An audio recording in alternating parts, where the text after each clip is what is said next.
スイッチ君が近づいてきた瞬間もう抵抗したくない欲望からされた日君が近づいてきた瞬間本当にい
らない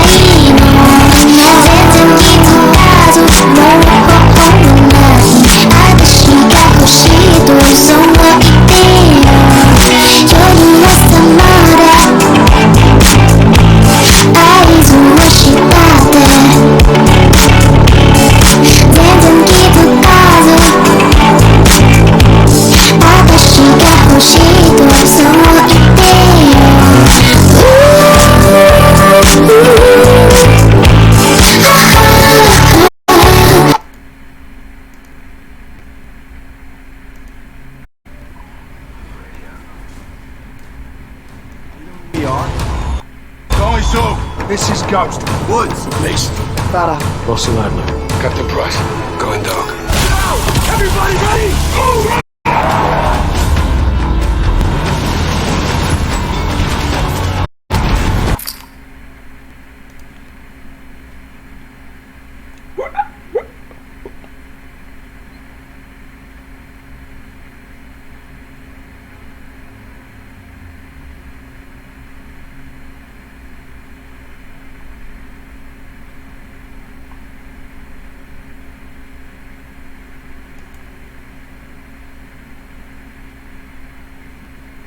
No sé qué le quiero decir ya.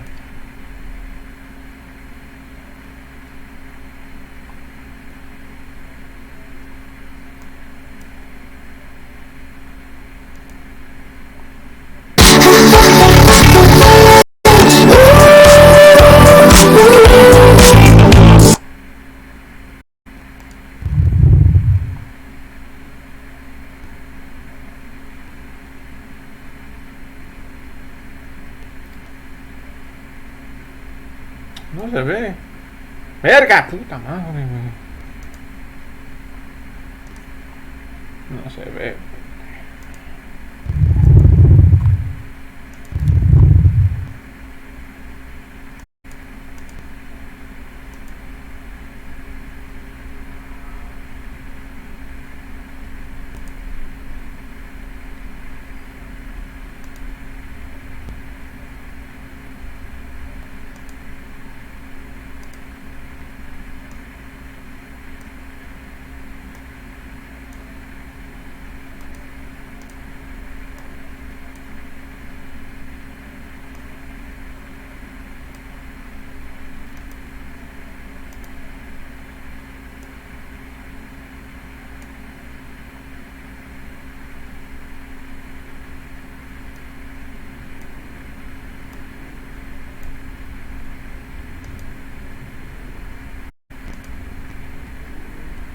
No se ve.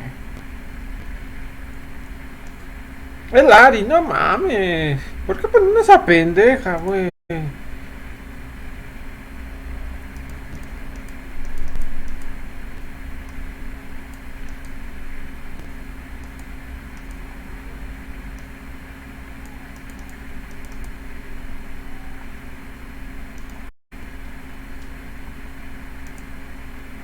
Ay, carga, puta madre.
El trailer, chicos.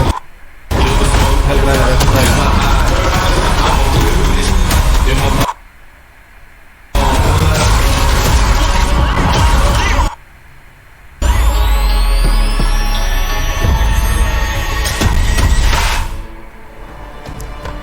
Hello, everyone, and welcome to Call of Duty Next. We have an action-packed day in store for you with gameplay and game details for Modern Warfare 3, Call of Duty Warzone, and Call of Duty Warzone Mobile. There are over 250 creators behind us ready to dive into these games, and we're so excited to be here with you today to unveil the future of Call of Duty. I'm Golden Boy, your host for today, alongside the one and only Stephanie Snowden. You may know her as the Studio Communications Director, and we are thrilled to go into what's going to be upcoming for the 20th year of Call of Duty, which is bonkers. It's a little bit younger than us. Yes. Just a little bit. Just a touch. Thank you so much for not revealing my age. Oh, you're quite welcome. We don't do that here. It's a safe place.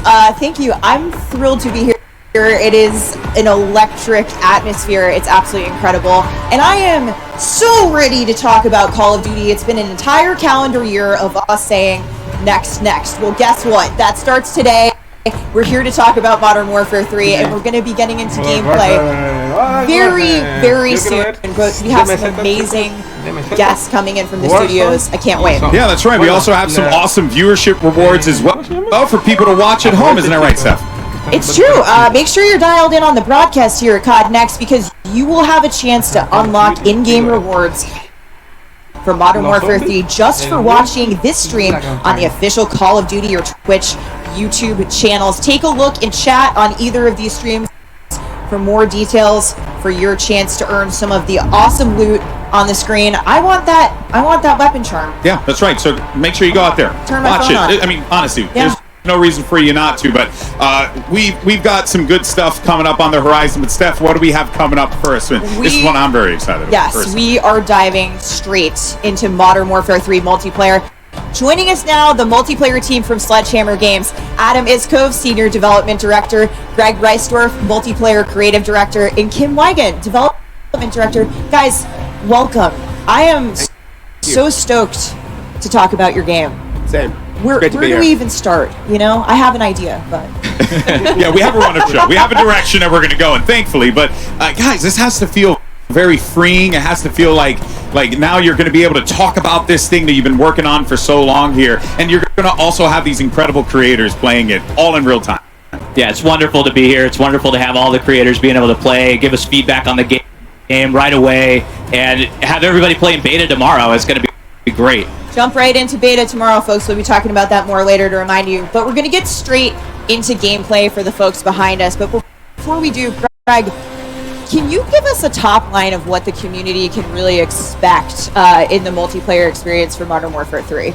We have one of the greatest sets of launch maps ever coming to the game. And we've taken these maps and we've really revitalized them and modernized them with the latest in visuals, audio, effects, as well as gameplay coming to bat on those. And it's just fantastic to have them. We also have a ton of new mechanics coming into the game around movement, around being able to be responsive in the moment in that combat. And we have the largest set of weapons ever in Modern Warfare in multiplayer. Yeah, with carry forward from Modern Warfare 2, of course, you're going to be taking your inventories with you. That's huge. Be reminding people throughout the day. But with that largest weapon slate coming to multiplayer in Modern Warfare 3, very exciting. Very exciting stuff.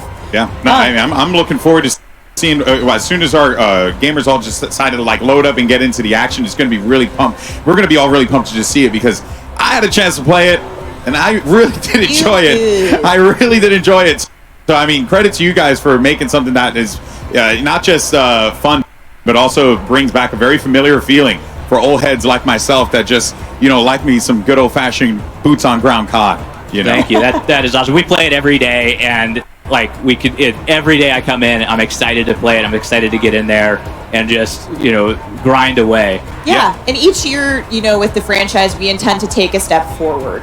Modern Warfare 3 is definitely that. It's the next chapter. We're progressing things. And one of the things you mentioned that I think we'll be talking a lot about today is this player freedom in a lot of different ways. Adam, what can we expect to see down there when the gameplay starts? I think we've already heard some great positive feedback from the people that really know this game and breathe it every day. So I think once the gameplay kicks off and everybody is able to get their hands on it in the beta starting tomorrow, we're really going to see continued positive sentiment around the feel of Modern Warfare 3. Well, you know what? I think the time for talk is past, and it brings me great joy to say, let the games begin, and let's check out Modern Warfare 3 for the first time on stream. This is so exciting, and look, there's going to be a lot to dive into. We're going to be pretty much here the entire time talking through this and then pointing out things that we see, things that catch our attention that we want to highlight for the community. And as it stands right now, I mean, we have all these incredible creators, Stephanie, that are participating in this, and that they're loving every minute of it. Playing some Kill Confirm with the homies, always a good time. Yeah, I think we want to start off with talking about maps. There's so much to talk about, but let's start small for today. We're going to be playing 5 maps here, and those are the 5 multiplayer Core 6v6 maps that are in beta. Greg, you want to take us through what we're going to see? Yeah, of course. Well, right now we're watching a little bit of Skid Row, and that is, a great map. Iconic. We have Rust here, and again, Rust is, there's so much happening in these maps, and Adam, what else are we seeing? What else are we gonna have in the beta? Well, so Favela. As Stephanie mentioned, today we're playing 5 of the 16 Core 6v6s that we're launching on day 1 with Modern Warfare 3. So we're talking Favela, Estate, Rust, Skid Row, High Rise, all of which are stone cold classics that we've modernized to accommodate the Modern Warfare 3 updated player mechanics and movement and gameplay and weapon feel.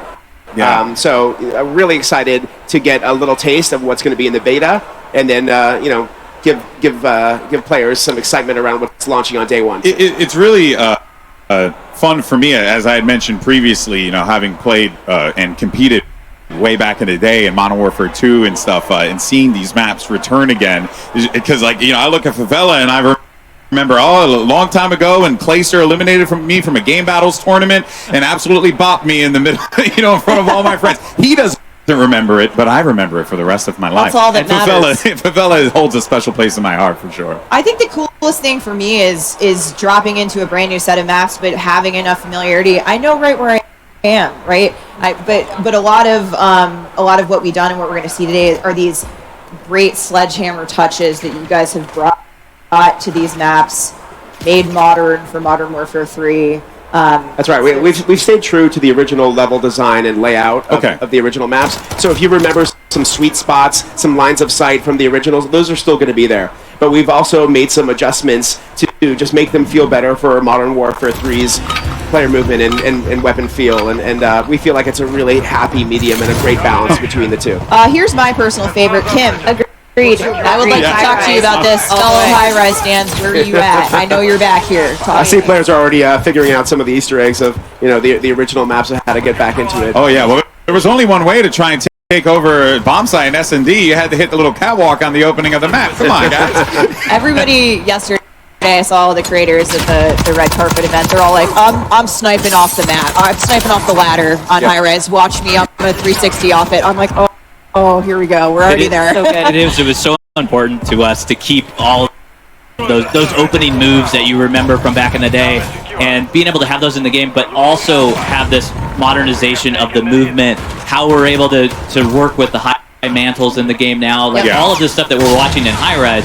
You can now go over a lot of this with mantles, and you can go over, you can use your slide canceling, you could do all of that. Well, I was going to ask about that. Did that create a layer of, maybe some complexity with the slide canceling and stuff like that, like trying to ensure that the map don't get just completely turned upside down on its head? It does, and one of the things about these maps is these maps were made 14 years ago, and to have that, we had to make them ready to go for 2023, right? We've added that modernization to them, to what gamers expect, to what our Call of Duty game design changed a lot in those years. Yeah, it is, and you have to bring everything up to the standard of today.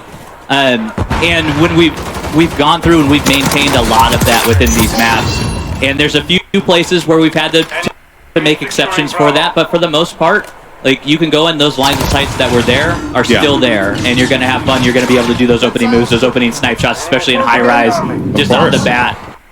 Yeah, no, that's awesome. And keeping that conversation going, what are the maps like? Because I know that there's going to be more down the line. Oh, right? for sure. Let's talk about the launch maps,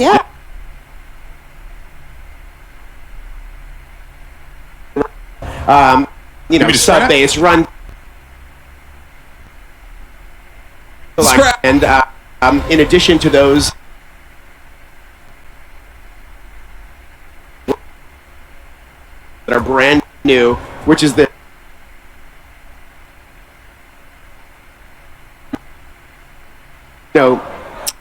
alternative for people if they want to take a break from 6v6 or just mash it up. Want to go bigger, but you don't necessarily want to dive fully into Warzone. You have Ground War. That is so for people like me who like big, crazy, huge battles. This is so exciting. Ground War is a great mode for that. And aside from Ground War, I'm excited to say that there is another mode coming back that many of us know and love originally from Call of Duty World War II, and that is War Mode. That's right. Wow. We are super. I mean, War Mode holds a special place in my heart too.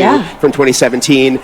It's a brand new map that's launching on day one as well. It's got the attacker-defender gameplay that we remember from the mode, the linear objectives, the buildables, the scripted events. It's really exciting to see that be part of our day one launch slate as well. Awesome. So we've got Ground War, we've got Core 6v6, we've got War Mode, and a little something we're going to get to later in the show, a brand new mode coming to multiplayer that will be available at launch.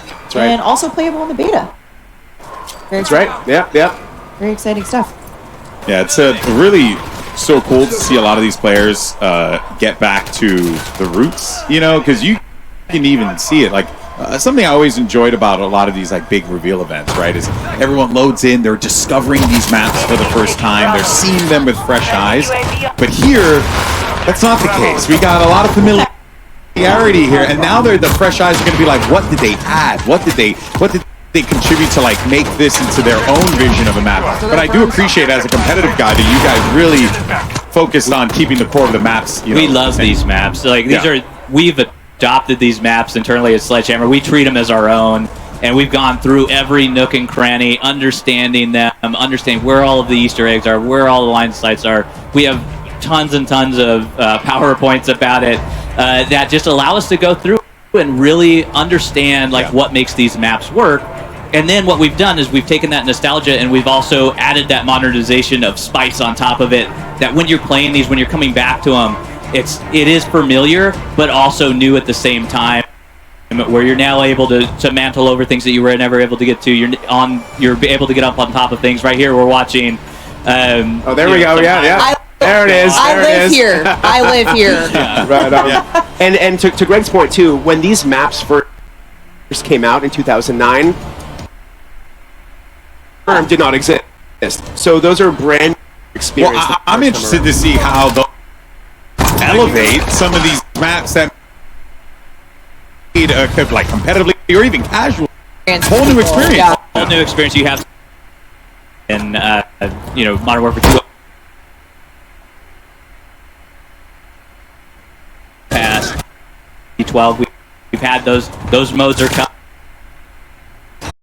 Fabulous to be able to play them on there. We also have control for those CDL players out there. CDL folks, yes. And it's going to be amazing to watch the competitive community go to town on these maps and really, play them and understand what's happening. Well, we're watching some great kill confirmed action here. We've been flipping around a bit, and find me in that sniper lane. That's all I got to say on High Rise. I will be there. I will be waiting for you in the beta tomorrow. This is so great. ADS ready. I know we've been talking a lot about the 20-year anniversary of Call of Duty, but like what better way to celebrate that than with these dropping all of these yeah. 16 day one. We're looking at High Rise in 2023. And it's so cool. I'm just going to take a moment to appreciate that. Like, it's not every day that you get to not just go back and like relive things that you enjoyed so much growing up, but then also there are some streamers here who are younger than Call of Duty's launch, 20 years ago. So they're going to get to experience this really with a fresh coat of paint for the first time ever. That has to feel quite liberating for you guys, wouldn't you say? Oh, yeah. I think really these maps hold up for old school veterans as well as like people who are brand new to Call of Duty. If this is your first game playing Call of Duty, you're obviously never been a better time to jump in. Yeah, I mean you're absorbing so much of COD's history. To your point, what a better way to celebrate 20 years of Call of Duty than with these iconic maps returning in an all new way. And we're going to talk about all those new ways, that you guys have brought to game. It's starting tomorrow for players who pre-order on PlayStation. For weapons you're seeing here today, ground war maps and in-game. Take note. Some hot tips before you drop into your first match. Quite exciting to see, everyone across like all the different platforms just like going live, playing COD, and then again loading up and then seeing like Scrapyard or High Rise. Still just blows my mind. I genuinely am so excited about this. But there are a lot of like maps that returning fans like myself definitely will enjoy. But I love some new. Is there anything that we should be expecting, like post-launch as far as like maps go? Oh, definitely. I am very, very excited to tell you both today that starting Season 1, we have a bunch of new maps coming. So Season 1, we're dropping 3. Season 2, dropping 3 more new ones. So over the course of our entire live season, there will be 12 new 6v6 maps coming to Modern Warfare 3. Awesome. So launching with 16, 12 down the That is That's a right. big map pool to choose from. And these are all different sizes of maps, different locales, for all different play styles. You know, you might see one or two fan favorites come back as well over the course of live season, but we have a bunch of new maps coming that we're really excited about. And those are 6v6 Yep, competitive 6v6 maps that players can play. There are other maps in there as well that we'll talk about once we get into the live season, but 6v6 core maps Stay tuned. right off the bat. Brand And new. guess what? With all of those maps, it's back. You know what you can do with them?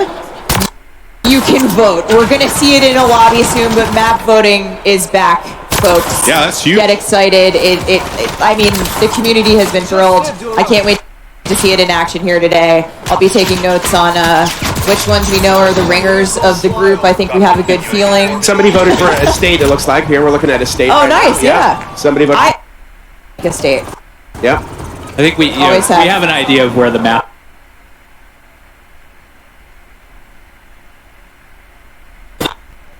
and you need that space to have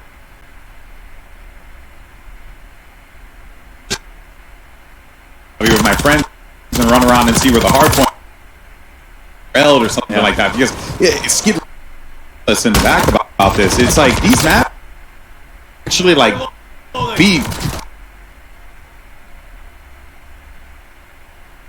the offering, which we didn't have back then. We've honestly already been talking to CDL a little bit about some of their favorites, about what they might want to play, and it's great to get their feedback early on to see how the competitive. All right, we're looking at Lupo, my guy Lupo. He is good at sniping. in his loadout editor. We can get a good look here. He's got the lightweight boots. And Kim, I would love if you would take us through what we're seeing here and how loadout select has changed and what players can expect. Yeah, so what you're seeing here, so someone is looking at our boots category. This is actually one of our new categories for perks. So we've split up the perks into 3 different categories. We have boots, gloves, and gear. And you're going to see some fan favorites come back. We've remixed some of the perks, and we've brought some new ones into the fray. Now, they're all also represented with physical gear items. So everything that you see there has some contextualization for players. So it's not just a list of things you're selecting from. It's like you're getting these movement boosts because you're bringing in boots, or you're getting this weapon handling bump because you're bringing in gloves. So we really like to add that sort of context for players to understand what they're bringing in for perks. Yeah, it's different, it's logical, but you're also going to see some of the same perks that we know and love. So Call of Duty fans will be familiar with them, but presented in an all-new way. What are you guys most excited about to see here with players getting into that loadout edit, kind of customizing these builds out for their playstyles? I think for me it's all of the movement aspects of it, right? So we have so many things that are on there. One that allows you to slide further.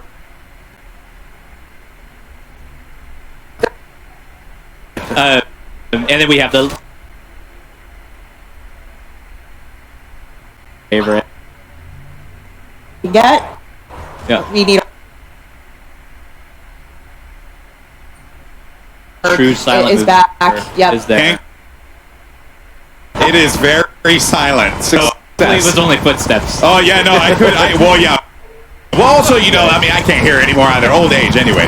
No. Keep making these old jokes. I don't know what's happening.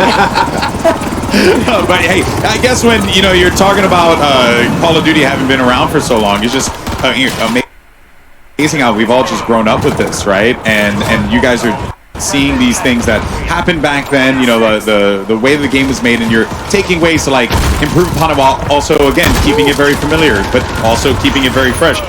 Something that really stuck out to me, Kim, is that you guys bringing back that classic of radar. Right, you got your mini map with red dots on there.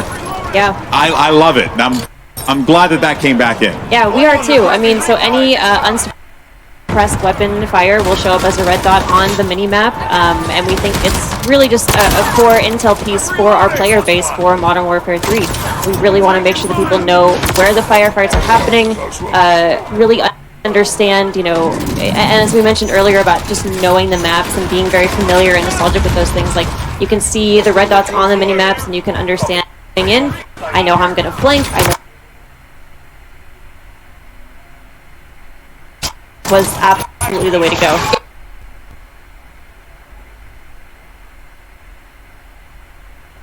Especially with the familiarity, even for new. But it's it feels great. I've really loved. Yeah. So I'm really excited to hear you guys. Piece of classic gameplay.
with you. Yes.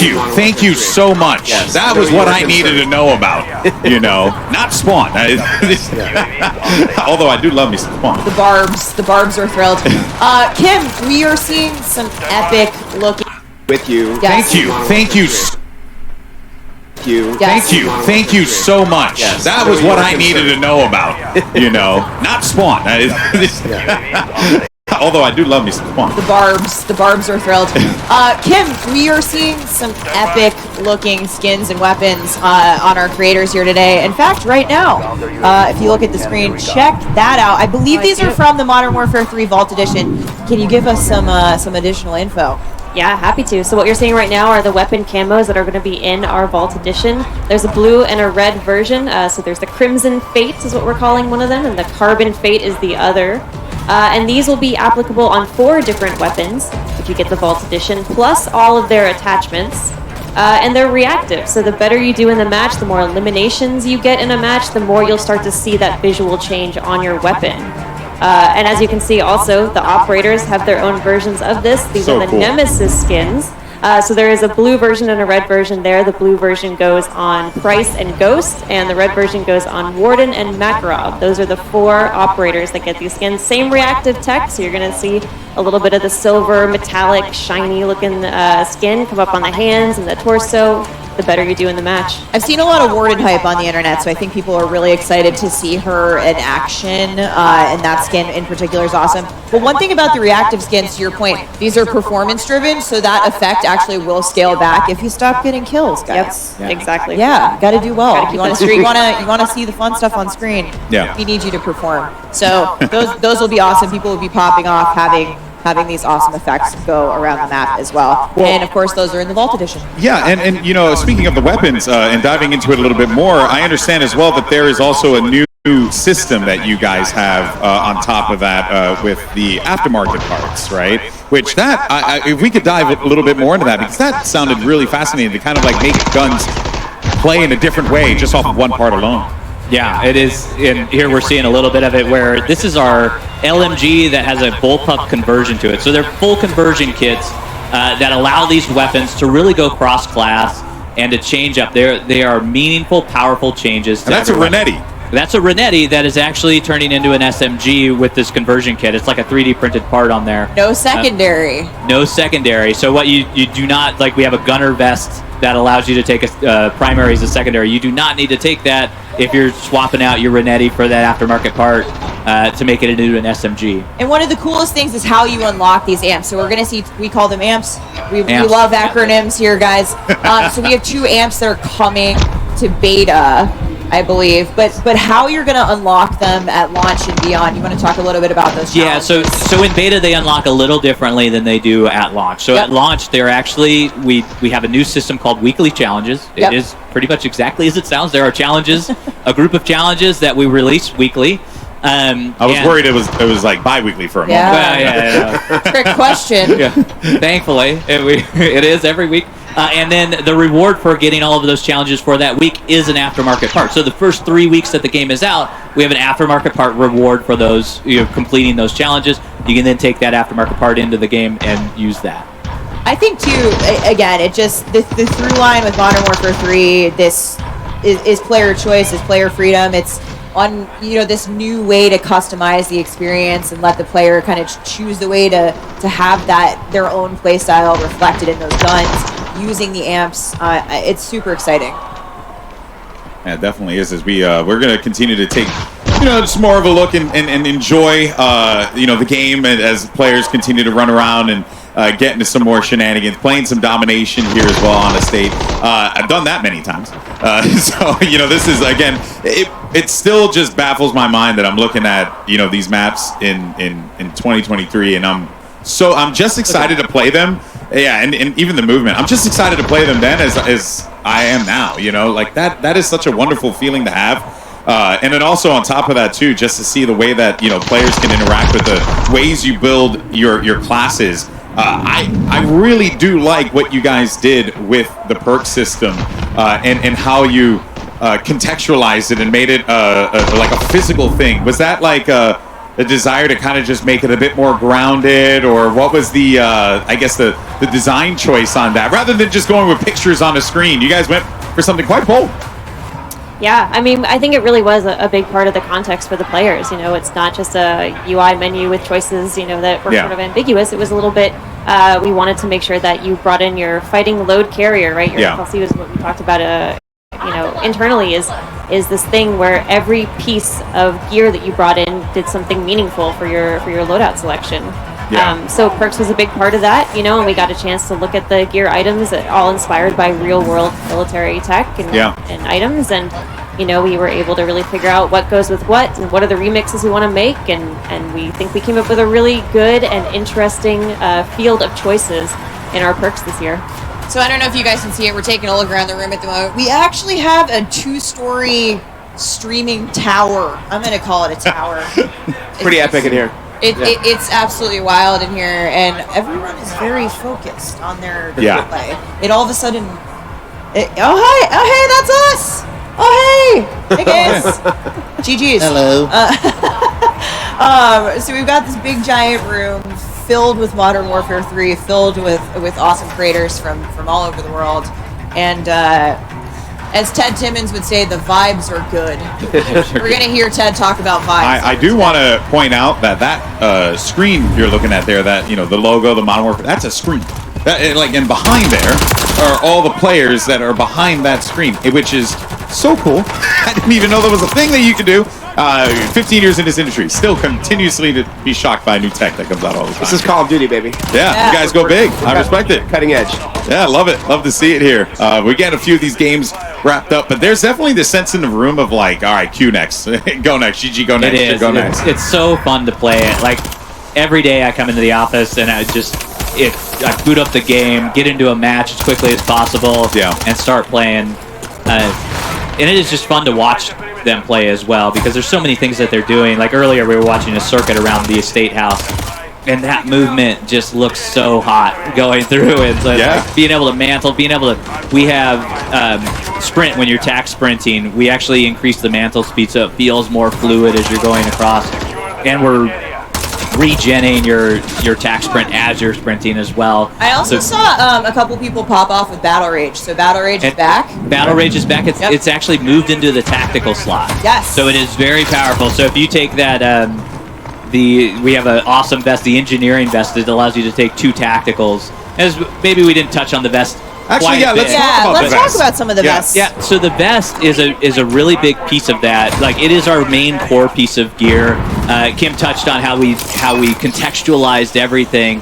That vest is, we're contextualizing what you're actually putting into the game. So it's going to dictate what, you know, your tacticals, what tactical slots you have, how many you can take, how many lethals you can take, how many, you know, well, you get 1 boot and you get one glove. Yeah. So you can't take multiple gloves. But how many gear slots you can actually have. So with the engineering vest that I just mentioned, you're getting 2 tacticals that you can take at the cost of your lethal. At the cost of your lethal, and you also gain another gear slot. Awesome. And that gear slot is super important because that gear slot is where all of your intelligence perks lie. So those are things like what we used to call hardline or high alert sit in that slot, and now you can take both of them at the same time and really have that advantage. Awesome. And if there are 4 vests to choose from at the moment, I believe. Correct. In beta there are 4, So in beta there are 4. Expect to see those tomorrow. Infantry vest, engineer vest. Seen a lot of people running infantry vests today. In fact, right here at the moment, we just got a peek at the loadout. That is going to allow your tack sprint to regen faster. It is the core. Like, if you're familiar with Call of Duty, I imagine most of our people watching are. That is your core loadout. So you have your normal 3 perks, and you get your tactical, lethal, primary, secondary. And what's cool about the vests is they actually have perks baked into them. So with the infantry vest baked in right away, you're getting that tack sprint refresh even faster, and it also a little bit of an extended time there. And one of the things that we've done across the board is we've increased that tack sprint, and we've also allowed you to have much more faster ADS strafe speeds as well in there. Yeah, I do like how you guys have managed to take a lot of the vests and stuff and then make it also combined with other things, or like really have everything kind of synergized together and have you create like the optimal build here. It's quite customizable. and it's really helped out a lot with how we balance the game in that sense. Because now what we've done is we've let you take more than we normally do, but we've also balanced that out with what you can't take in that same There are moment. trade-offs, Yeah. very clear trade-offs. I think what you're talking about, selecting the vest, selecting the boots. It's going to come at a cost, and that's where the balance lies. Yeah, and we love that we are going into these matches. You're making decisions. You have to make those decisions before you go in, and really, have consequences if you're choosing wrong, and learn from it and go back and make new decisions. So I can't change those in match, correct? Well, you can change them. I can't change them. That was a trick. The consequences. The consequences are, Go hide we want you to somewhere. be in Yeah, I was control like, of what? every You'll still have to live with the consequences of your actions. I always For do. that moment. They've been haunting me for years now. Let's talk. I haven't seen anybody get one yet. I've seen a couple streaks pop off, but I'm wondering about kill streaks. Yeah. If we have any personal favorites at the desk here. Well, for sure. I mean, the equipment selection we have in Modern Warfare 3 is so much fun. I think my personal favorite, we'll start with the Breacher drone, which is actually a lethal. It's in your lethal slot. So it's basically a handheld drone that you pull out, and it's just slow flying down a hallway. You can clear dom points, hard points, and wipe out an entire enemy squad with it. You want a 4-piece?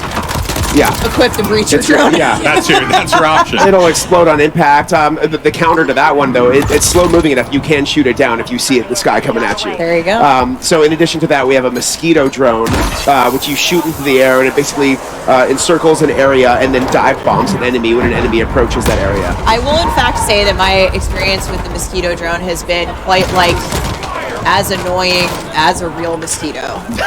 they plague me in matches when I've play tested, and so Yeah. I'm Yeah, You got Tricky. the headphones on. Tricky, Turn them up. yeah. Because that's how you know hear it's that coming. thing coming. right, Yeah. right. We have something called the ACS, which is affectionately called the capture bot on the dev team. So it's basically this box that you throw down on a dom point or hard point, and it'll capture the point for you. So you can hang back and get in cover, and then let it capture the point for you. So when enemies come to try to take it, you can take them out from behind cover. So just yesterday, I had an awesome match where I put down an ACS on a dom point and then shot a mosquito drone in the air that was patrolling. So I just hung back and watched the whole thing unfold. An enemy rolled in there to try to get my ACS out, and then the mosquito drone got it, and I didn't have to do anything. I was just like, that's right. That's all my equipment doing You're the like, I work have for me. crafted the master plan Yeah. to capture this point. I was pretty proud of myself. It was pretty epic. And then you went on to drop a nuke and have a big game. Yeah. Not that good yet, but Okay, all right. He drops 100 and shipment, guys. Don't believe it. No, it was an awesome moment. So yeah, we just have a bunch of fun stuff coming in terms of lethals, tacticals, field equipment, streaks. We have the Guardian that gets a lot of love. It's basically this thing that you put down that's an area of denial tool. You can just it really limits enemies' movement when they run into the beam that it shoots out. It doesn't actually eliminate players. For those of you who are going to stay tuned for Warzone later, which is hopefully all of you, I think we're going to see a lot of the Guardian in Battle Royale later. But it is that aerial denial, not necessarily getting the eliminations, but eliminating the players who are affected by the Guardian. It's almost like a stun grenade, Yeah. And we have something called the comm scrambler that you throw down, and it's basically it creates like the ghost perk in a certain area. So it wipes out enemy communication. So enemy UAVs won't work. Everybody won't show up on the name map in this certain area. But the counter to that is everyone can see the active area. Yeah. Exactly. So you'll get ghost, I believe you said, if you're inside the vicinity of the comm perimeter. scrambler, but That's you right. can see where it's active on the map. So expect to be as soon as you throw it down, everybody knows where it is. They just you're hidden in that bubble for a little while. Which could be very useful indoors. I think that's a yeah. that's a very cool tool to have. So, but before we wrap up the convo here on Core 6v6, I wanted to ask you about ranked play. Ooh, okay, yeah. Let's. Greg, what can you tell us, and can you give us any little details on when we can expect to see ranked multiplayer? We can. So our friends at Treyarch are on the case again with ranked play. They do a fantastic job with it. We love partnering with them on it. And they're going to bring that experience, update it, modernize it from Modern Warfare 2, bring that forward, and then for Season 1.5, which is a mid mid-season one. Sometime during season one. We will yeah. have it out, Season one. and that's when it's going to launch, because we want enough time where players can get familiar with everything, they can understand what's happening within the game, and start to build those restrictions within the game. And you can find out more from Treyarch as we go through development. As we get closer, we're going to be talking more about it, but excited to say that later in Season 1, we will have a ranked play coming to multiplayer in Modern Warfare 3. But that wraps up our core 6v6 gameplay for the day. We're going to see the folks behind us switch over. We've got an exciting new mode to talk about that we're going to get to here in a second. It's called Cutthroat. It is awesome. There's so much to get into there. But first, we have a quick special announcement for all of our PlayStation players out there, like me. Take a look.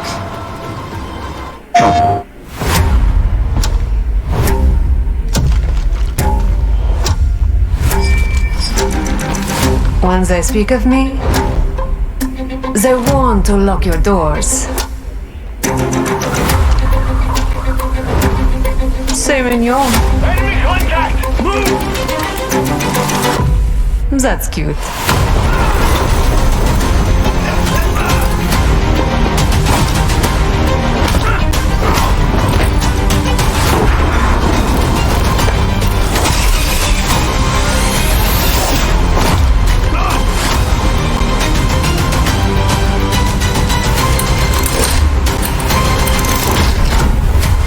I've never found a lock.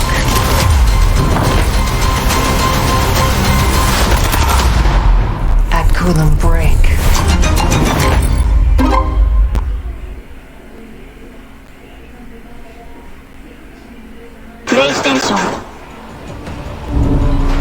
Announcing the PlayStation exclusive Lockpick Operator Pack, including the fan-goated Lockpick Operator skin, the American Gothic Blueprint, and the Starry Knife Melee Weapon Blueprint. Lockpick is a cunning art feat with noble motivations and an exciting new operator to come to Modern Warfare 3. PlayStation players can get the Lockpick Operator by pre-ordering Modern Warfare 3 on the PlayStation Store, with the items playable at the game's launch on November 10th. I didn't know she was a PlayStation exclusive operator. This is my main in all the playtests. I auto-lock Lockpick.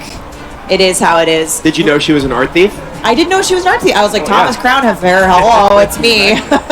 But we're about to head into live gameplay action for a brand new mode coming to Modern Warfare 3 multiplayer. But first, a couple of words from our sponsors. Call of Duty Next, brought to you by HyperX, the official peripheral partner of Call of Duty. We're all gamers. TCL, play like a pro on the big screen with TCL Q-Class QLED TVs, up to 98 inches. Movement, the official timekeeper of Modern Warfare 3. Go to mvmt.com/COD to see the limited edition watch collab. Backbone, level up your play with Backbone and Call of Duty Warzone Mobile. And Lovesack. Lovesack Stealth Tech is a proud partner of Call of Duty Next, bringing unparalleled immersive surround sound to your at-home gaming experience. Welcome back to Call of Duty Next here at the Creators Arena. Everyone's getting ready to hop into the brand new mode, Cutthroat. And this is going to be a unique one because it's 3v3 action. So you're going to have a little bit of a mosh pit there going on. There's a lot of threes in it. Yeah. It's fun to say. It is really hard to say after a while. It's all about elimination. So you're there.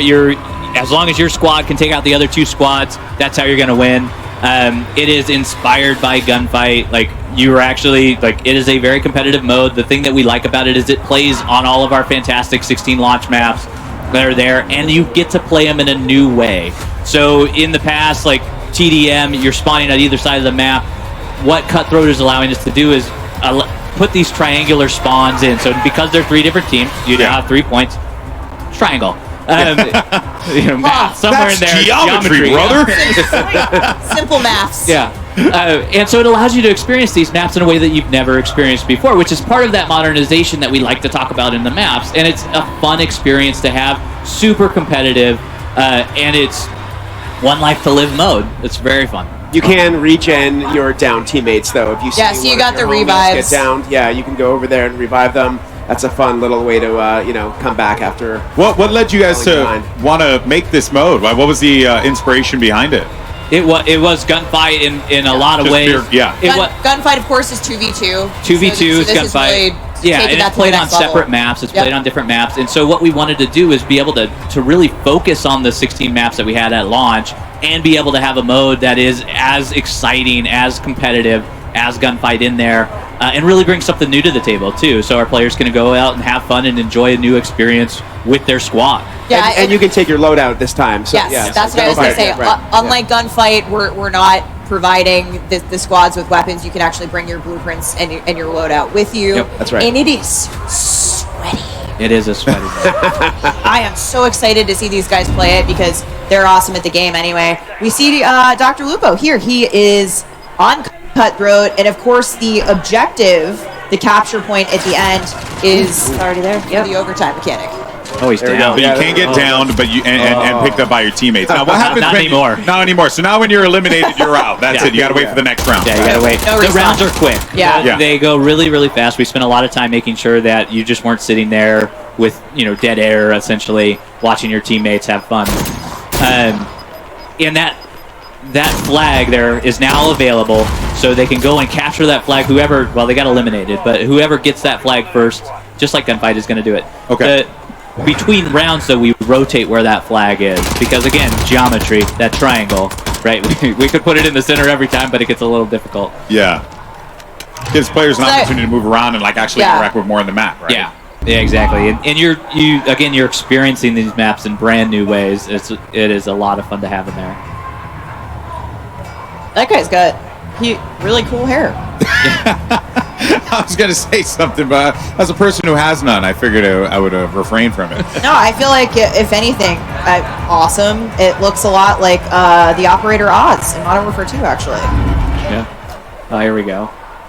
Back into Cutthroat again. I'm very interested in these smaller game modes because I think it just creates opportunities for you to have those real intense. It is. Moments, it's right? very intimate, and you get to situations like this where you're trying to figure out how to use your you could pop smoke here, and really just understand because there's this tension that's building around when is this flag gonna pop? Yeah. When do I want to go in? When does I want to have my team rush in? Is that what you do? You I would believe throw that's smoke? You'd throw a smoke right here, Greg? No, there's no reason to throw smoke right here. Because you're gonna wait for the flag to come up. Oh, there's the breacher drone. Breacher drone. Yeah. You might want the. Okay. I love this guy's strat. It's a good strat.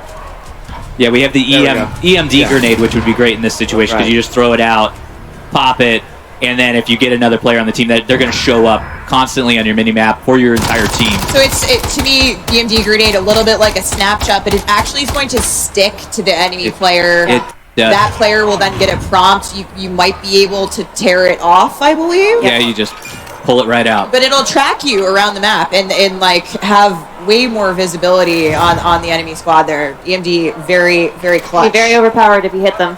Yeah. Something I haven't seen actually was the thermo barret grenade. Because I actually do like that one because it's kind of like a Molotov, but on steroids. So it just does a big boom, and then also has area denial as well. Yeah, it has area denial and it bounces, so it will not detonate on impact. So you can throw it around corners, you can throw it under cars. You get that frag effect. Yeah, and it adds a little bit of additional damage to explosives after the fact. So even if you survive the initial blast of that one, you could get taken out pretty easily afterwards. Lupo just hit a clutch headshot. He is now he picked up his teammate, and we're swapping over to Favela. Oh yeah. I love this map. I've gotten wiped down a few of those. What's your favorite, Adam? Out of these 5 we're playing today? Yeah. I have to go with Favela. I just, I know there are a bunch of high-rise stands amongst us. Yeah. I too have a Favela stand. But I'm just looking at it. This is beautiful. Greg, you're the tiebreaker here. Oh. You've got 2 for high rise. I love them all. They're all my babies. Okay, fine. Okay, all right. Can't give any of That's them no up. favorite children here. We got it. Favela is quite awesome with all of the movement, with everything that's happening. That's right. And high rise is also Oh, come on, Greg. At some point. They're all unique in their own way. You know what? I'm switching my vote to estate just to. Okay. Well, you're going to be alone. Look at that. You split the vote. How could you? How could I? I know. I think I love Favela because remember that play I was talking about doing with the capture bot and the mosquito drone that was on Favela? Yeah. There it is. That's why it's got a special place in my heart. I like the little second floor store that I believe you guys have opened a window up that wasn't necessarily there before, so you can kind of see down the hill. Yeah, you know, and I'm trash. Any new windows? Well, no. I'm sorry, I might have misspoken. I thought it just was more open than it was previously. Oh, it's possible we allowed you to mantle out of it. Yep. There you go. Yeah. Okay. There's a lot of those things that are in the like metrics wise. Like the metrics have changed in a lot of sense. Like how large our doors are. Yeah. We actually have the doors in here. I know not everybody's thrilled with that, but it is a fun mechanic to have. It adds a lot, especially within Cutthroat, because now you're peeking those. You're able to use them for your advantage in there. We feel that they add a lot to the gameplay. And I bring the window up only because, to your point earlier, it's those small touches that you guys have really brought to these maps that make them feel unique and different and modern for the type of gameplay we're going to see here in Modern Warfare 3. Yeah. Well, while we have a moment and we're looking at Cutthroat, let's talk about some of the other modes as well. Ground War is one that I want to talk about. We touched on a little bit earlier on. I want to dive back into it again because it's back in Modern Warfare 3. You got large-scale maps that are going to be coming at launch, and you know, I guess Kim, give us a rundown on Ground War because I'm very excited for this. Yeah, I mean, we're so happy that Ground War is coming back in Modern Warfare 3. Again, this is our big 32v32 mode. It's the biggest battle that we have in the multiplayer experience. And we will be showcasing 3 new Ground War maps at launch, with 2 of them being playable in the open beta. Okay. I believe that's the Levin Resort that we just saw there. Yeah, but so in the beta we have Popov Power and Orlov Military Base. Orlov Military Base. Yeah, but these okay. are the 3. Yeah, you These got are it. the 3. Yeah, we also have a few new vehicles. So during the open beta, you'll be able to play, I believe, 2 new vehicles for Modern Warfare 3, with more to come at launch and during live seasons. That's right. Awesome. And we mentioned it a bit earlier, but War Mode is returning. In addition to Ground War, the favorite from Call of Duty World War II will be coming back with Modern Warfare 3. It is awesome, and it is the attack defend mode. Adam spoke a little bit about it earlier, but you are Task Force 141 trying to take down the Coney group that has taken over a military base. They are launching ICBMs. And you are getting your tank out there, escorting your tank through a downtown area, and just having a blast doing it, and not to have a blast with the ICBMs as well. Good pun. Good ICBM pun there. Yeah, there was. It was trying to come out, and it just didn't happen. Yeah, I saw what you were doing there. I liked it. Yeah. And also, there was a really cool tank on screen that was just causing utter mayhem, so that's what we care about. It is that attack defense scenario where you are escorting that down the path, and it is a very linear combat. You have very clear lines of sight, clear battle lines. That's the gameplay that we're going for. 66, 5v5? What's the... It is 6v6. 66, okay. Yeah, nice. So it is classic war mode, if we all remember what classic war mode is, but it is linear objectives. There's 3 sets of them. And it is a fantastic experience that we're excited for players to get their hands on. Lots to look forward to. Ain't that the truth? There's just so many options, which is the thing that really sticks to me. Like, if you don't want to jump in with your friends and just, play regular matchmaking, you could do War Mode. You could do Ground War. Was that, feels like that was the mission of the studio here, to, really give players that ability to just, make the decision. Go with your friends. Play what you want. And like I mentioned about some of the new maps coming in live season. We have a bunch of new modes planned for live season as well that we're looking forward to sharing very soon. Cool. All right, well, I'm all for it. I want to thank you guys so much for joining us here today to share Modern Warfare 3 with the world, and that is going to wrap it up for the MW3 multiplayer segment of the show. Once again, a big thank you to Adam, Greg, as well as Kim for joining us here. But now we're going to head over to one of my favorite people. It's Maven, who's got a couple streamers that he's going to be putting in the hot and ready seat, presented by Little Caesars. Trust me, it's as hilarious as it sounds. Maven, who you got? Thank you. When I thought about being hot and ready, the first thing that came to mind was my guy Legion. Hey, I'm really proud to be the other bald guy on stage with you today. We're doing it. It looks beautiful. Listen, the first thing you said to me is how fun this is, and you're like, I'm feeling like I'm 18 again, out frying. Listen, I'm cranking out energy drink burps right now. I'm 30, I'm feeling 18. I just smoked Biffle. Where's he at? I don't know where he's at. Guy's incredible, but I smoked him with a shotgun. I'm feeling alert right now, Maven.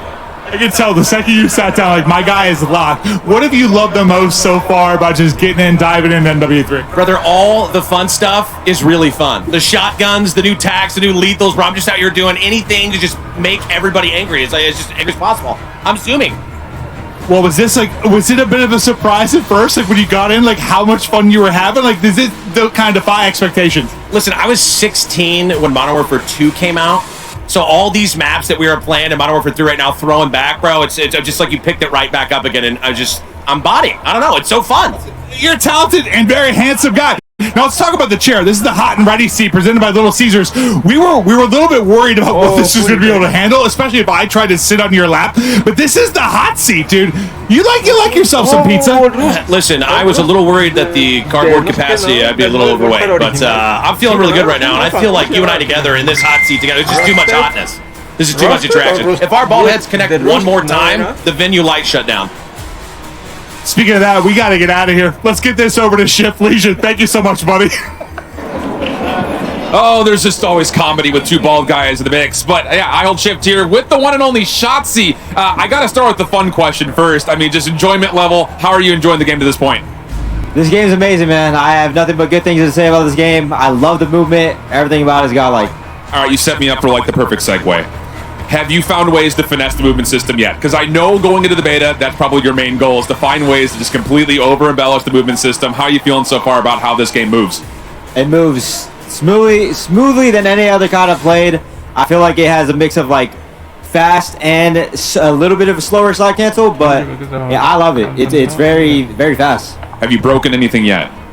I'm not broken anything, but I will say that there's like these sneakers that allow you to like slide any ADS, and I feel like that's meta right now. All right, so make sure you check out the stream for that, because that's going to be all the clues for that. Now, getting into the competitiveness, I mean, last year, lots of conversations about skill gap. Where is it going to be? Do you feel like movement is going to be one of the main focus points for those trying to take their game to the more competitive level, or where do you think that the competitive skill gap is going to be for this game? So yeah, definitely movement. I feel like slide canceling obviously is going to be, very OP, and then I feel like the aim assist in this game is actually very not as sticky as other games. I feel like mid and far range, it's actually not as sticky. So that's definitely interesting. Fair enough, Shotzi. Thanks so much, my man. Of course, you can check him out on his stream. And well, with that, we're going to go back up to Miles and Lottie to give us their thoughts on what they just saw with multiplayer before we come back with the team from Treyarch to give us our first look at game footage and details for Modern Warfare Zombies. But first, a quick word from our sponsors. Call of Duty Next, brought to you by Little Caesars, a proud partner of Call of Duty Next and Modern Warfare 3. NVIDIA GeForce, level up your Modern Warfare 3 PC experience with performance multiplying DLSS 3 and latency reducing reflex. Herman Miller Embody gaming chairs are being used at today's event. Check out Herman Miller Gaming's entire portfolio of products at hermanmiller.com/gaming. And Elgato, a proud partner of Call of Duty Next. Ladies and gentlemen, hello and welcome back to Call of Duty Next. My name is Miles Ross. I'm joined here in the fireside chat. I've got one Praggy, we got OVP, we got Nameless, and we have Alley Cat on the corner there. We are going to be, I suppose reacting is one way to put it now, but like, this is one of the hardest jobs I've ever had to work in my life. I've never been this excited about a COD. Like, Legion hit the nail on the head. I'm 18 again, 34 in skin, but 18 in gunny. Lottie, first impressions, lay it on, Miguel. Oh gosh, I mean, how cool is this? I think you get that element of nostalgia, the new kind of newness from the game as well. It's refreshing all in one. I mean, for me, I think it's got to be about the fact that you can kind of almost customize what you want to do, what type of player you want to be in game. I mean, it starts with movement, and then you're looking at the perk system, but there's a balance there as well. I'm just so excited to see what type of player, first of all, I'll be, but especially our two MP experts over here, Nameless, Ali. I mean, you guys not only talk about multiplayer for a living, but you guys play it day in, day out, so many hours grinding. Nameless, what are you making of it so far? Yeah, I mean, you know me. I've been playing Call of Duty since way back in the day, 06 back to COD 2, and for me, what this feels like is you're getting the classic maps, you're getting the best things that we all fell in love with Call of Duty about, but you're also getting the best of the innovations of recent Call of Duties as well. So it's just been spectacular seeing. We played Hardpoint on Skid Row yesterday. Who could say that in 2023? It's been amazing, Allie. No, it really has. I think it's interesting that you brought up like the play style, because I feel like in events like this especially, like I was bringing up Warzone players, like their style of play is a little bit different from like what we see on a day-to-day basis, and even just normal content creators, they're going for snipes and stuff, and High Rise obviously a perfect place for that. So I think the fact that the movement feels so smooth, and to see everybody, there's something for everyone, right? So I mean, it's been a great day so far. So far, so good. We have a little bit more time than we thought we'd have, guys, so we can delve a little deeper here. I think one of the coolest things, and the desk touched upon it a little bit, we got to experience it yesterday when we played. We're making the most meaningful decisions, I think, ever in COD when it comes to our loadouts now and our perks. So what vest I'm wearing, I ran the Demolition vest. It means I think I lose one of my tacticals, but I gain like 2 lethals, which turns me into a killing machine, quite frankly. The Breacher drone, Yeah, a lot sure, of fun. Miles. Way too much fun, actually. That thing's insane. The Breacher drone, you just throw it in a hallway, it flies super quick. You can actually shoot out of the air. I didn't know that yesterday. I know you said you tried it. I shot my own drone down accidentally. I was pre-aiming somebody in cover. They were in perfect chest high cover. Yeah. I let the drone fly out, and it follows a direct path. It doesn't have the craziest range. It is fast enough. But I was pre-aiming that spot, and then when the guys, with the red dot appeared, I fired away. I shot down my own Breacher drone. But it's just one of many fun new items that we have to play with here. And again, meaningful choices, like from top to bottom. What shoes am I wearing? What kind of gloves am I wearing in this loadout? Yeah. How do I want to play? Am I stationary? I might have the strafe speed shoes on, get my shoulders working. And we heard Shotsy talk about the tack stance and how he's sliding around the map. And this is something we cannot stress this enough, friends. You're going to be schmooving in this game like you may have never moved before in COD. It's going to be absolutely amazing. I'm so excited. I want to hear what you think as well, as the fact that you can turn a pistol basically into an SMG. You don't need a perk. You don't need to have that on. You can literally do that yourself with guns and get it to the way that you want it. I mean, running basically a secondary SMG with an AR. I mean, that's just stunning. We heard them talk about it too, with like the aftermarket weapon attachments as well, with the weekly challenges. So there'll be a bunch of different types of variations that you have with your gun. But we saw the Renetti. It's already insane. I saw a tweet from Scump on the timeline, a 10-piece with the Renetti. So when you turn that into an SMG, I mean, it's going to be crazy. The world's your oyster. It's going to be absolutely incredible. Ali, I've got to ask you, what are you most excited about? You play so much, but jumping into game, what type of player do you think you see yourself becoming with Modern Warfare 3 now? I just gotta order some new controllers to get used to breaking my thumbsticks all over again. Honestly, that's that's something that is really close to the CDL heart. The competitive style is getting into the slide canceling and the ADSing, like Shotzi was touching on. But also, I just want to talk about the fact of like, I was 9 years old when a lot of these maps were a thing, and like, yeah, my bad. But yeah, like I was watching my dad play, but like I don't like, those were core memories for me, but I never really got to load in. And so like now as a 23-year-old getting to load into these maps and kind of like have the nostalgia of, oh, I kind of recognize this, like I kind of know this map, but like not knowing every nook and cranny just yet. And like, so it's still kind of new to me, but it's also nostalgic at the same time. And to Ali's point, like think about running around favela and being able to mantle as fast as you can in this game. Some of the different boots that you mentioned, we were messing around with that slide yesterday. It goes for a while, and you can aim in virtually instantly and cancel it as well. So there's so many different things that people are going to get into this game and figure out. It's going to play a bit different than obviously back in day with MW2, but a lot better. It feels super smooth. And that's the most important thing we've been touching upon and people have been asking us about. How does it feel? How does it feel? Oh, it feels really good. It's very, very smooth. To your point, sliding shoes on, I'm hitting tack stance faster than ever, I'm sliding for full ADS. You can hit snipes, guys. Have you ever imagined hitting a fully zoomed in snipe while sliding? Well, MW3 is the game for you. But yeah, and we've got a lot of cool stuff. All the 1x optics, so anything red dot, a lot of the hollows. None of these things really add anything to ADS speed anymore. So the game itself in general has sped up tremendously. We were messing around with tack stance yesterday as well. I mean, sort of the canted approach to take to your weapon.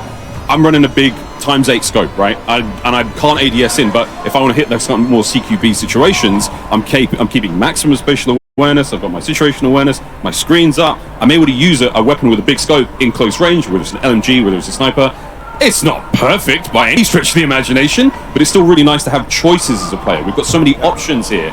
So much fun. Yeah, I think that's the key word, right? The buzzword, I think, coming off the back of what we saw on the desk is the choices that you can make. And I think balance is such an important thing. I think in any Call of Duty game, balance is key, especially when you're going up against players who do have a choice of what they want to run, especially with perks. But being able to have that potential to take something away, if you do want to risk and reward, you're coming in with potentially like silent footsteps, you're running ghosts, you're making sure that you're the type of player you want to be, but something also is taken away from you. So that balance is so important, I think, in all Call of Duty titles. 100%.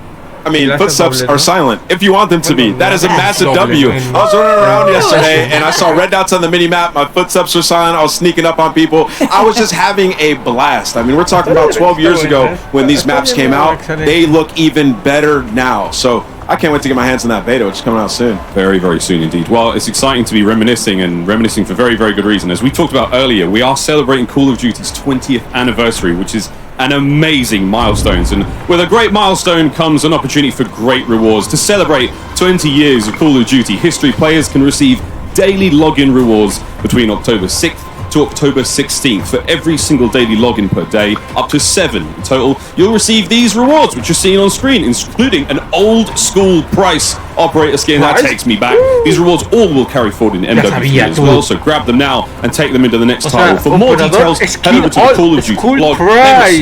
Your earliest memory of COD, was it like waiting in line at midnight trying to get something? What was it for you, mate? I mean, yeah, first of all, I will say we didn't have cool swag like this in these digital packs. I mean, this is that was before that time, but I mean, just playing split screen was the best like old memories I have with my friends in screen looking, trying to figure out where they were on Call of Duty 2, and now it's 2023 and we got everything, and you can still screen watch. It's right there. They're right next to each other. So we might be some players doing that here. Incredible memories that have been had on Call of Duty. Ali, what's your earliest memory on COD? Well, I know I talked about playing with my dad, but I think one of the more core memories, which I can't wait to break down the new and exciting stuff in that game mode coming later, has to be with zombies. When I was in middle school, I'd go over to my friend Anastasia's house, and we'd go in her basement, we'd turn off all of the lights, and then we'd load up split-screen zombies on her big TV on the couch, and just all night on her Xbox, just sitting there playing zombies on town survival, you know, going as far as we could, training them around the lava pit in the center, so that's definitely like a cool memory for me. I love to hear that. We're going to be sharing lots more stories on these couches, I am sure, as we get through the rest of today, but we also wanted to remind everyone again that early access to the multiplayer beta kicks off tomorrow for PlayStation players and next week for Xbox and PC players. You saw a ton of great multiplayer content today. Play that and more over the next week. Check out the Call of Duty blog for more details. I personally can't wait to see everybody get in the mix. Or don't worry, in addition to open beta early access, all those PlayStation players out there, be sure to pre-order on PlayStation Store to get an exclusive look at the Lockpick Operator Pack at MW3's launch. The big question is, what did you guys think of what? That's another one that we saw on the desk, and I mean, there's so much to break down here. All of the team were going through every single detail, but Ali, what did you make of it? She's freaking cool. Like, I know Stephanie talked about how she insta-locks her every single time that she's loading up into a game, and I might have to follow suit. Like, we might have to battle it out for who gets to be the lockpick in game, because she is cool. I'm down with the blue camo as well. Very excited to see all the crazy skins. We've got a tease of some of those skins in game already. The trailers, you name it, it's all happening. But Lockpick available for you, PlayStation players. Hit that pre-order. We've had quite a deep dive on MW3's multiplayer mode so far, and over the past couple of months, I mean, I suppose that was the best way to put it. We've had some teasers, we've had some insights, we've had a few leaks of the return of Makarov and what that means to Modern Warfare 3's campaign. All that in store very, very soon. But now, though, friends, it's time for something quite different. Straight from our friends at Treyarch, here is a look at Modern Warfare Zombies. Multijugador, what's a favorite zombies, multijugador campaña, zombies. Los zombies totales. Ya estamos, chicos, voten. Si están viendo en directo en el Twitch, voten por modo favorito. El mío siempre han sido los zombies.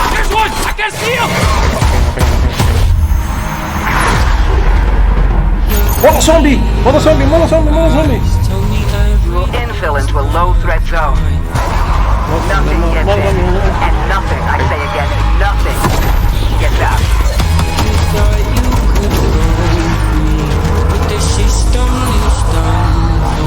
If you listen real closely, doesn't not get your front door.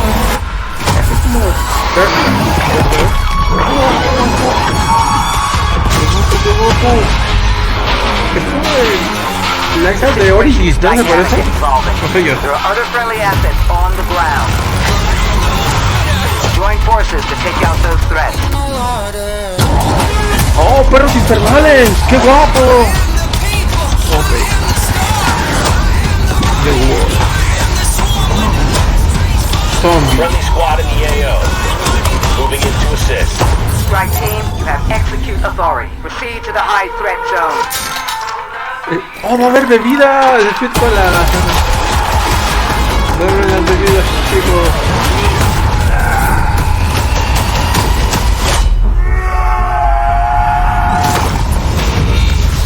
¡Oh, el Macabones! Los monitos explosivos, tío. ¡Qué guapo! Monsters are real. Está usando el trailer. Estoy muy encendido, chicos. ¡Oh, esa moto! ¡Qué guapa! La caja. La caja misteriosa. Paratoria misteriosa. No me digan en su país. Welcome to Operation Deadbolt. Es como... A ver, 10. The Ghost Zombie Pred Orden Digital. ¡Oh! ¡Oh! ¡Qué buena, You just got a sneak peek at the end of that trail of the Soul Harvester weapon blueprint. More on that in just a bit. But now, let's welcome some very special guests from Treyarch, because you got Kevin Drew as well as Miles Leslie. Kevin is the Associate Director of Design and Miles is the Associate Creative Director. Welcome to the both of y'all, and it is so exciting to talk about some zombies. Fired up to be here. Yes. It looks awesome in here. We just swapped over to a little undead purple in the back. When I think of the undead, I think the ambiance. Yeah, I mean, there's something about purple and zombies that just, it really does something for me. But guys, earlier this week, we held an event at Treyarch. We were able to bring a couple of different groups of creators who are here today at Call of Duty Next into Treyarch. First time you guys have had folks in the studio for a long time. It was super exciting. You want to talk a little bit about the event and some of the awesome reactions we got to see in the room from these guys? Yeah, no, it was a great experience bringing in those people. You know, zombies is traditionally something that is a mode based on exploration, discovery, but we felt like there's so much new here. We really wanted to get a group in there and play it, get hands-on, get impressions, get feedback, and we just had a really great time playing with them. You're getting to see a couple of the reactions in the room there. They got to see some footage, they got some playtime, you guys answered about some questions. Yes. The playtest was absolutely fantastic. There were so many awesome moments. It just felt right getting them into play. Well, I was going to ask, like, as you know, having been in the lab, making this for so long, right, and then getting people to see it. In what you guys said before, I remember you guys mentioning that it's not a thing you do often, bringing people into the studio. So that must have been a very, like, almost revealing experience for you guys, right? It felt very good getting outside people besides us playing it. Yeah. Like, oh, wait a minute, this game is good. Hey, this is super fun. You know? It's like, we were right. Yeah. We did it. Guys, one of the most popular questions I noticed, you know, ripe amongst the crowd of creators that was there, Easter eggs. We know them, we love them, we want them in zombies. What, if anything, can you tell us? Give us a little taste. I mean, a little tidbit, a little morsel. A little something. We can't give them all. Well, then what should we expect? So if you were paying attention to that trailer you just saw for the first time, maybe at the end, if you go back and scrub it, you might see something that you'll see that's kind of big. Now, I don't want to give it all away. There's a lot to discover in this open world zombies. Oh yeah, and I think that is going to lead perfectly to my question, which is, with so much that needs to be unpacked here, I guess, you know, what I'm curious about is, like, what are the key things that you want the community to know about this iteration of zombies? The differences potentially from, you know, the previous game till this one, because you guys are having some fun with it out there. Absolutely. I mean, it's a mode based on experimentation, and we're really doing that here. This is taking our gameplay, our classic zombies gameplay and mechanics, and putting them on the big map and all of the experiences that offers with vehicles and the vast space and the higher player count. And then on top of that, putting it in the modern warfare era where you have their equipment, the operators, and it just feels so badass, you know? And it's in this massive open world co-op experience. So that's something that feels exciting, it feels different. Kind of what led you guys to design Modern Warfare Zombies the way that you did in this big new way.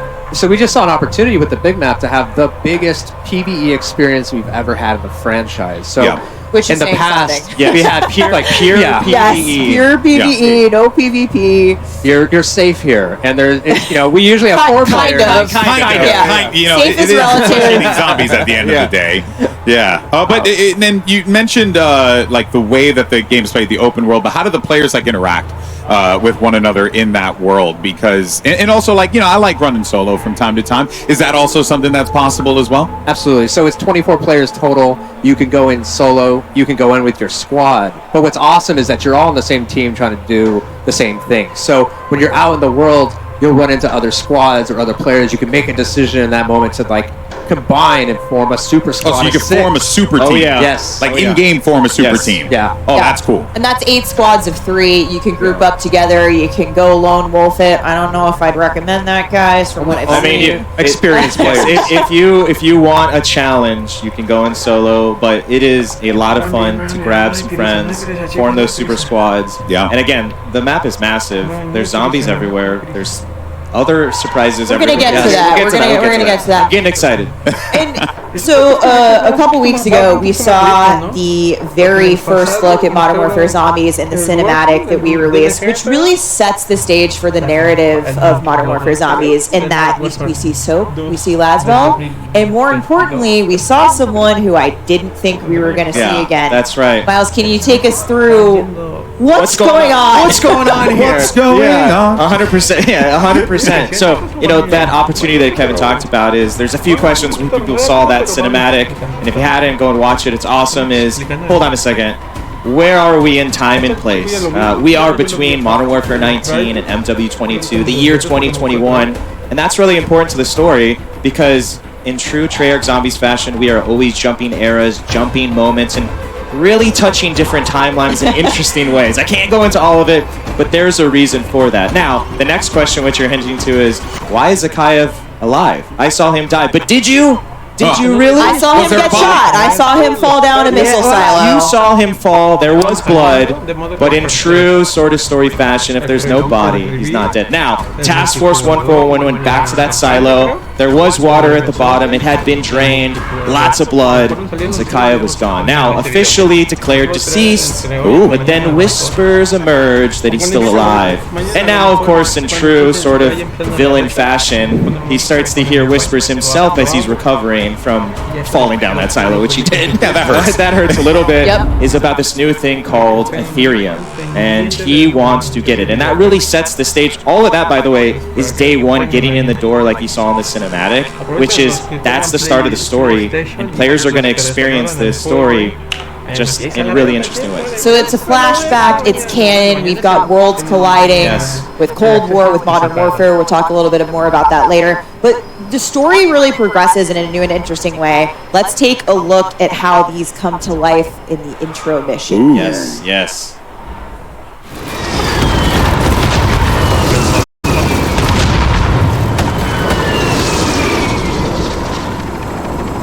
Your objective is a roof-mounted comms tower. Marking location on tag map. Once tower is active, use decryption key from Jansen's tablet to establish comms.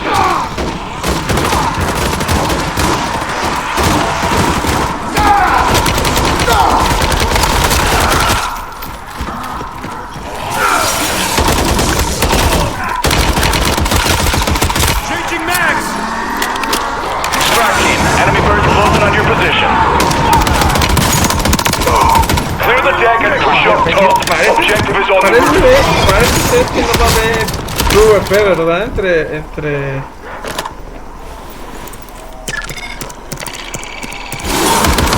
No va a haber PvP entre solosones, ¿verdad? Se ve que no. O sea que va a ser un modo cooperativo.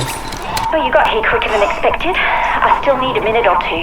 I'm in the middle of erasing my research from the terminal database. Protect us against. We need her alive. Target down. Zakayev will unleash his hell everywhere from New York to Joburg if we can't stop him. Ellos activaron el poder de la efectividad como team. ¡Hazlo tú también!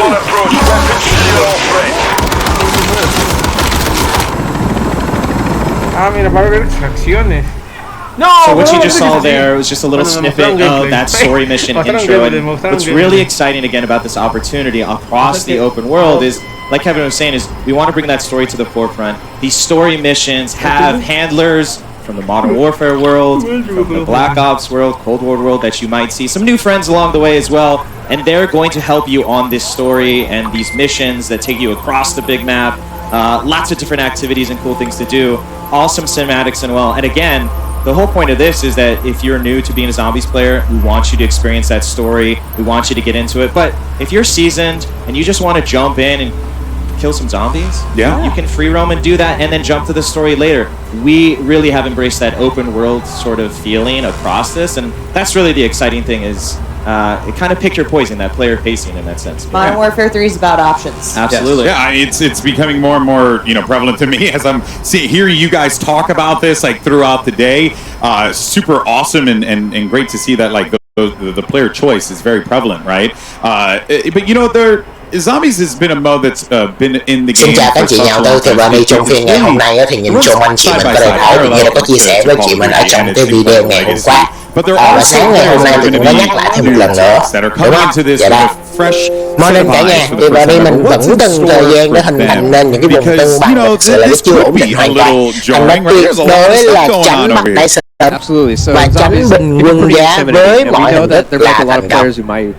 Cái việc mà bình quân giá đối với những cổ phiếu mà nó vẫn chưa ổn định, chưa cân bằng, vẫn còn rung lắc, vẫn còn điều chỉnh là cực kỳ nguy hiểm. Anh chị càng bồi thêm tiền, hạn mức bất thường, margin các kiểu, anh chị đập vô một cái con như vậy mà lỡ như nó chưa cân bằng, nó chưa đủ hai đáy hay là nó chưa đánh lại, nó dí tiếp rồi bắt đầu áp lực tài khoản anh chị càng đè lên tiếp, đổ kép luôn, rồi tâm lý này kia tới lúc cắt ra cái ngày đáy, tới lúc đó nó tạo đáy thiệt, nó hồi lên là rồi xong luôn, chết luôn. Lúc đó là không dám vô nữa, và tại vì nó bào NAV thêm khúc nữa, xong rồi tới lúc vô không còn gì luôn. Đúng chưa? Tuyệt đối không được cầm đèn từ dưới ô tô bắt đỡ rồi vậy kia sớm quá, nó chưa có ổn định. Dù sao này phải chờ chúng ta muốn việc nó test luôn tới gì đấy, nó hình thành cái gì đấy phải chờ. Hành động sớm một tí xíu thôi là trả giá đắt đắt. Lưu ý nha, thường cái trả giá đắt nhất là ở phía sau này nè. Càng về sau càng hành động nhanh càng trả giá. Nếu mà thật sự thị trường cân bằng, giờ thêm ít nhất là phải 2-3 đáy, đó chuyện rất bình thường, đúng không? Giống như những cái điểm hoảng loạn ngày hôm qua, nó đạp xuống cái ngày hôm nay nó lại kéo ngược lên, anh chị thấy không? Sơ hở cái ngày hôm qua, bắt sớm ngày hôm qua vừa cắt ra cái này kéo chật. We've got the mystery box, we've got wall buys, we've got the pack punch, the pat machine. All of these things are spread out across this ginormous map, and as you go in, it's up to you. Where do you want to buy them? How do you want to accumulate your arsenal and your loadout? How do you want to tackle this world? But those zombies features are super key to making this feel fresh and really an evolution of that sort of open world feel as you get more powerful. And again, it's fused with the Modern Warfare DMZ feeling as well as buy stations as well. Using the score streaks. Features that you recognize if from experiences in other modes. 100%, which you may not have had in other zombies. So that's where we've married them together in interesting ways. But it's awesome. The most important core feature, of course. It's a sweet new feature, folks. What? Is our cereal. Zombie cereal. You can't find this in the map. I wish you could. Yeah. It's actually delicious, though. Yeah, it's here at Call of Duty Next. It has some awesome features. It's got a UV light. It's outrageous. I may or may not have taken a box of those. Oh, yeah, I've stolen this. I mean, a crate. I'm not talking about a single box. I'm talking about a single crate. Oh, what came off the truck? You know? Wow. And shout out to Off Limits Cereal for making this with the box. Bespoke for Modern Warfare 3 Zombies, and it's a woman-owned business, which is dope. Awesome. And it goes bang. Yeah. So I would be remiss to not hit on one of the really core features for our Zombies players, and that's the Wonder Weapon. ¿Ustedes lo comprarían, chicos? Yo sí. Yo sí compraría el cereal.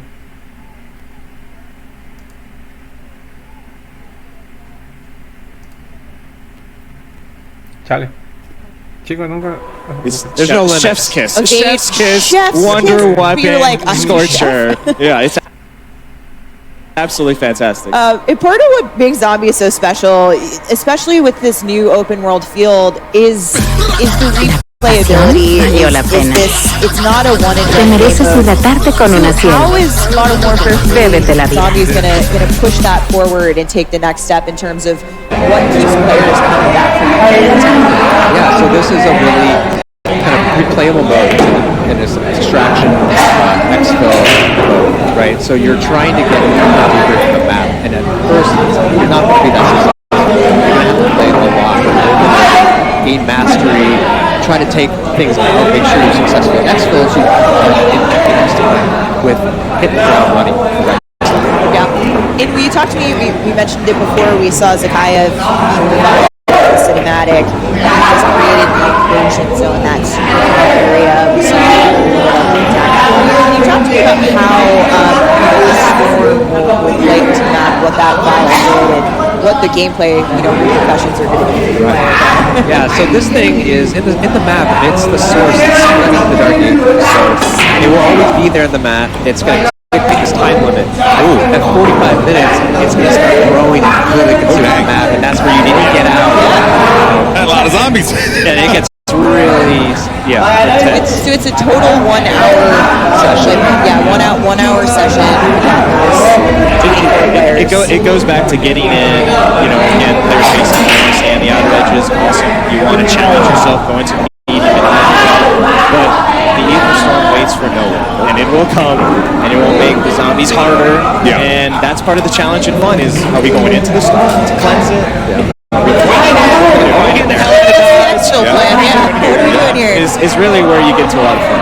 And really to think about that heat map for zombies, part of that is going to be gearing up. You said you're spending, a lot of players will be spending a lot of time on the outer edges of the map or in the yellow, gearing up, getting that loot, collecting the right things that we need to have a successful infill. But one of the most exciting things about that is how weapons will carry over from match to match. Yeah, so if you're familiar with DMZ, we have contraband weapons, so everything you're finding in the match you can take out and bring it with you. Item persistence. Yes, Yeah. we have insurance slots, but we've really taken that to the next level with all the zombies upgrades. So, in the past you've had to do all that just in game, you lose it. Now, all of those things have been formed into a consumable version called acquisition. So things like Pack-a-Punch, weapon rarity, ammo mods, wonder weapons. Yeah. All of those things you can find in the match, and you can decide to use them then, or you can take them out and just start the next match, load up, Pack-a-Punch, drink 4 perks immediately, and now you're good to go. Like, you're going all the way into the high threat. Straight into the red zone, juiced up on perks, right? Yeah. Quite a difference, right? But what was the, I guess, like inspiration? Was it just, hey, let's just try something creative, different, fun, do what Zombies has always done and push the bar? Yeah, it's just like introducing this different kind of pressure with the time limit, but then now giving players this additional ability to bring things in is huge. Yeah, it's part of that. How do you ease new players and seasons players, right? It kind of relates to rounds, if you're familiar from that, is like when you get into the higher zones and you have more of that arsenal, that's for those seasons players. They're going to feel it and they're going to want that challenge. Well, you know what? There's a big challenge there, so you better be loaded up on a bunch of stuff coming in to really succeed. All right, we're getting into the lightning round here. Finally, Miles, I asked you before. You said that Zombies is all about discovery, and it is. We know those secrets, those Easter eggs are out there lurking in the world. But of all the secrets, again, I'm going to pressure you. Keep going back to the well here, Steph. What can you tell us? What should we be looking out for? I can't get into all of the secrets. I want to, but the team would kill me. There's a lot in there. But we want people to find them. We do want them to find it, but we have, again, taken advantage of this map. There's a lot there on day one for Discover. We love watching the community find these things. That is part of the fun. So we don't want to spoil any of it, but there's a lot in there, and we're already planning some fun stuff to come later as well. Well, look, more coming. You're not getting it out of us. You know what? Steph might be trying to dig deep. I will never do that. Ever in a million years. But what can you guys tell me about the monsters? What do you tell us about all the monsters that we have coming up here? Because there seems like there's some wild ones that are going to be available for players to fight against. We have a full gambit. It starts with just our zombies. We have more zombies than we've ever seen before in one space. They completely fill up this map. Anywhere you go, there's going to be danger. But then we have all of our other awesome enemies. So Hellhound, our Mimic, who can disguise himself as a cache in the map, so you have to be careful. The Disciple, he buffs... that was me this morning. Just waking up. Free coffee. Buffing zombies and life draining the Mangler with his cannon and ranged attacks, so just all sorts of threats. But the Mega Abomination, he's about 3 times bigger than we last saw him. He's Yeah, 'cause so he needed big to be now. bigger. He's now thrown some crawlers under his stomach. Oh, and fun. The dingle dangles. He is can't like- fit in buildings anymore. He's so big, so he needs those guys to But he'll go still inside. get you in the Oh, buildings. this is when you talk about like that opportunity of open world is, okay, you think you're going to be safe, I'm going to run inside. No, absolutely not. The Abomination will send in these little creatures and they will try to explode and flush you out. So really, it's, do you want to die by the lasers outside or do you want to die by these zombie explosions? Again, it's up to you. Your choice. It's your choice. Choose your own adventure. That's right. But perhaps more terrifying than monsters even for the first time. There are right. humans Yes. in zombies They as were well. the real enemies all along. So this enemy PMC group Yeah, absolutely. is in the world. That's another, again, important to the story when you go back to Sakayev and this Terminus Outcomes PMC group. They're his muscle that he's hired. They found that Ethereum. They want more in true sort of bad guy fashion, and they are across the map. So for the first time, you're going to be able to, if you want, fight these AI. There's gameplay loop tied to them where there's a progression on that side, and you can run into them. You can avoid them if you want. If you just want to chill out and shoot zombies all day, that's great. You want to mix it, that's cool. Or the coolest thing is to take a horde of zombies, and Kevin loves to say it's like a hornet's nest, which it is you shoot a few, you get a big horde of them. They're upset. And you basically train them right into the human that's AI. cool. And, Okay. And it's basically the zombies are third-partying. Yes. Right? Which is awesome. So we're 100% team zombies, and you just kind of sneak by as they're causing all the carnage, so you can loot, get what you need, and get out. But it's really just I can't express the moment when you unleash your own zombie horde on the human AI. It's really satisfying. Awesome. I can't wait. Well, you guys saw it after the Zombies trailer earlier, but in a couple of minutes, Lottie's going to give you all the details on the Soul Harvester weapon blueprint. Stay tuned. That thing is absolutely absurd. It's 100% something that you're going to want to see in Zombies Day 1. But I have some other news. We got a little taste of that big map that you guys keep talking about. I am excited to announce that the big map you saw here teased in Modern Warfare Zombies was actually your very first look at the brand new map coming to Warzone. We're deep diving into Battle Royale coming next. Oh boy, it's going to be tuned. Awesome stuff. Firstly, Kevin, Miles, I want to thank you guys so much for your time. Your passion is infectious. Your love for this is truly Excited to be inspirational, here. and I'm excited to try it out. I wish we could stay and talk about it. Yes. I think we You didn't could draw your self-portrait. Kevin drew some lovely Zombies artwork I today think we that could talk about this will all be day. debuting later. It's going to be awesome. I'm sure everyone's so Thanks for excited to having jump us. into Zombies. Yeah, and thank you guys so much for sharing that love for this. And that, of course, wraps up our Modern Warfare Zombies portion of this show here. But next up, it's Warzone with live Warzone gameplay and new map details are going to be coming your way. But first, a quick word from our sponsors.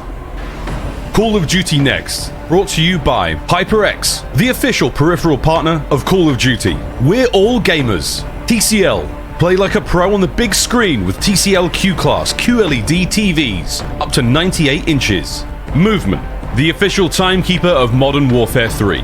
Go to mvmt.com/COD to see the limited edition Watch collab. Backbone, level up your play with Backbone and Call of Duty Warzone Mobile. And Lovesack. Lovesack Stealth Tech is a proud partner of Call of Duty Next, bringing unparalleled immersive surround sound to your at-home gaming experience. Ladies and gentlemen, as we see, Next. Zombies! Where do we even start? Oh my god! I mean, it's we've got the spiritual successor to Outbreak from Cold War. We've got everything we know about zombies, and a big old look at what they called the big map. Did you notice it when you saw that screen? That's the sort of map I can see 100-something players jumping into. Find the very last man or woman standing. Guys, zombies, let's get into it. The ray gun on the very appropriate. It looks sick. Cannot wait, frankly. I think the big thing is that it's almost like a gateway for others who have never played zombies before. It's Warzone type of style. You have also ether, waves of ether coming in that make your life a lot harder. As if zombies wasn't hard enough. But just there is something for everybody in this zombies game. It's so fun. Actually, could see a couple of the pro players in the CDL reacting to zombies and being like, hold on. Our good buddy Sim was already tweeting about it, saying zombies look sick. It does look sick, Sim. You're absolutely right. Ali, I mean, this is like, we're going to pull up as a squad, we're going to run red, all of our skins are involved, we can enjoy the cinematic story moments, and then we can get absolutely into the action and play around with zombies. Absolutely, Miles. I know that you're going to be on the outskirts for a hot minute. Don't worry.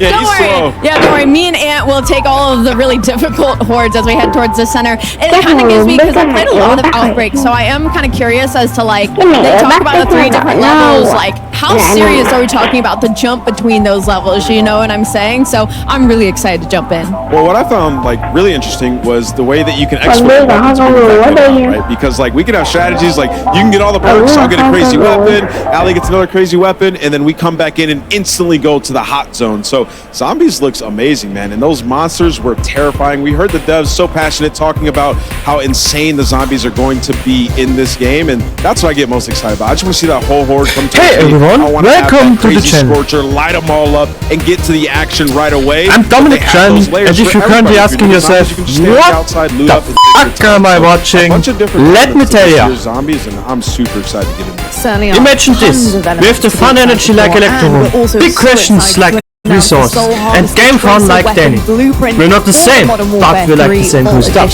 Cool, right? This gun is stunning. It will be available starting October 17th in How did you get in here? And Warzone to anyone who pre-orders the Vault Edition, and comes to Modern Warfare 3 on launch day, November 10th. Here I dream big, just like resource. I ask mind-bending questions, but let's not forget, I'm all about fun too.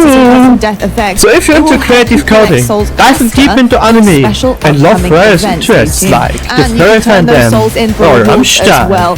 You're at the right place, my friend. The blueprint is going to come with the dead wire. So like, comment, and share this video with your friends. You mean if there was an actual weapon that can fetch me their souls? I just wanted to get it out on broadcast. Sorry guys. Just watch it again. Still coming up later today. COD Next doesn't finish just yet. We've got a day of Call of Duty action ahead of us, ladies and gentlemen. Immediately following Next, we will be Code Bowl 4, presented by USAA. Join the top Call of Duty streamers and military esports teams as they compete for the coveted Code Bowl trophy. I'm Dominic Tran, and if you're currently asking yourself, what from today's the fuck am I watching?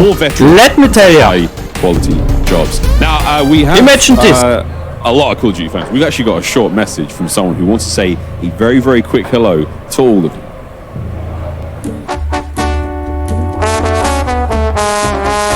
Qué rollo plebada, puro Modern Warfare 3 y pura WP. Se viene algo chingón.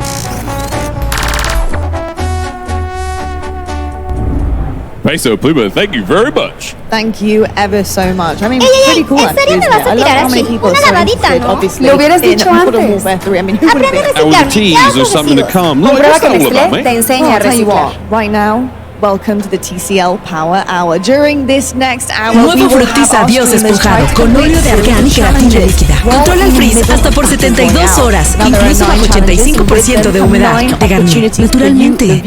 To have a chance to win a 65-inch TCL TV. Now, look at these, okay? We need to talk quickly about how these potentially might go down. Did you catch a glimpse of any of those challenges? What are we thinking? Yeah. I instantly saw the one where you have to get, I think, like a double elimination with a drivable train. Oh, what? Yeah, wait. A drivable train? One more time so the people out there.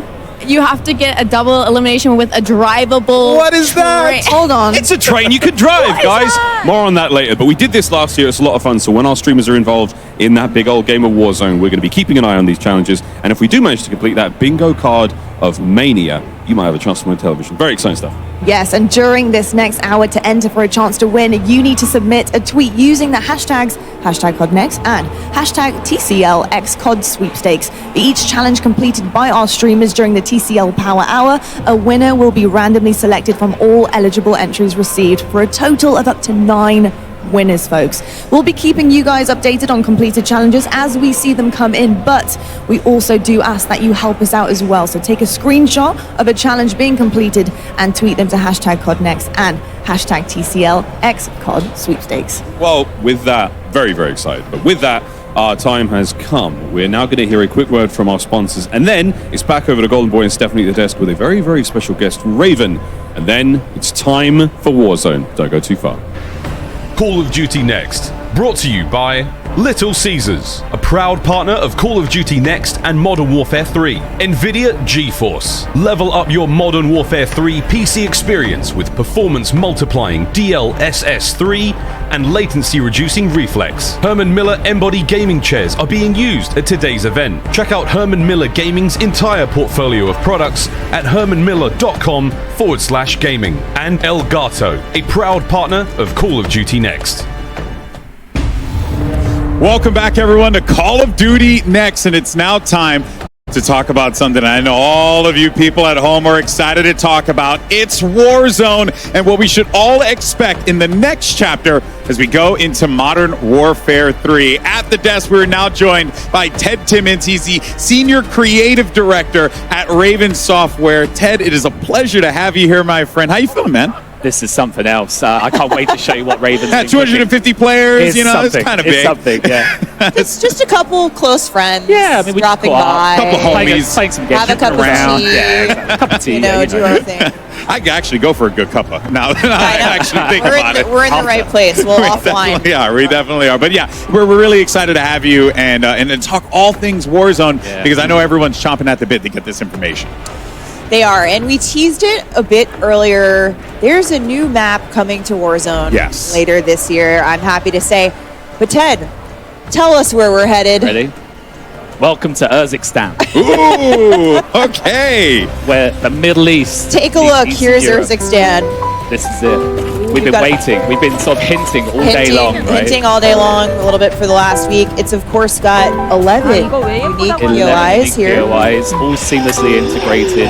Brand new map, full of wonderful nostalgia that we'll dive into as well when we play. And you mentioned this is where the Middle East meets Europe Eastern Europe a little bit. Yes. And Urzikstan will, of course, be familiar to many Modern Warfare players as a central location from the campaign, of course, where Farah is from. Yes. This is my personal favorite point of interest, Zaravan City. Okay. You've got the huge construction site with the crane that's got an ascender. If you look carefully, you might see a zip line or two, which we'll talk about. Zip line, you say. I saw that, and that definitely caught my eye. But any opportunity to also be in more lush environments with that industrial spin, I kind of like the Sorokin Industrial as well. This is on the northern side of the map. Again, when we think about something like Warzone, you need those industrial districts. We got pop-off power. I made a joke yesterday with our creators that they'll be popping off here. I'm sure later today. Yeah, that's going to be a thing. That's wonderful how it point of interest. This is Shahin Manor. Again, like really built around that kind of close quarters combat that we want our players to experience. Awesome interiors here. I've had some really fun close quarter engagements here. Lowtown, where the rats are going to be hanging out. Here in Old Town, these are next to each other. There's a train line running through it. This is sort of in the centralized area of the map, so we expect this to be a hot drop. Yeah, Old Town, Lowtown, put nearby one another. Of course, we've got this beautiful ruined architecture, sort of a bit of those touches across the map here. And all of military base. I'm hearing this is your favorite POI, huh? My personal favorite. I love a military base. Way back in Verdansk, you can find me at the military base, and so these bunkers speak to me. Well, what's sticking out to me, looking at all of these different locations, is density. There's a lot in between different buildings, different locations. It really feels like there's going to be some fun opportunities to get some good fights in. Yeah, it was one of our focus points, and I love this vista shot of the map, but it was genuinely one of our focus points was to say, how can we make a more dense map where it feels like, in terms of like rotation opportunities, the regain, that there's always some way like you can go and kind of call home. So glad that's coming across. And we touch on, I think what's really interesting is you and I have talked, Warzone has been here for a number of years now. We've had a lot of opportunities to take those experiences, and it feels like you guys have really worked to apply those experiences to this map. Yes. it's one of those things where when we start to talk about the game, we always reflect on, you know, the many, many years of Warzone now and what our players have loved. So I think when players play, and you'll see this very shortly, there's little bits of every map that we've had to date, but at the same time it has like a freshness to it. Like when we think about new maps, it has to have a newness at the very same time. So they're dropping in. This is They're it. dropping in. This is the very first time you are seeing live gameplay from Urzikstan. And who better than Dr. Lupo to take a look at, because he's, you know, he's going to pop a few heads from across the map too. So I mean, he's even trying to do it a shot. I mean, they're warming up, but I've seen him crush with shotties to an MP, so I have faith.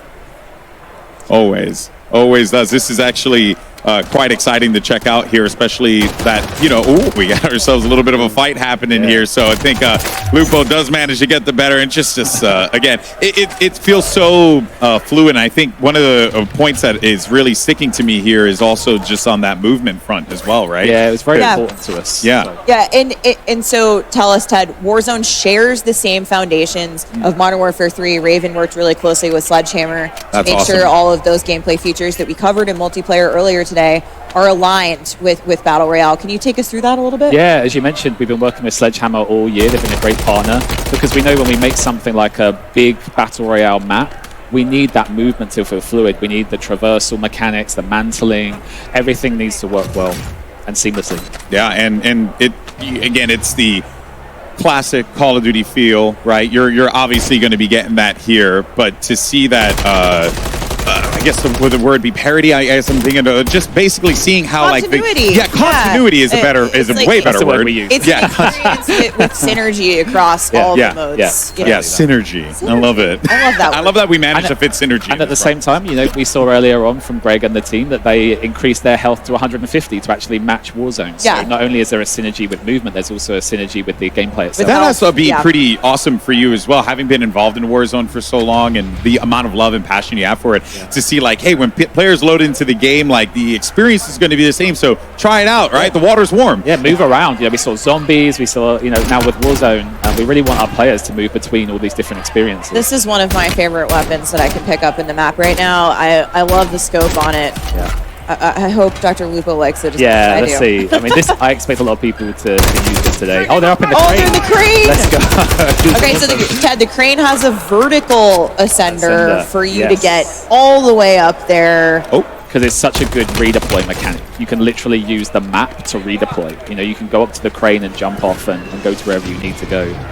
So he's just equipped a Guardian. Yes. Guardian, we talked a little about in MP. I said I'd talk about it more in Battle Royale, because I think this is something we're going to see a lot of today. This is a new kill streak. Can you tell us a little bit more about how it's going to play out in VR? It's I mean, I don't want to critique that gameplay there, but maybe, just maybe, if he'd put it down, that could have been the area of denial that he actually needed to win that encounter. So it's very much about, if you're being pushed or if you want to defend an area, get that Guardian down.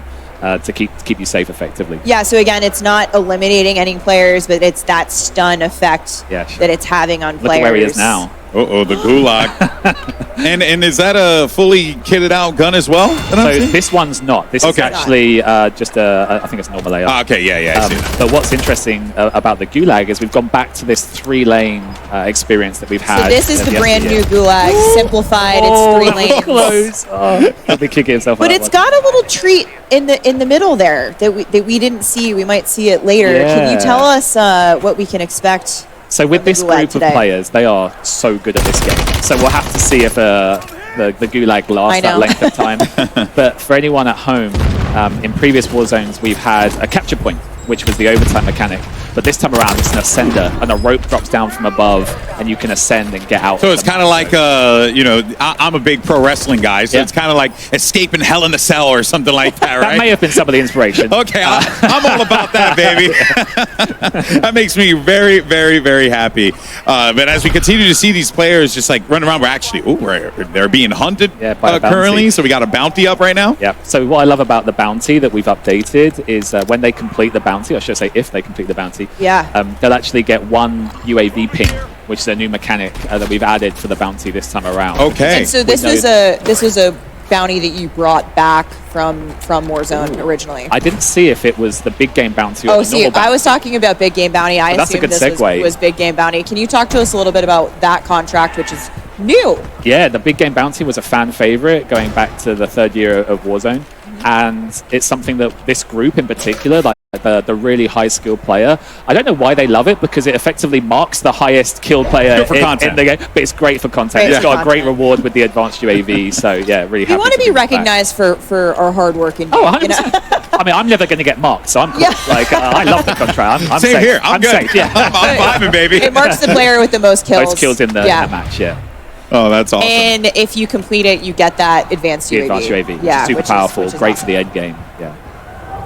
Actually, now, as the game continues to play out here, and our competitors kind of get the lay of the land, I find it to be really refreshing for these players that, they were just toiling around in Modern Warfare 2 maps, old Modern Warfare 2 maps, but now they're going into something fresh and new. Is that like an objective for you guys with this map, to make it feel just fresh, to make it feel like you're jumping into this with a new pair of eyes? So whenever we think about a map, you have to think about both the map and the gameplay. Like they're so intrinsically linked. So hopefully a little bit later on, we'll see some of the gameplay that we kind of hinted at. I saw the team beforehand hinted at the drivable train. Haven't yet seen if a team landed on that. But that's the newness. It's the new map plus the new gameplay, and those things combined will yield today's experience that everyone's playing. Yeah, and also feels like a lot of quality of life features, right? And also some great gameplay features that have been introduced into this that I'm also looking forward to, because traversal, a big thing in BRs, you got to be able to rotate effectively. If not, you're going to get wiped out to the circle. Seeing one right here, And actually. I see a use zip it? line off in the distance. We're going to get a better look at them Even here. better. This is the crane we were talking about earlier, so that's the So vertical. you can go assembler. up. Yep. Okay. But for the first time, in You can addition to going up. Redeploy drones. As Oh, soon as the that's map cool. launches, we're bringing those across from Al Mazrah. But then, here's the new Nice. The new. I was going to ask when we were going to get horizontal zip lines. Yeah, so I mean, we were so happy to bring these into the map. It really fits the POIs and the layout of the land. Yeah. But also, this group here, they're going to use them to push another team. Oh, yeah. Whereas for a lot of our players, they might use it to move Evade. away or evade Yeah. a team. So it's got dual purpose. I'm sure we'll have encounters where they meet each other. On the zip What happens when two players on a They zip go line? They go past. They go past each other? Okay, but you can use your AR. So. But I mean, like, you should shoot. Yeah. You could duel like an old British right. horse. You can do like 10 paces, Yeah. turn around, zip, and then just go and try and see if you can take each other out. No, It's that is awesome, really though, cool. especially over water. We saw them sort of between the higher buildings. We're going to have them across the water. I think in terms of getting across this map, can you tell us anything about this map in terms of size, sort of what to expect for folks at home who aren't going to maybe get a sense of it from everybody today? What we did was, obviously, we always look at like the latest map. So we look at Caldera and Al Mazrah. So it's closer in size to Caldera, a little bit smaller than Slightly Al Mazrah, smaller than Al Mazrah. but it's more dense. So Yes. it should feel like, in terms of land space and mass, it should still feel very familiar. And so when you say dense, we mean to less open Less open spaces, more between packed. Yeah. points of interest, of course. And I'm even seeing it here. Like, there are some wide open spots where snipers can have a great time, but there's so much like urban, dense environments. Yeah. Has there been some like really cool play tests where everyone's just like scrapping it out in these like wild locations, cllose quarters? Like I mentioned, when we look at Low Town and Old Town, they're kind of like the rattier places. But again, we'll talk about some of those gameplay mechanics that we've added to improve that. It has the train line that runs straight through it. Okay. So you'll be in Low Town, maybe just like getting into it with another team, and then another team just comes steaming rolls through, up. literally on the train, and potentially pushes the team through the POI.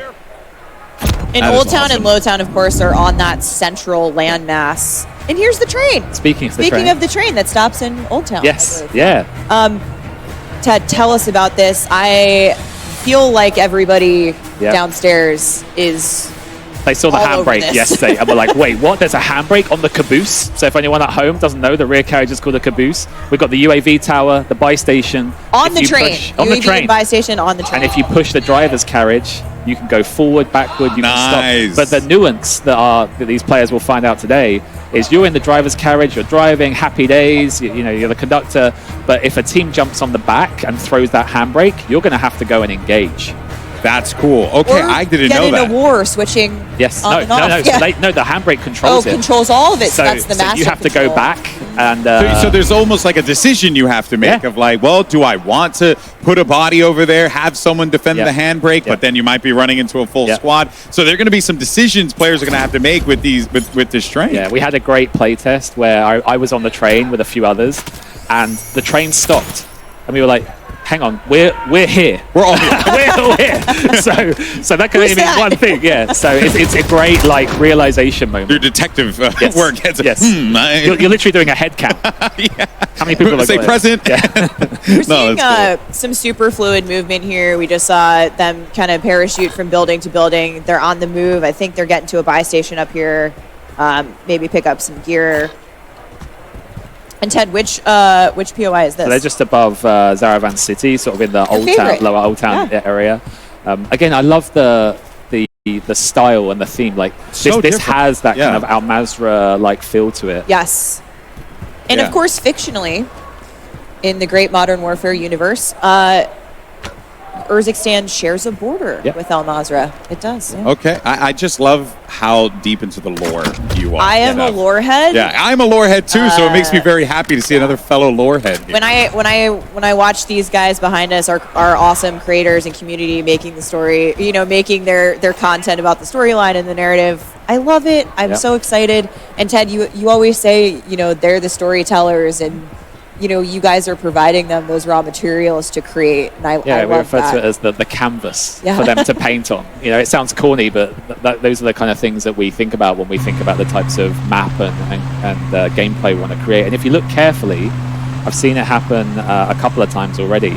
We have unsuppressed red dots that now show up on the minimap. Okay, Yes, the classic minimap behavior will behave the same way in Modern Warfare 3 multiplayer as it will in Warzone. So that unsuppressed fire, visible. How has that added to the game? When you think of something like a big map BR, like Battle Royale, it's really important that you know where engagements are happening. Yes. For a lot of players, it could be they want to avoid that area, or for other players, they want to move. Did we get... Personal favorite, I believe this is the cash gulag. Here we go. Let's have a look. We love the money. Well, let's see Pick how up this as much works as you out. can. Let's see if the Ascender comes down. Let's see if they push, or they're pushing. I don't know if they're even going to have an opportunity 5 for it. seconds. These guys. No. Oh, let's go. That was good. Oh, so Very now that we see the stress in her face. She's like, Now that we see the gulag, and of course, shout out to Chica for the clutch there. What are some things that we should be expecting for the gulag, because that was different. That was different than what we saw before, Alex. Yeah. In fact, we got some video. Here we go. This is the OG gulag. This is what we're going to be playing most of the time in the 3 lanes. But Ted, for the first time, there might be some other gulags. Yes, so maybe right on cue, we'll see the night vision gulag. Look at that, No way. So this is something that can happen from time to time. It's a chance of it happening. And we have several of these, and I almost don't want to spoil too much. You talked about the I cash actually one. like we want to wait to see. But and here's the Ascender that we've already mentioned. That if you can get on it and you can get out, you can be shot on the way up. You can be shot from below. But you can also get off of it and make a play as well. Yeah, make a play. That's cool. Okay. We've seen some really interesting play tests of. I remember one of our designers shared a clip where the other player had jumped on the Ascender. They also got on underneath, shot them on the way up, eliminated them, and then made it themselves. It's like a little Matrix moment there, you know? You're shooting and down. again, it goes back to the storytellers. We want our players to tell the story here. Yeah, it's Call of Duty moments, right? And we'll wait to see, if we get some of those other gulags that we're talking about. But it's ultimately you bringing the, implementation of the public event into the gulag mechanic. We're showing them off here today. It may not be like that at launch because we're still obviously in the Warzone Alpha build. But we've got some exciting stuff planned. And our streamers are dialed in. There was a tone shift when we went into Warzone in the venue. They're having a feel good the time. tension where everyone's like, well, here's my opportunity to pop off They came here in to front compete. of the world, in front of their creators. And it is great that these creators, the passion and the time that they put into Warzone, has to feel rewarding for you being a part of a team that has built this system. Yeah, right? I mean, at Raven, we have to cater to so many different player types. When you've got millions and millions and millions of people playing your game, you've got these creators who play 10 to 12 hours a day, 7 days a week. But equally, we know that we have people who jump on a Sunday with their buddies and just want to have some fun. So we always try and find that sweet spot of our mechanics, where something like the train, anyone can jump on the train and have a fun time with the train. Yeah. But equally, we've made changes. For example, ooh, it's happening. Oh, here we go. Oh, hit the brake. Hit the brake. Here we go. Hit the brake. Oh. Okay, now I hope she turns around the front. Oh, she's getting pushed behind. Oh, we've got a lot of action. Oh no! Oh, I'm not sure that was a smart play. No, they were both getting off of it. Oh, okay. That was smart. That was smart. Yeah, Noisy Butters was like, guys, I'm out. Yeah, I'm out. Yeah, not worth it. Oh man, that is going to be a sweaty drop. Yeah, I mean, she was seconds away from pulling the brake there, and that would have just caused complete chaos. For the map. And pretty soon here, we're going to have probably a winner of our first match. So hopefully we got the news. I mean, they've come here to win. Right? Yeah, we're jumping around between streams today, and hope you guys are obviously checking out your favorite creators' streams here at COD Next. Really, really cool stuff. What else, I mean, like, should we be looking forward to here, right? Because I know, like, you guys are doing some creative things with like the contracts and different things like that to really get people in the game to move around, interact a bit more, cause some more chaos. Yeah, I mean, yesterday, you know, we started talking about some of our quality of life improvements. Yes. And I think one of the biggest cheers we got from this group was that we bought pistols underwater. So if you're swimming underwater, you will always have a pistol. Nice. And I did not expect that to be the biggest cheer, but it shows the love that this group and I think our wider community, it's reflective of them too, have for like those small detail touches that just improve the gameplay loop as a whole. Yeah, quality of life's definitely been top of mind. You know, building this map out, it's as you said, it's something that Raven thinks about. You know, building Warzone from the ground up, and a lot of those quality of life changes that we've even made in the live game in the last year. Expect them in carrying them forward. So everything that you've played and seen, like we've made over 100 quality of life improvements to the Warzone of this year.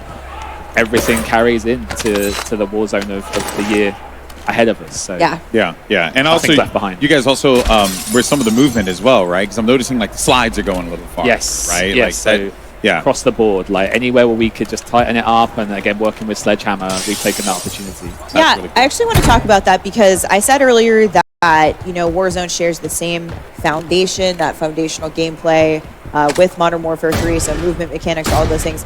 But you've put your own, you know, touch on specific things, tuned a little bit more specifically for VR. Do you want to talk to us a little bit about you know, how some of those perks might work a little bit differently in Warzone specifically versus MP? Yeah, so on the Warzone side, we felt that this time around was an opportunity to have some unique perks only for Warzone. Because again, it's a big map. We have different player styles, different motivations. So different experience too. My personal favorite is Combat Scout. Okay. Now, I'm adding that because I like it. Okay. That is very much a perk. I also like it. I am not going to go on the internet for several hours after this. That's the beauty of perks. Like the perk there should be variety. There should not be an optimized path. It should be that when you jump into the game, you don't know, you're going to be surprised when people have equipped. I expect some of this group will probably equip Shrouded, which is that when you get downed, you will automatically drop a smoke grenade. That adds a really new dimension to it. And equally, I think another one will be Resolute, which is when you get shot and you take a hit, you move faster to get out of dodge. So oh, that's cool. So good opportunities for, especially for like field, like a wide open field traversal, get shot, get a speed boost, get down, potentially a smoke comes down, your teammate can back you up. There you go. That's really the cool. Kind of variety that we're looking for. Yeah, well, I will definitely run with the smoke bomb one because I know that is going to be me. I'll run the evasion perk. You'll run the evasion one. Drop some duos. It'll be some super interesting mixes. Yeah, that's really cool, and it's almost like giving the character, giving the players, like as it's been said time and time again, right, that freedom of choice to be able to get really clever with like how you want to approach that, and it tune feels like play style. Tune that play style. Feels like player agency. We want the stories, etc. Yeah, and we're back in the gulag again. Oh boy. Tactical crouching. Okay. Preparing for battle. Will we see the long rumored Ascender the mythical. It's going to be a myth by the end. No one's going to believe it is actually in a sense. Got a Molotov out. Players are But too she's good. picking up that cash, so this is the cash gulag. But we're waiting to Here see we go. that. 1 second. The ropes come down. Grab it. Oh, she baited them. Oh, well played. Well played. Baited. The smile. Yeah, she baited them. Really good there. I don't blame him. I would have done the same thing too. Just gone It straight was a to honey the rope. pot. It was Yeah. like, oh, honey. I'm going to grab some honey. Now she's got that cash, right? So she's got both of her. She's got one teammate down. She can go grab them Buy them if back. they don't get it out of. I think she's trying to get out of the gulag. Oh, someone just actually did a buyback, so she's got to be careful. Yeah, here you go. There's the fight going. Here we see maybe somebody. Yep, you can see the unsuppressed red dots on the mini-map as Yep. well. Oh, the other teammate's down. Oh, she's pushing. Here we go. This is ambitious because she's literally. I think. Does she have any help here? I don't think she does. They're both in the gulag.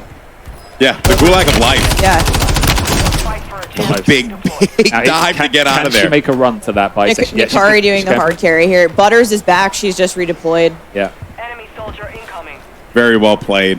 That dive, I've been loving that we have the options of diving and sliding. You know, yes, you can do some really funny things with the dive. I love it. There's just ground loot, and in fact, maybe we can actually quickly talk about ground loot. Yeah. We've brought back weapon rarity. Okay. Yes, we will see colored loot. You just saw it right there. Like she picked up the blue AR. It's one of those things that when you think about the looting gameplay, you need to be able to quickly see like what's that weapon, what's this item, etc. So even from a custom loadout perspective, you know, it's got that pink/magenta tooltip, that card that you can see. I think they ended up losing both of their teammates there. Hate to see it, but. So Ted, what are some of the things that we can expect to kind of stay the same here? Like I see buy stations, redeployable buy stations. Are they coming back? Yes, they'll be there day one. We really see this as a continuation of the current war zone, and then just leveled up, polished, all new movement, etc. on top. Got it. So something that a lot of people in this room care about. Yeah. That we worked super hard on in current Warzone and we think is awesome. Is the good old Champions Quest. Oh, the Champions Quest. We've had some amazing moments in the last year since we introduced it, and it's been really fun for a lot of people. But we want to open that up a little bit. What can you maybe breadcrumb us a little bit for what to expect with where you might take us with Champions Quest in the future? So Champions Quest is something that we're going to be launching during the first season.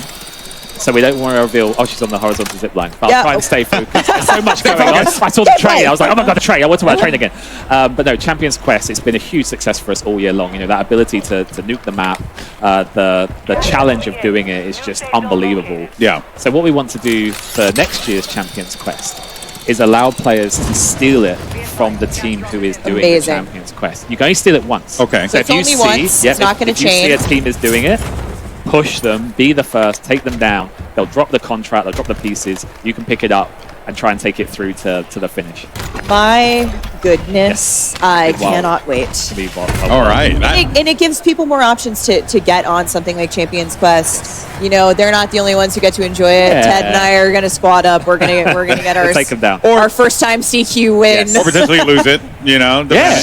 Okay, I'm sorry. I didn't mean to put that negativity out there. I'm so sorry. Well, let's actually go ahead and check in on our TCL Power Hour and see how many challenges have been completed thus far for the days. And remember, for each one completed, you have a chance to win a 65-inch TCL TV. All you got to do is enter that hashtag CODNext and hashtag TCLX COD Sweepstakes. Once again, that's TCLX COD Sweepstakes. For each challenge completed during the TCL Power Hour, a winner will be randomly selected from all eligible entries received for a total of up to 9 winners. And thus far, we have 3 of our items picked up here. So it looks like we still. I didn't see which ones it was though. Was it the train? Did we get the train? I hope so. I hope we get it. Can we see the card again? Yeah. Actually, can we bring it up one more time? I just want to see what we have. Here we go. We got the contract. We did get a drivable train elimination. Yeah, we watched it. That was that. Yeah, the pistol. For some reason, in my head, I thought it was run someone over with the drivable train. I honestly did too. That would be legendary. If that happened and we don't know, I need to see the highlights. So I'll be busy later. That would be the first ever. It would actually be kind of cool. But there you see it there. But for Now, though, we're actually going to head on over to Miles, Lottie, and Nameless, as well as Alley Cat, for their thoughts on live gameplay for Warzone. What you got for us, guys? What you think?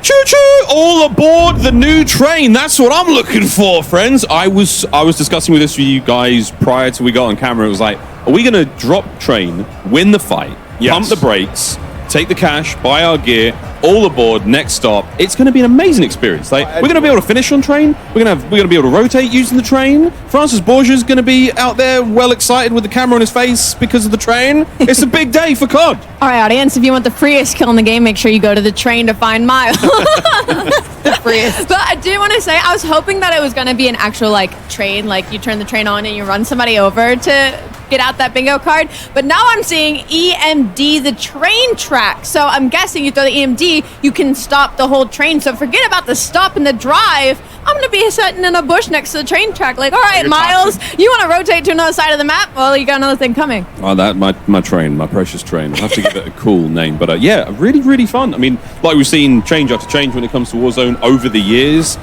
This one sort of feels, again, like movement's back. Everyone's super excited about that. Guns look really fun. But the increase in health. Fights feel a little longer, you know? That's the big thing, right? It's the quality of life, the presence that the game now has. And do you know what I've absolutely loved about Raven and the team up as well? Is the fact that they have not been afraid to bring things back, to bring things back that the community wants. And I think that is just incredible. They're listening and they care. And that is definitely coming across the screen. So for me, I think, you know, things like the red dots that we're seeing on the map, you know, unsuppressed fire. We're seeing also just small things like the blue plates that are also happening in the HUD. And it's minor things that make such a big difference to, I think, the community that grind Warzone. It is their life, it is their careers. Many of them in this room right now. It's massive. Yeah. And it's really exciting to see. Also, the quality of life upgrades. You know, we heard them talking about the unique perks that we're going to have in Warzone. Like the Shrouded is massive, right? You drop a smoke when you get knocked. We already do that in Warzone. We throw a smoke at our teammates. Sometimes you don't have one. Now that it's going to be an actual perk that you can grab, huge. Also, when you start to get shot, you talk about the health now, which is great, having 150 health. Well, now when you get shot, you move faster. So not only do you have that extra health to survive and evade enemies, you also have the faster movement with MW3 that they're bringing, and a perk that even allows you to get faster, because we know there are some players, come from myself, who's a bit more competitive. You like to get, you know, a little bit more aggressive and get in those 1v4 situations. You have the ability to do that, and it's all up to the player, which is great. There is one more perk which wasn't brought up by Ted, but Irradiated, which has got something to do with how you interact with the gas, but more on that later. Ha ha ha. Like, plenty more cool changes though. I mean, like, we've seen different field upgrades, we've seen different, you know, kill streaks, the Guardian being involved as well. I mean, that's something that I think Black Ops 4 players remember a little differently. This one doesn't kill you though, this just slows you down. It's like a gigantic stun grenade spotlight. Put it in a doorway, Miles. Put it in a doorway, but the range on that bad boy is crazy. Look, if that thing's good enough to slow down the Incredible Hulk, it's good enough for COD. That's all I'm saying. It certainly is indeed. I just got to say that I'm so excited to see how our creators, our streamers, the community react to this, especially when you check the timeline and seeing kind of what the noise is about. And Ali, looking across Warzone right now and the way that Warzone has been pushed forward, not only in terms of the map, and you know, a lot of people talking about Verdansk and how much they miss it, the nostalgia coming forward, I think, from Urzikstan really does kind of give that reminiscence of Verdansk in terms of the way it looks and feels, the openness. We also have moments and places like Superstore, etc. There are drops there for everyone who wants to get a battle in and perform at the highest level. Yeah, and I think something that's crazy about Warzone specifically is the fact that, like, it's only been a couple of years it's been around, right? And I feel like it's continuously just getting better, and small changes are being made for quality of life. And like you said, this does feel very reminiscent of Verdansk, but it has all the great changes like the guns, the blue guns on the ground, and we just saw a UI change, like the gas mask actually being on your face the entire time. You can see it on your screen. I will tell you right now, I'm somebody who has really bad object permanence. I would always forget that I'd have a gas mask. So now that it's like actually on your vision as well, so like it's a great reminder. Just really small things like that can really change a game. That's something that I think community members have been asking for, the amount of times players enter gas or whatever. A few more really nice quality of life changes. No matter what your loadout is, you'll see on screen right now, if you're in the water, you have a pistol no matter what. Whatever your loadout is, whether it's 2 primary weapons or you've got a melee, whatever it may be, there is a pistol at the ready when you do go underwater. Same for all the ladders as well, so that element of gameplay, I know Dude, the first time I had a circle out in the ocean in Al Mazrah, I dropped like a 12 kill spree because no one could get close. I was running around with a gulag pistol and it really worked. That is not the case anymore. Awesome quality of life change, whether it's gas masks, whether it's pistols. We're really just starting to learn our way around this place, and Sledge and the crew at Raven, great job in bringing all that to life. And you know what? You talked about the gulag there. The gulag looks great. Oh, right? My God. I'm a big fan of, I know everybody likes different gulags that we've had throughout the years, but I'm a big fan of, like, let's just get into a gunfight. I see 2 walls in the middle. Let's just get into the gunfight, and better man gets out of the gulag. And we also see that they have the rope, the ascender, where you can just jump on the rope and get on out. A couple different strategies you could employ. Wait for the person to hop in the ascender and just shoot him as he tries to escape. But yeah, man, Warzone this year, it looks phenomenal. It feels like the answer to the call of the community.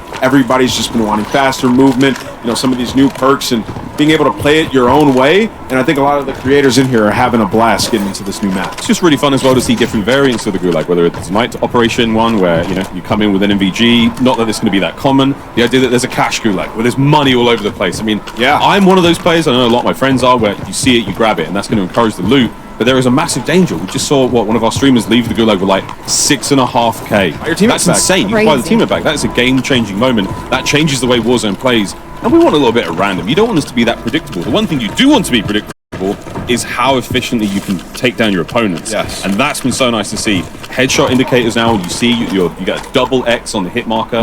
You know you're dealing damage to a head. The limb damage has all been uniformed across the board. So you're going to get a much stronger and more, you know, predictable feel of how my weapon performs, how my attachments perform with that weapon, and how I can employ that to the best of my ability and the best of the situation I'm in. It's just really nice, man. The last thing you're going to be doing is guessing in a game like this.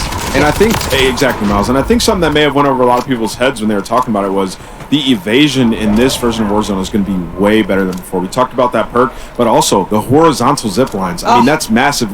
They've had big upgrades to quality of life in terms of trying to get in fights and evade over the last years. Like we had the PRD where you can go up and redeploy yourself and fly away. I think all those things are going to be coming back, but now you also have the ability to hop in these horizontal zip lines that they've placed throughout the map. So, you know, if you get into a fight that maybe is pretty far out of the circle, you can take your time, finish that fight, and then strategically use those zip lines to get back towards circles. So I think that that's something, you know, just piqued my interest in the way I like to play the game. You're talking about evasion as well. I mean, you know, going back to small things like the gas mask, you can now put the gas mask on, toggle it with tear gas. I mean, there's ways to make sure that you can survive. The survivability is so big. You know, no more wafting in front of the face. The gas mask will go on and you are able to evade enemies and try and counter things that are coming your way, because that's all that Warzone's about, right? It's being aggressive but also countering pushes that are happening from left, right and center. I think a big point is like the controlled chaos in Warzone. That was something that always really stood out to me, is like it's really chaotic. You don't know where the gas is going to be, where you land changes a lot of the time. The loot that's on the ground is, you know, pretty different most of the time. It's very unpredictable in that sense, but there's those predictabilities of having a horizontal zip line now, like knowing about the rotations. It's those little small things that you can control. And something I really enjoy is the fact that I feel like obviously most people's goal early game is to get your loadout drop, right? But again, with the amount of loot, I feel like there's a lot more loot on the ground as we've been watching gameplay. But again, the gun quality of life, the attachments and stuff, maybe not try prioritizing the loadout so much as getting to a certain stronghold or getting somewhere else on the map. We're seeing Swag here with the MCR, and that's a single attachment on the weapon, and he's looking fantastic with that thing already. A lot of players have been talking about this. We saw Shartsy, there was a clip on Twitter not too long ago, or X.com, whatever it's called these days, talking about how auto-aim feels like it's been slightly reduced in this game. It's a little harder at certain ranges to land very accurate shots. That's really nice, man. I mean, that changes the way the game plays. More health, harder to shoot. The better you are, the better you're going to play, essentially. Yeah, and you add that with that movement, I mean, there's going to be a decent skill gap, obviously, right? And I think that's phenomenal. And like you said, we're watching Swag here. These are the guys that we're going to be learning from. You know, these creators that are in here figuring things out, what's going to be the meta, what people are using. And right now, he's rocking that MCR, and he is beaming. You said he only has one attachment on here. Going to get knocked, but, I mean, that thing is a laser. I mean, he was beaming, though. He was beaming indeed, and you see him get knocked down and potentially might do here as well. No, he does manage to get his teammates. He's going to be in the gulag, but I will say when you are down, you do also have extra health now as well. There has not only just been health added into in general, but when you are knocked down, there is that again survivability. Your teammates can make plays around you. Well, stop and try to get thirsting. you up. Yeah, stop. There's, I mean, everyone needs a drink out there in Al Mazrah, I'm but still they're gonna do it. so very, very thirsty. Out here in Kazakhstan, it's a little different. We got fun with it. This is Optic Blake going up against Swag in the Gulag. Who you got? I got Blake. I got Swag. Come on, Blake. I think I got Blake. Come on, Blake. He's gonna send out. If it was a sniper, I'd pick Blake. Oh, there it is. That's my TST. You can't ever doubt Blake. Come on. He had to deal 10 bullets, deal 250 damage there. So you're seeing like full plates when it comes to like the amount of health and lot. As you said, when you go down, I had the pleasure of downing an opponent in Warzone. I took a sniper rifle to the head. They didn't. I couldn't thirst them quickly enough. Yeah. So, I mean, this is just going to change the way the game plays. I would love to see any. I mean, this is something that more folks out there are going to know how throwing knives impact. Because we saw that was the absolute way to play Warzone. Really was the down method. players, throwing knife, immediately recover that bad boy, get out and get. I hope it's still a one tap, man. I need it to be a one tap. I know. I like that. That's Just not running fun. around and I'm out. Yeah, we're seeing different areas of the map. They talked about, I think it was Old and Newtown. I think is what it was called. They look It's a nice absolutely place to fantastic. Go dog. It's a night. He's out. Oh, ciao, peace. He's gone. That was incredible. That is a solo YOLO champion. That man knows pressure is nothing. Look at that. How fun was that? Dude, the night vision looks good. Low town. My boy was out there. All sorts of good fun happening here. And again, look how dense the map is. That is a ton of buildings, though. I mean, you know what I did see, though? Even in the largest of buildings, not a huge amount of stairwells. That was a real pain point for many, many players. Between the horizontal, vertical zip lines, redeployment balloons, you name it. There are so many ways to traverse this colossal landscape. And you know what else I see, Miles? I see a lot of rooftops. I see a lot of rooftops for those snipers. So even though that there are denser areas, which might make it slightly more difficult, there's still plenty of opportunities for those crazy clips. But you know what, Allie? I can just take one of those cranes and I can fly right down to the rooftop. Seems like they have a decent amount of those placed around the map as well. We saw one on this screen right behind them. And, obviously rooftops, there's some campers who like to sit up there, but there's ways that you can get up there and take them out now pretty nicely. Yeah, and the drones as well. You can also get a drone in the sky and literally take the line right up there and try and get on the rooftop or try and counter a little bit yourself or fly away and evade, which is probably what I would be doing. So we're still within the TCL Power Hour, looking to see if any more of those sort of the bingo card moments happen. Haven't seen anyone get a breacher drone elimination. Oh, come on. Which is actually crazy because it's, I mean, from our experience, especially multiplayer, very easy to do. Yeah, I mean, you guys are all standing and messing with movement. I came in right through the breaches drone, 3-piece, that thing is crazy. That was me. On the I was also on a the part of bingo that card, obliterated squad. I don't know if you guys saw, but there's also somebody has to get a guardian kill. No, it's a guardian. Yeah, like an opponent who's affected by the guardian. Yeah, just kill him, yeah. Oh, it does it like this might be a juggernaut suit. Oh yeah. We are miniguns like it, He's 'cause moving minigun fast. is, Boy, schmooving. I told you, you'll be schmooving like you've never schmooved before, COD fans, in this game. Everyone's very, nimble on their feet, a lot of twinkle toes, and you can even dress for the occasion and put on even slicker shoes to improve movement, improve speed, strafe speed, how quiet you are, you name it. Dress for the occasion, COD fans. It's time to dress up and have a good time. Certainly is indeed. I gotta say, it looks absolutely gorgeous. Just in terms of just the style. We heard actually Ted talk about the way that it looks, and it's all kind of part of a bigger picture, looking a little bit like Al Mazrah at times. We also have Verdansk as well coming through, but I think the colors are just in perfect balance, so I think it also looks stunning. Yeah, I mean, a lot of folks are like, oh, we want to go back to Verdansk. Well, you're close enough. Kazakhstan is the country where Verdansk was. Oh yeah? Yeah, man. Are we back? Yeah, we're back. We're totally back. You're a lawhead as well, aren't you? I really am. I read all the signs. I mean, I read the bits of paper. I love all this. I really do, mate. You know what else is interesting? Obviously, the perks are named a little bit different in this game. How you have your gear and your vest. Line. You're going to be able to find the boots in Warzone, obviously, as well. And that is going to shake things up, right? Because that prolonged slide, obviously, in the multiplayer and the arena gameplay is going to be different. But in Warzone, I mean, you have a lot of different areas that you have to traverse where that slide could come into play. So I think that's going to be really interesting when these guys get their hands on it. As well as the climbing boots. We haven't actually seen too much of that, but what that does essentially is it speeds up your mantle ability, and you really do move crazy. I mean, Peter Parker will be climbing the side of some of those buildings and terrify you, Ali. I share the same last name as him. Does that mean I am also Spider-Man? Ever been bit by a spider? Possibly. Well, maybe my. I think we would know by now, Ellie. I also beyond that, I wanted to point out the fact that who we were watching, they just did that play that we were talking about earlier, using the zip line to push a team, while another one kind of like just looks over the rest of the teammates making that push. So nice. Yeah, it's incredible. Very nice indeed. Well, that's a nice taste of Warzone. I mean, it's been very cool, very, very exciting. But that's going to be it for the Fireside Chat for now. It's back over to the desk to Golden Boy and Stephanie.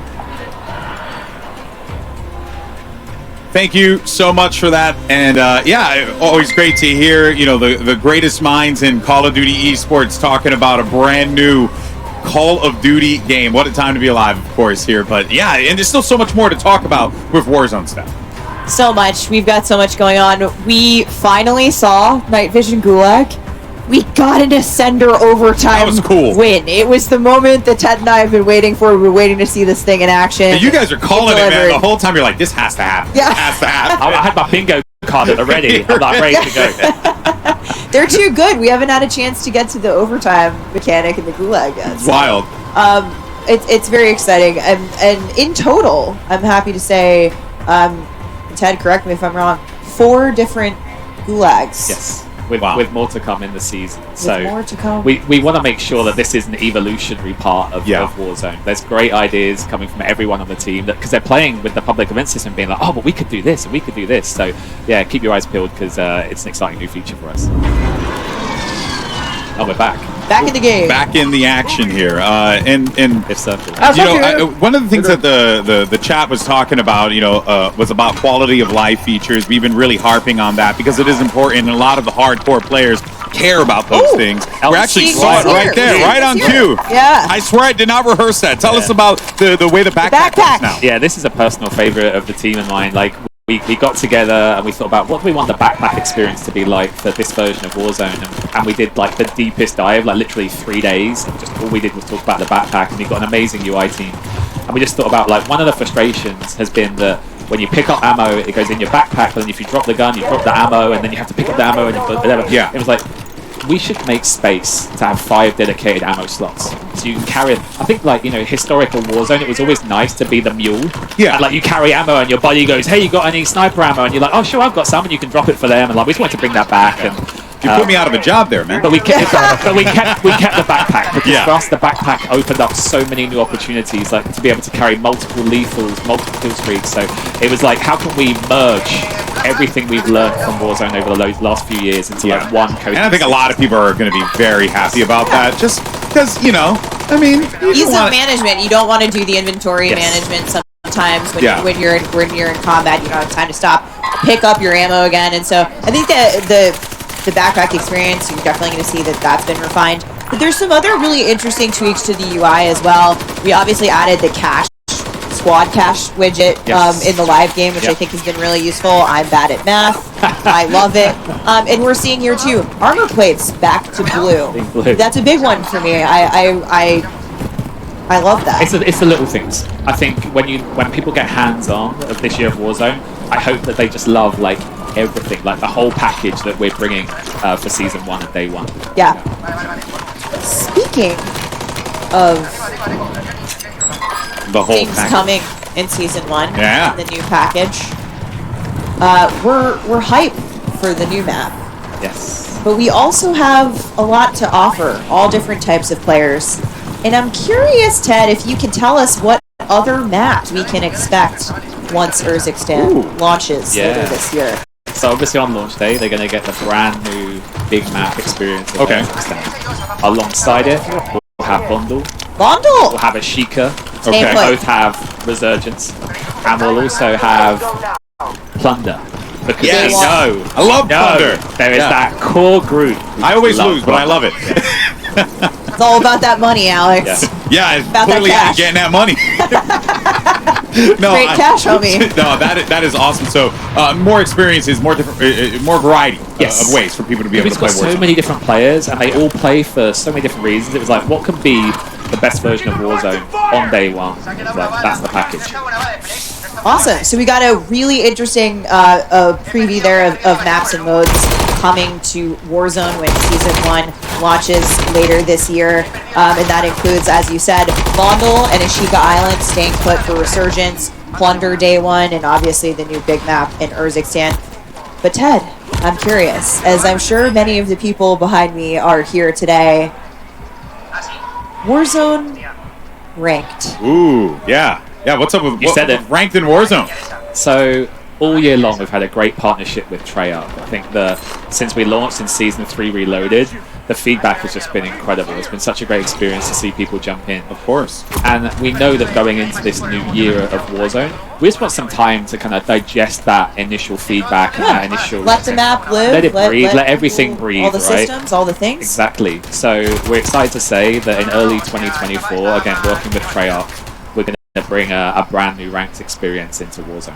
Nice. But apart from that, lips are sealed. Oh, I was going to try. I was going to try and pull a Stephanie and see what else I could get at. Maybe at the I really like to dig in there. You really for did. I'm sure a lot of people are over the moon about that. Yeah. Yeah, I was actually catching up with TP yesterday, and he was telling me like how much ranked Warzone has like helped, to like really give him more things to do in the game, right? Because when you're a competitive guy, you just like to get sweaty and play some ranked games. Like my buddies and I, who I play with back home in the UK, like when we play, it's like just that constant. Let's get to gold. Let's get to plat. Let's get to diamond. And like just push it. I'm iridescent, so I don't have to deal with it. I'm actually top 250, but okay, yeah, we got a couple braggers over here. All right. Me, I'm dying on the train. Bottom 250. Packing all my ammo mule. I'm out here with a couple gods, and I'm just getting finessed out in the streets. Hate to see it. That is excellent, and I think that for a lot of people who really cherish that hyper competitive experience, that's around the corner. Yeah. Excellent stuff. Excellent stuff. I love some rooftop gameplay, and I'm getting a good taste of it vibes. here. I think vibes here. I referenced your vibes on the broadcast earlier. I don't know if you did. I said, back in the good. It's locked and loaded, I think. Is it locked and loaded? I can't tell. I see one attachment. Okay, it's not locked and loaded. Not locked and loaded.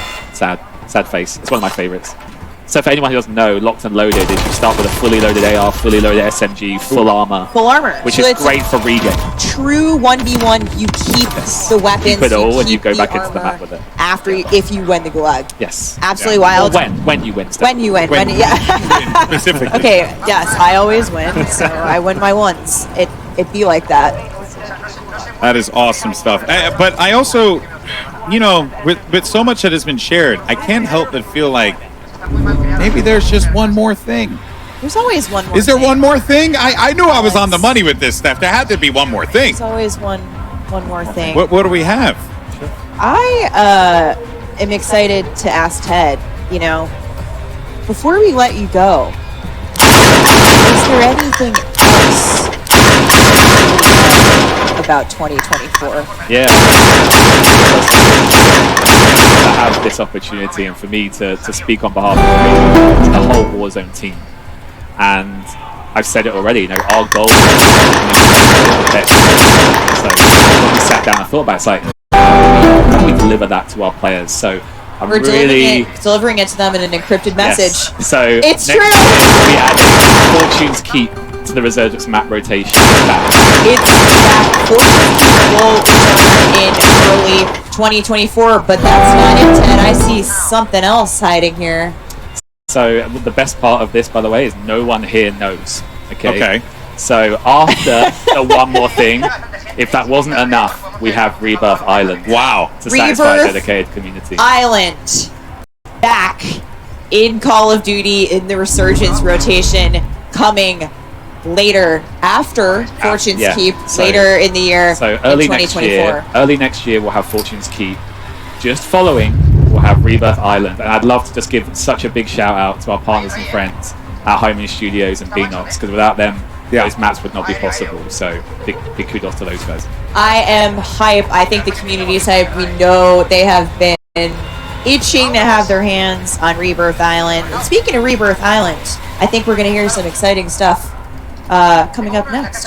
Yeah, I'm over the moon. That's 3. Wait, 4.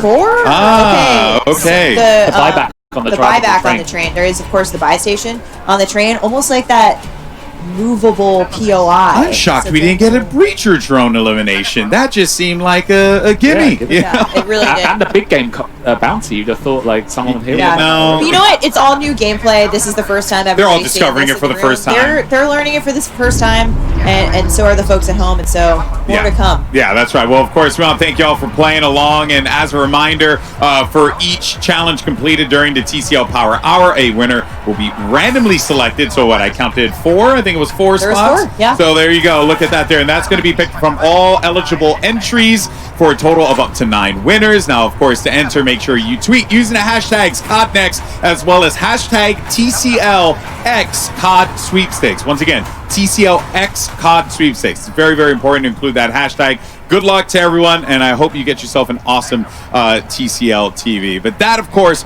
was an amazing first look at Urzikstan and what players can expect from Warzone in the future. Ted, before you go, I just want to thank you so much. You know, what I told Kevin Miles earlier, just that passion, all the devs that have come up here, that passion for what you guys do, it bleeds through in everything and the way you talk about it. So thank you for sharing that love with us, if I can say thank you to everyone at Raven Software, every studio that's been contributing this year. We're one big family, and just this is the greatest privilege of my career to be here today with you. So grateful for you as well. Thank you, Ted. It's awesome. Yeah, well, Can't wait to dive in. We are definitely grateful to have you and all the devs here to talk about this amazing game. It's been such a fun time. But for now, though, let's actually head down to Maven, who's going to put a couple streamers on the spot in the hot and ready seat, presented by Little Caesars. Maven, who you got? Thank you so much, Alex. I have Sally as a dog. You're going to be the Urzikstan Reaper. I got a feeling. What are you loving so far on the map? The movement is great. The sniping looked amazing. I didn't love that I lost my gulag, but everything else was great. What happened in the gulag, Sally? Take me through it. I got absolutely turned down by Smixy. Yeah, that's pretty much it.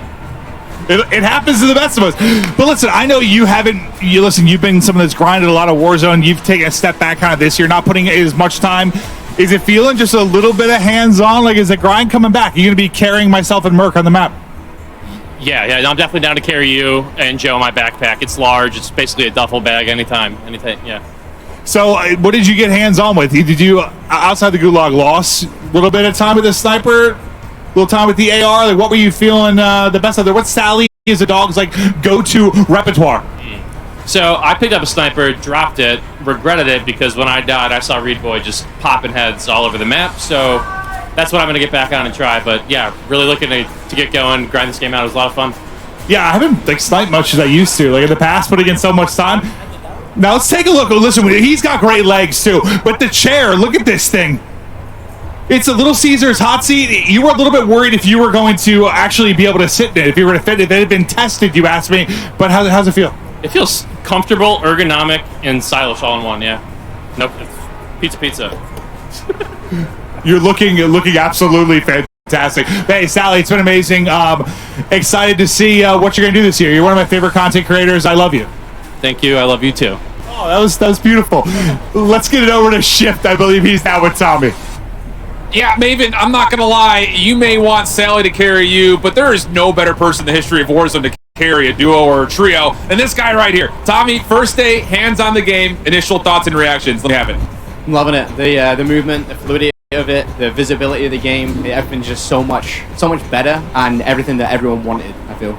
So, again, you were day one, Warzone OG. You played every map, including all the small things. We heard the Teens' Unfortunate's Keep, Rebirth Island. If you were to tell the people at home, like, what does this map most feel like compared to other maps in the previous instances, where would you kind of go to?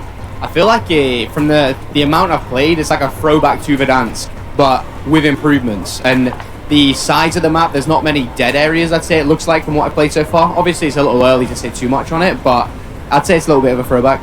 Fair enough. Final points, what are like your biggest overall takeaways, especially from the competitive side? I know there's people wanting to say, let me get into ranked, let me get back up to those statuses again. Where are you feeling the biggest differences, either mechanically or maybe just aesthetically on the map right now? I mean, from the mechanics we've got so far, I feel like a lot of the competitive players, pro players, they're going to love it. I mean, they're going to find out their own little ways to move and how to improve the movement on the map, but just off the base, it's so much smoother, nicer. You get around the map much quicker, so it's real good. Fair enough. Tommy, thanks so much for stopping by. Enjoy the rest of the stream. And hey, with that, we're going to go back up to Miles and Lottie to give us their thoughts on, of course, what they saw with Warzone. But before we come back, we also have the Warzone mobile team. But of course, first, before we jump into all that, a quick word from our sponsors. Call of Duty Next, brought to you by HyperX, the official peripheral partner of Call of Duty. We're all gamers. TCL. Play like a pro on the big screen with TCL Q-Class QLED TVs, up to 98 inches. Movement, the official timekeeper of Modern Warfare 3. Go to mvmt.com/COD to see the limited edition Watch collab. Backbone, level up your play with Backbone and Call of Duty Warzone Mobile. And Lovesack. Lovesack Stealth Tech is a proud partner of Call of Duty Next, bringing unparalleled immersive surround sound to your at-home gaming experience. Welcome back to Call of Duty Next. We've just witnessed a full hour of all good, brand new Warzone action there on Urzikstan and much, much more. I don't know where to begin.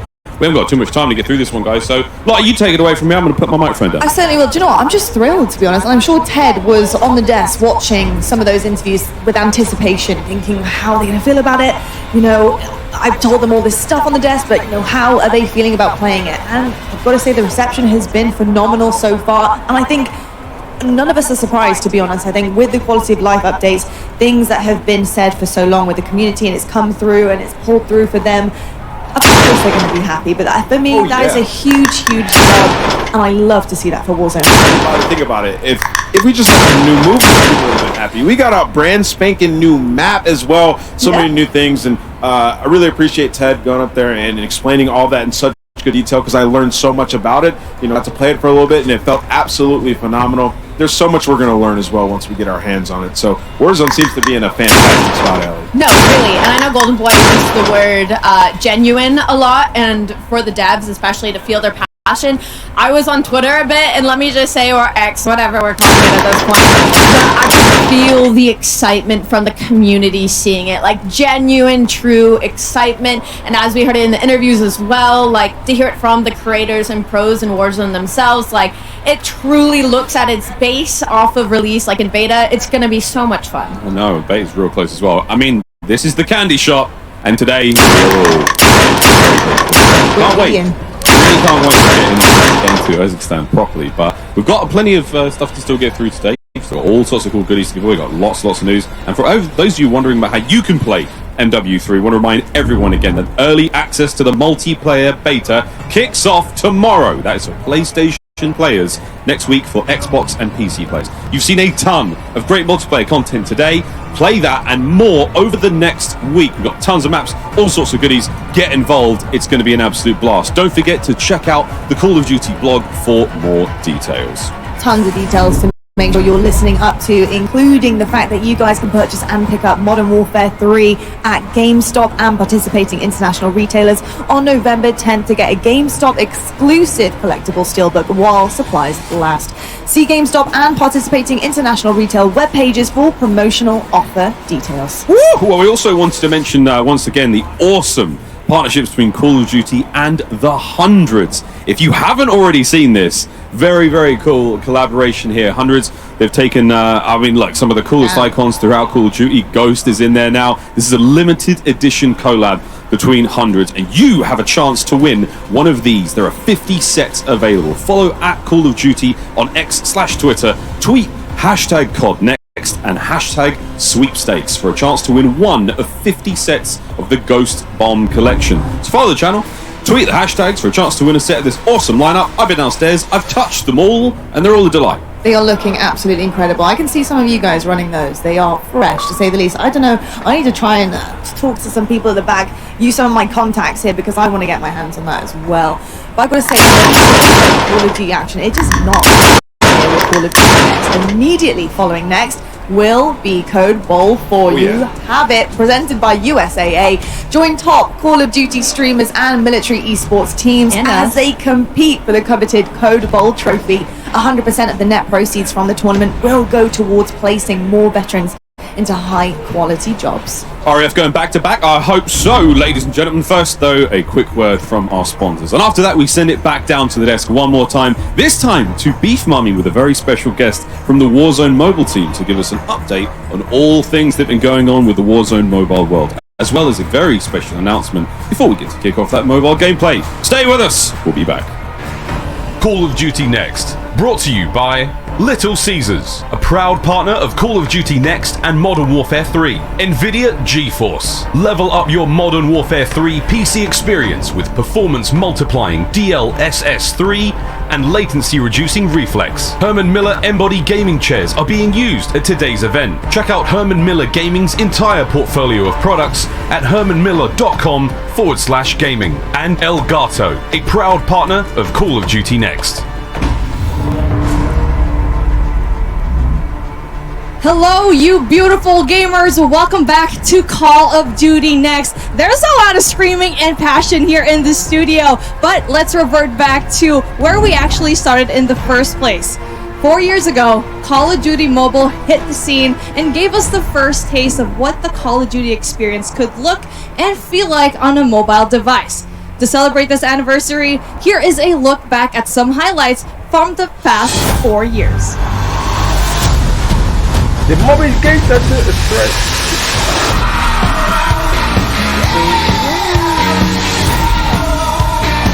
Ya me saltó el toque, bro. Acá lo Duty móvil. O sea, yo puedo hacer el Warzone.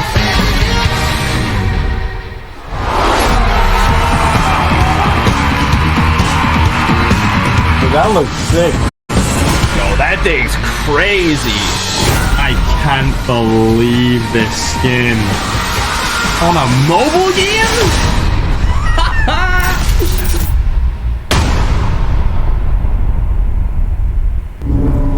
Man, actual goosebumps right now. But before we start, I just want to introduce the very talented people on my desk right now. We got I Hold Shift right here alongside SVP and co-studio head of mobile, Chris Plummer. Welcome, Chris. How's it going? I've been talking to you for about a year now. The game looks honestly super amazing. You know, it's hard to believe it's been 4 years since we launched Call of Duty Mobile. It's been an amazing journey, you know, one that attracted 650 million installs, and more than that. It's actually, if you put it in perspective, it's like taking the entire population of the United States and Western Europe and combining it. It's unbelievable. And we have really our fans around the world to thank for that and for welcoming Call of Duty into their mobile lives. We really appreciate that. As we look into year 4, we're really excited about all the new content coming. We have exciting new seasons. We have all new original content. And really it's going to be exciting to see how players engage with that and really cement Call of Duty Mobile as always being an important part of the franchise and really cementing it into the future. And well, speaking of like time in general, right? You were talking about the future, but let's talk about the past for a tiny bit. Just about a year ago, you unveiled a new, but in many ways a really ambitious project in the form of Call of Duty Warzone Mobile. Walk me in through it. What's been going on in there? So Call of Duty Warzone Mobile, it's now in limited release in some select markets. And it's really been exciting to see our early adopters get their hands on some of the things we talked about last year, but now proving it out. We're talking about shared progression, cross-progression, shared battle pass with the console and PC titles. You can get all of that on Call of Duty Mobile now, or Call of Duty Warzone Mobile, and we've been doing it now since the release of Modern Warfare 2. So it's been really exciting to see that cross-progression playing out. And we've also been watching the players jump into those 120-player matches against real human opponents. We know humans are more fun to fight against than bots, and it's really been amazing to watch that at scale. And doing it on the legendary Verdansk map. I mean, we all love that map. It's been fun to see that play out. It doesn't get any better than that. We've also gotten a treasure trove of feedback. I mean, we get feedback from our community, from our team members, from influencers. It's been great to see that community feedback come through too. And we've always been committed to telling our community what's happening, giving them the latest developments. And I know it's been a while, but we had some things we wanted to say today. So we're glad to be back. Yeah, Chris, you touch on a lot of different things, and it's always fun to hear the dev team talk specifically about we hear you, we see you, but I need to know more. We'll take a little peek behind the curtain. What are some of the big updates that we should be looking forward to? Well, first off, the graphics are looking better than ever. Since last year, the game is now rendering at significantly higher fidelity. This is to make sure that you don't miss a single frame of the action. There's more pop, there's more sizzle, there's a lot more fluidity, a lot more detail. And the team was able to pull that off on a significantly lower install footprint. It's actually saving over 6 gigabytes of data on your device. And that's thanks to Warzone Mobile's new caching system. So that's been great. The improvements don't stop there. The team's also been hard at work on a lot of polish and improvements to everything from the way the game plays and feels, the responsiveness, and even the menu, so that it flows really well. A great example of that is we now have the Gear Up menu. So from one tap, you can access all of your gear, all your stuff that you earn. It's now right there. You can tweak your loadouts. You can customize all the weapons and Gunsmith. Gunsmith is also obviously super important. We didn't have that last year. We've got it now. So it really makes it a really well-rounded experience and makes sure that everything feels just right. And yeah, it's just awesome. You can check it out now. Now, throughout all of what we just saw, last year you guys came out and revealed Verdansk, but I gotta talk more game modes. I saw LSClo on there with some domination. What do you guys got cooked up besides Warzone? Well, it wouldn't be Call of Duty without multiplayer. And so now to complement the Warzone Battle Royale, which is kind of the backbone of the experience, we now have in Warzone Mobile the full multiplayer experience our plans know and expect. So we're talking about jumping into these really familiar maps, these frenetic battles. You can get in with your friends in and out real quick, or you can play all night long. And we're talking your favorite maps, most recent and familiar maps like Shoot House and Shipment, and it's all in there right now. And so in addition to Battle Royale, you can play MP. We even have the Shoot to Ship playlist, which is perfect for grinding out those camos, regardless of what platform you're on. You might be on the go, on the train, go in, grind a camo out. It's really great. I mean, definitely when you're talking about that cross progression, that is definitely one thing that we already saw last year in November. We were talking about it before we actually went here on the desk. Is a significant part of the game. And now we're seeing all of these features being embellished, being tweaked, really good and polished. But the question on everyone's minds, I gotta put you on the hot seat here, Chris. I have to ask, when is Warzone Mobile dropping and available for everyone to play? Well, we understand that everyone wants to know when Warzone Mobile will be available worldwide, and we hear you. We know that's important. The beauty of our limited release is it's given us a unique opportunity to see the true strengths and opportunities for improvement in the game. And over recent months, we've really discovered some just huge opportunities to make the game even better, and we took full advantage. I think what you will see today is that was time well spent. The game is now massively involved. It is advanced in every way since we showed it last time. And we just really have a few more things we want to polish up before we release around the world in spring of 2024.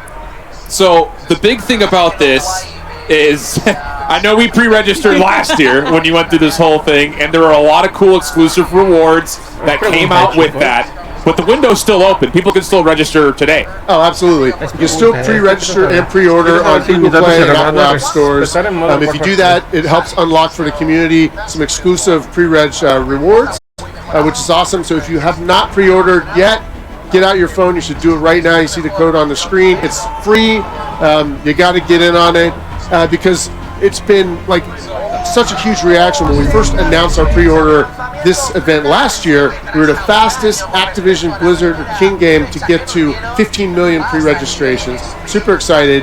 But then tens of millions more players piled in, and believe it or not, the audience has now gotten to this like mind-shattering 45 million pre-registrations. So you got to join the 45 million if you're not in it yet and pre-register for free. I just want to say, like, on behalf of Beanox, Digital Legends, Activision Shanghai Studio, and Solid State Studios. The entire development team working on this game finds it so motivating to see those pre-order numbers. We want you guys to pile in. It's so motivating for us, and we're just so appreciative, and we thank you all for the feedback and the patience as we approach that worldwide release announcement. Well, Chris, we got to give you a massive thank you for coming on and kind of just giving us the front-loaded side of everything, but I know that's not it. The theme of the day has been there's always one more thing, or at least one more thing. Anything else kind of close and dear to your heart that you want to share with us today? As a matter of fact, there's something that we want to disclose today. Yeah, I mean, what's awesome about Call of Duty Warzone Mobile is we really want to have this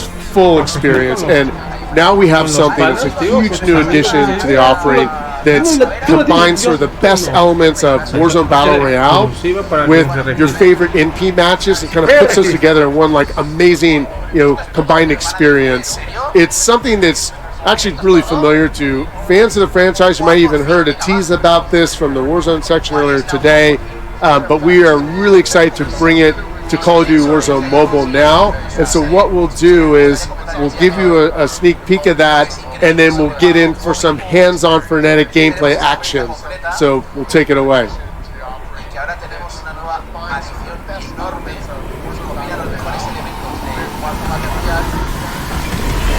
¡Resurgimiento en Alcatraz!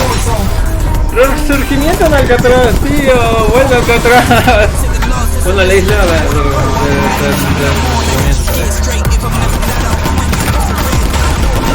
vuelve a Alcatraz, chicos, vuelve a Alcatraz. Vuelve a Alcatraz. Alcatraz, tío, vuelve a Alcatraz. Me encanta Alcatraz.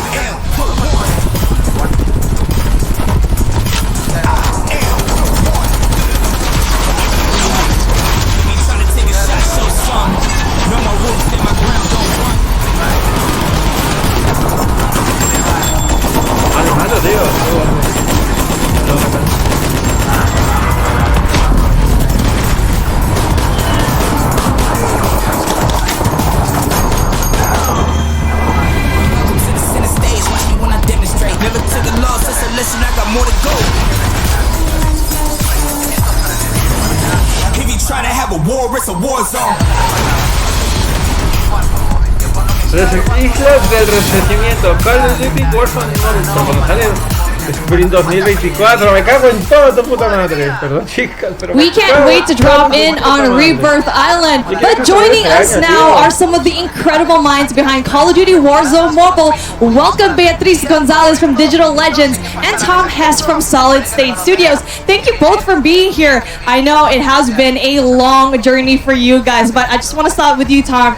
How are you feeling today? Yeah, we're super excited. We've been working on this game for a long time, so excited to see people playing it, and yeah, really excited to be here. So. How about you, B? How you feeling? I'm feeling great. I think this is a great opportunity for us to connect with the players and soak up with this amazing atmosphere that we have here today. So pretty good. I gotta dig into the meat and potatoes here, friends. All right. Because you hear Call of Duty Warzone Mobile, but some of the gameplay that we just saw included multiplayer. But Tom, I know that's not it. You guys are working on the BR side, the multiplayer side, and so much more. What do you guys have cooking up? Yeah, so first and foremost, we have Battle Royale, which is kind of the main staple. It is everything that players are accustomed to in Warzone Battle Royale. And what that means is we've got loadouts, we've got contracts, we've got kill streaks, we've got the buy station, and we even have the original Gulag. So yeah, the players are gonna love it. Yeah, that's so cool. I know that that's always been one of the things nostalgic-wise. People see the word Verdansk and they assume that it's gonna come with all the bells and whistles, and this time it sounds like it has. Yeah, we've got it all. So it's exciting. Yeah. Sweet Looking stuff. at the screen, though, you can see how good the graphics are. Everything seems to be very much optimized. I remember playing this yesterday, and it felt so different compared to the last time I actually played this game. And like what you already mentioned, multiplayer is already part of the game. You already know me. You asked me before the broadcast, what's your favorite game mode? For me, it's Hardpoint. Yeah, so we are with every Call of Duty has to have the modes, so we've got that in multiplayer. We've got Team Deathmatch, we've got Kill Confirmed, we've got Hardpoint, we got search and destroy, and we got domination. And then, we're going to be coming out with new modes over time that I think players are going to love. So tell me a little bit more here, because I know that there's so much bundled into all of this. Yeah. But again, I feel like we're approaching this as not a mobile game, but there's Mobile Royale as well that you were talking about. Yeah, before. we're really excited about that. That is a game unique to mobile players. It is for players that want a shorter session or are on the go, but still offers everything that makes Battle Royale great. So you get all the same features and mechanics from Battle Royale, but it's just at a little quicker pace, meant for mobile players that we think is going to be really exciting for that audience. You already mentioned it a while ago that, yes, we have so many new things, new modes here in Warzone Mobile, but Christian actually mentioned it when we saw the trailer for it. We saw Rebirth being played a while ago, so how is that going to be like? Yeah, we're excited today to announce that we're going to have Resurgence mode in Rebirth. It's like the perfect mix of multiplayer and Battle Royale that is 100% unique to Call of Duty. Players are already playing it right now, and we're excited to reveal that. So a lot of new things happening here, and one of my personal favorites here in COD uniquely is definitely the loadouts for all those different game modes. Can you tell me more about what features like Gunsmith will look like for mobile players? Yeah, we have it all. So Gunsmith, you're able to unlock all the attachments you can in mainline. You can get do the camo grinding, unlock the camo. You can get the stickers. You can get all the different things to make it your own, customize it to your type of gameplay, and just go out there and have a great time with any weapon you want. So. And on top of that, the 120 real players that was touched upon, that's not just like we hope to have 120 real players. That's already happening with the limited release. 120 players, yeah, it's great. It's a ton of fun. The players have already been telling us they know when they take someone down that was a real player, Yeah. And so we think a win means so much more when you do it that way. So we're excited about 120 players. And something that you have to deal with when you're actually going up against a 1v, how many players in this map who are, yes, real people, you need to have really good movement. Yeah. And one thing that stood out to me the most while playing Warzone Mobile was how accurate it was compared to Warzone on console and PC. So how was it like going through all of that? Yeah, well, you're seeing everyone out here playing Call of Duty right now. And one of the things that is true about this all is that we are using a shared tech. And with that shared tech, we get all the great fluid movement, animation, everything that has become Call of Duty on multiplayers is in the mobile game. So right now, when you launch Call of Duty Mobile, you're going to see some of the greatest animations and movements throughout the map. So we're excited about that feature. And I want to say, when we were looking through some of the gameplay, I saw a couple of vehicles smoking. So it's not just movement on the ground with boots. You guys added a whole couple of vehicle physics as well. Yeah, we've taken vehicles to the next level. You can, take out the tires in a vehicle and disable it and then go in for the kill, or if you just want to take out the vehicle itself and take out everyone in it, you can do that too. So it's up to you. A lot of different ways to play with those vehicles. And guys, it's just, I think if anyone maybe missed the fact that we swapped to Warzone Mobile, they'd be like, wow, this still, like, what am I watching? This still looks like regular Warzone. The graphic fidelity is unbelievable, B, compared to last year on top of it. I mean, I'm hard-pressed to, pinch myself to think there's no way this is a mobile game. Yeah, I mean, since you last year, I don't know what here. There you go. Okay, so since you last saw it last year, we've increased the base resolution, so what you hear is a lot more sharper, and the version that these guys are playing here is a whole new map version, so we've increased the texture quality, we've done a whole relighting pass, we have Reflection Pros. Is a lot of work that's gone into what you're seeing here on your screen, so the team's done an amazing job. And there is another key thing here that contributes to this beautiful image that you're seeing, which is that the engine will scale a bit dynamically, the fidelity, the core usage, a ton of things, so you can have a better balance between graphics and performance and battery. And the neat thing is that now the users, since quite recently, they can choose what they want to prioritize with the new graphic settings. Absolutely. I mean, okay, so Shifty brought up a really good point. You said that it did look like Warzone, when I was looking at it, I had to double check my screens. Like, is this Warzone mobile or not? And you mentioned it's so good, B. Like, everything else looks so good on screen. And before the show, I was putting up on YouTube Call of Duty Warzone mobile on YouTube, and the first thing that you would always see is gameplay, ultra max settings right there, and it always looks so crisp, so good. But one thing that I have to ask that is something that will definitely be a question in everyone's head is not everyone has access to the highest end devices, and the question that a lot of people may ask is, can I play it on my device? Yes, alright, we got you back. So in our limited release countries, we're already running over 6 generations of devices, and we've been increasing the device support. So if you have something like an iPhone 8 Plus, or you have like a Samsung A71, come join us, come join the game, we got you. And you know, regardless of what device you're bringing, we are working continuously on performance. So we even managed in some devices to double it from 30 FPS to 60.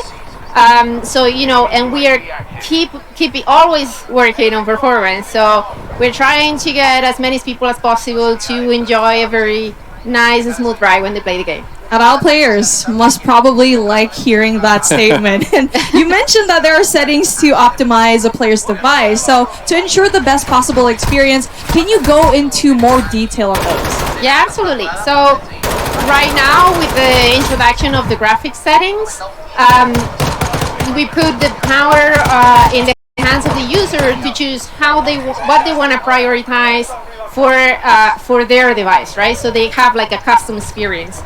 Right now, they can choose between battery or graphics quality or performance, and in the upcoming versions, they're gonna have more options to choose from. So we offer better granularity, and you know, regardless of what you try to choose to prioritize, we have put systems in place and new optimization, so you are getting like a much better session, much finer graphics, much better performance throughout more of your session.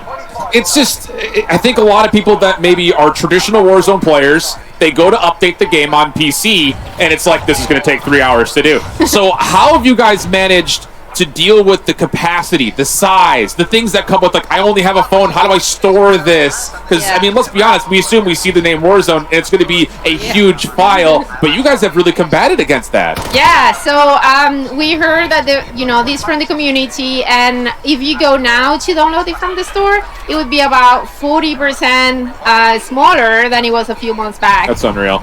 Yeah. So you can store more of your like cat pictures, no problem. I have a ton of cat pictures. Yeah, I feel like whatever like you guys said today is just so valuable for everyone in the community to actually hear. So B and Tom, thank you so much for joining us. But right now, I feel like when it comes to everything together, polishing everything up, what are your final emotions leading up to it? I want to start with you, Tom. Yeah, I mean, it's just been a lot of work from the team and what we've put into this game, and watching players today play it, watching other people be able to tune in and see it. It's really exciting for us. We're so excited of what we've built and what is yet to come. So yeah, likewise. I mean, to me, hearing the excitement in the atmosphere here is super revitalizing, and it sort of reminds you what we're doing, what we do, right? And we do it for the players, and so we are very excited for this.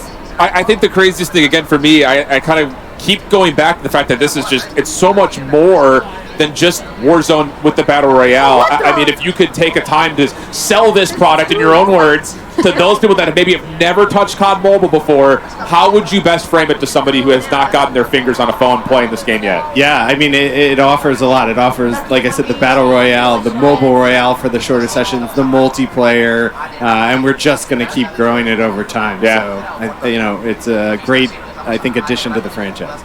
And it's just the beginning. It's just the beginning. Oh yeah, you already know that on my way home, I'm going to be playing some Warzone Mobile on my phone for sure, since we are on a very tight schedule. There is times that I really want to play at home. I really want to grind Call of Duty on my PC, but I just don't have the time. So it's the perfect opportunity to actually bridge players who otherwise have never heard of mobile, doesn't even know that a tech like this actually is on screen. So yeah, it looks super cool right now. I mean, B, you already said it, it's optimized for people who have lower end devices. You could actually play this. It's actually amazing. Yeah, absolutely. And what you said there about the space, I mean, we've done a lot of work on that area. We put like a cache system. We put, a high-res asset streamer. It's a whole, like a lot of work and a lot of care is being put into this game. So as many people as possible can enjoy it.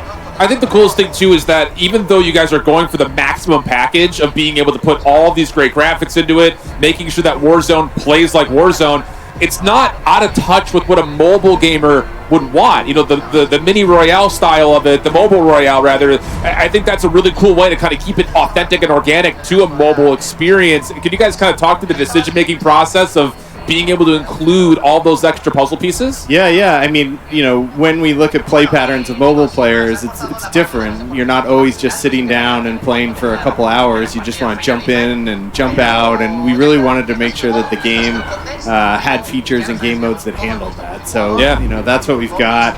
But it's not just for, I think, mobile players. Even if you are a console, PC player, and you're on the go and you're not at home on your computer and you want to grind camos, jump on in. It's the same game, right? So I would beg to disagree. I spend hours on my mobile device. I feel like everyone else in the mobile community could actually kind of say the same, but you brought up a really good point. The question is, this is a really good bridge to have. The fact that you could play Warzone Mobile right in your hand, grind those camos at the same time. You could go at home, you keep reiterating it just because of how big of a deal it is, and it is just so unique to both of the games. But again, a question to both of you. Just feel free to answer here because at this point, I have so many questions in my head. So what makes it so unique? What does Warzone Mobile actually have compared to Warzone in general in PC or console?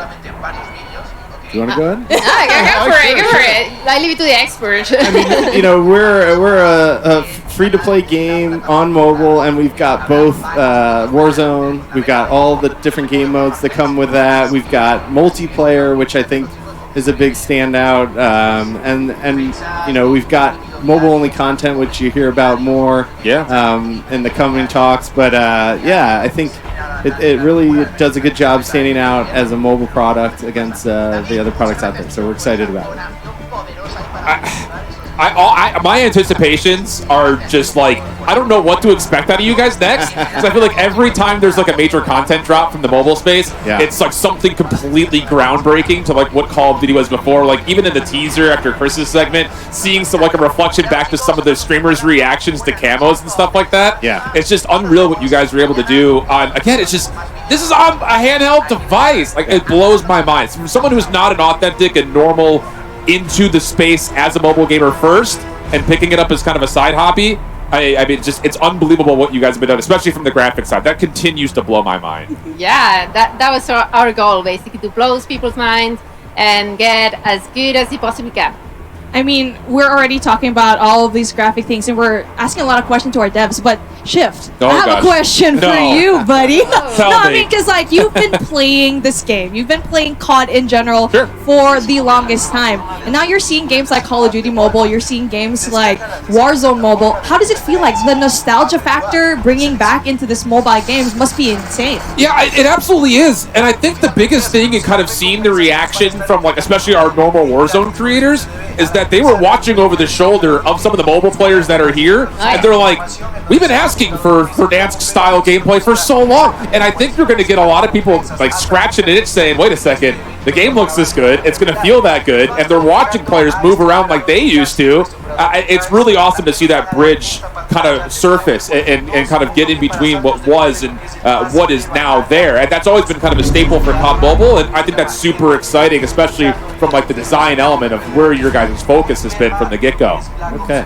Yeah, definitely. When it comes to the focus and all of that, right? It is important that when it comes to a game, how you're going to be able to get into it. Usually mobile for a lot of the time, that could be the gateway for a lot of new gamers to actually get into COD, which is really something nice to see here. And I feel like we're on the opposite sides of the spectrum. You've been playing COD for the longest time. I'm much of a newer gamer. So for me, having both of these really being connected is really thanks to people like you to kind of just weave everything together to have such nice and solid gameplay. But yeah, it feels super great right now. We've been seeing a lot of optimizations. We're so happy with what we're seeing. The mobile community, they're absolutely pumped up behind me. But I just gotta say, I don't want to keep you here for any longer. Thank you so much, V and Tom. I mean, the gameplay is absolutely insane, and I already know that before we leave, we gotta see some more gameplay in here. Yeah, thank you. Thank you so much. The other thing that's interesting about all of what we're going to be seeing through the Warzone side of it, you know, do you have any nuggets or tidbits of other things you guys are pulling inspiration from? Because I think the coolest thing for COD Mobile is like the COD Reddit community always goes crazy when they see the BO2 maps coming back into play, but it's more than just that. So could we possibly expect to see Warzone Mobile ride the same kind of parallel lines as the normal Warzone client? Is that kind of where your guys' headspace is directionally? Yeah, I mean, we wanted to introduce players to like iconic maps of Verdansk and Rebirth that haven't had the opportunity to play that, and so that's just the beginning. You know, now we have the whole franchise and everything that the franchise is doing to grow into and to add to the game. So it's going to get really, really fun. So I know we already are seeing a lot of the streamers having so many fun gameplay already. I actually made my rounds a while ago while everyone was doing their bit. I was checking in on every single one of the mobile creators, and they seem to be like they're having so much fun. The gameplay, like what you both already mentioned, is just super smooth, and we're just waiting for it in the spring of 2024. But one thing that Chip and I was always saying is that a lot of the creators that have never played Warzone Mobile or any mobile game want to transition just because they want to play the maps that they haven't before. Right. Yeah, I mean, this is an opportunity for, you know, people that haven't been in those maps, that haven't had the opportunity to play Call of Duty before, to get into the franchise. And, you know, not everyone's got a console or PC that can play games, but everyone's got a phone. That's huge. So That is huge. Yeah. And it really is important for everyone else how accessible that actually is. Right. So yeah, again, let me thank you again for the nth time today, just because of your hard work and all. But yeah, B, Tom, thank you so much for joining us. You guys have been absolutely amazing. But now we are going to take a quick break from the desk to go down to Maven on the floor to get a read from the streamers on their experience so far playing Rebirth Island on Call of Duty Warzone Mobile. Maven, who's with you in the hot and ready seat presented by Little Caesars? I've got Bobby Plays, and he is absolutely hot and ready. But listen, man, you've been a godsend for me, because when I first started to get into the mobile side of things, and I went to commentate a couple events, I knew nothing. You kind of took me under your wing. What's been truly kind of remarkable and special for you seeing Call of Duty Mobile kind of develop over the years? It definitely took a turn. Do I take this? Oh, yeah. I mean, it was really cool for me because, like, as somebody that was super familiar with the mobile side but didn't know anything about esports, getting to go side by side with one of the all-time greats is just truly an honor. But it's been really cool to see how much has evolved on the mobile side, both for COD Mobile and now with Warzone Mobile on the way. I think there's a lot of potential, both for people that just want to chill out and for people that want to get competitive too. Well, talk to me a bit now. I know you've had hands-on with the Warzone Mobile side of things, but like getting back to Verdansk and some of the stuff that you're seeing happening here, and what the big thing now is going to be Resurgence, right? Like you're getting into the smaller map? Yeah, I had a chance to try it out a little bit. They actually let us hop into the map last night as well, and it actually feels phenomenal. I would say, it's surprisingly enough, even though it's the newest map, it feels better than any of the other maps right now. And obviously, like that and Verdansk side by side, those are like the two most nostalgic maps in Warzone history. So a lot of people are excited for that, and I think it's going to fit the pace of the mobile play style a little bit better as well. And I know you were involved in mobile a little bit like before Call of Duty, but like it's got to be kind of wild. I was one of the people that slept on mobile for a while because I didn't really play many games on my phones. But just thinking about, I guess, the potential number of people that are to reach, like when you hear them talk about it on the desk, it's got to be kind of like you feel like you're in a pretty secure environment, right? With how much stuff's been blowing up around you recently. Yeah, it's been really, really cool to see how it's exploded, and they even highlighted, what, 650 million downloads for COD Mobile as well. So you got 45 million people that are just like sitting around waiting for Warzone Mobile to release. I know whenever it does release in spring, there's going to be so many people that are ready to go. There's people that are already like doing whatever they can to get into the game, and people that are just sweating their butts off. So if there is an esports side of things, I think that's going to be really exciting as well. Well, I kind of want to hear what's like your favorite parts. I know there's a lot of nostalgia, obviously, with Resurgence, and when you take a look at Verdansk, but like, what's kind of a twist on it from the mobile side that maybe you really like? Is there something that's a little bit different just playing on the mobile end? I think one thing we didn't really expect to see was some of the OG multiplayer maps that they've added in. So our expectation was that it would just be like different areas of Verdansk that they put into the map. But with the addition of Shoot House and Shipment, it's now like a perfect grind experience as well for people that want to level up their guns, level up camos, and for people that can now do it anywhere, anytime, like whether you're in an airport, whether you're in the car, like pull out your phone, pull out your controller, and you can hop in and get a few levels. All right, last question for you. How'd it feel to be on interview in the hot and ready seat here, presented by Little Caesars? I can't lie. I kind of feel like a king right now. This is the closest thing to a throne that I've ever sat in, so I feel like royalty. Hey, buddy, I appreciate everything you've done for me and the mobile community. You're an absolute beast. Thank you so much for coming on for the quick interview. But that's going to do it here for the Hot and Ready seat presented by Little Caesars. We're going to be headed, I believe, to a quick break, and we'll be right back. Call of Duty Next, brought to you by HyperX, the official peripheral partner of Call of Duty. We're all gamers. TCL, play like a pro on the big screen with TCL Q-Class QLED TVs, up to 98 inches. Movement, the official timekeeper of Modern Warfare 3. Go to mvmt.com/COD to see the limited edition Watch collab. Backbone, level up your play with Backbone and Call of Duty Warzone Mobile. And Lovesack. Lovesack Stealth Tech is a proud partner of Call of Duty Next, bringing unparalleled immersive surround sound to your at-home gaming experience.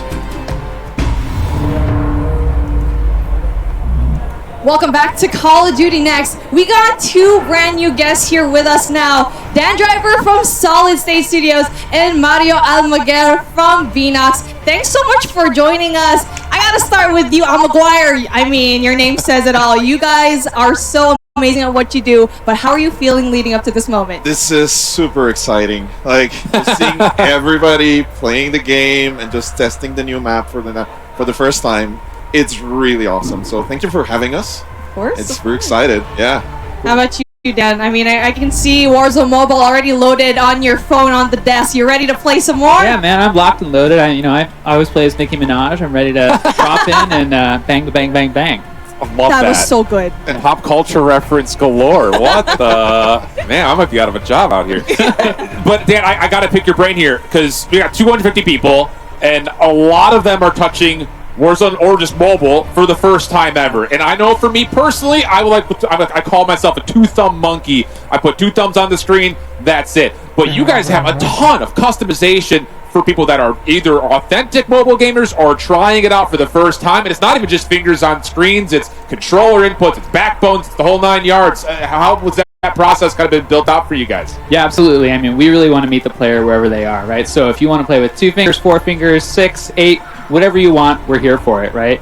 We've got a customizable HUD in-game where you can slide, resize any UI element that you want. That's your fire button, your ADS button, tacticals, lethals, whatever. You can move it, resize it, and do however you want. We also just introduced the FOV slider, which we're field of view slider, which we're really excited about, as well as the gyroscope. So if you're looking for better map awareness or kind of change in the way you can see around you, or if you're looking for twitch responsiveness while you're sniping, you're set. And you can really just customize it to however you want.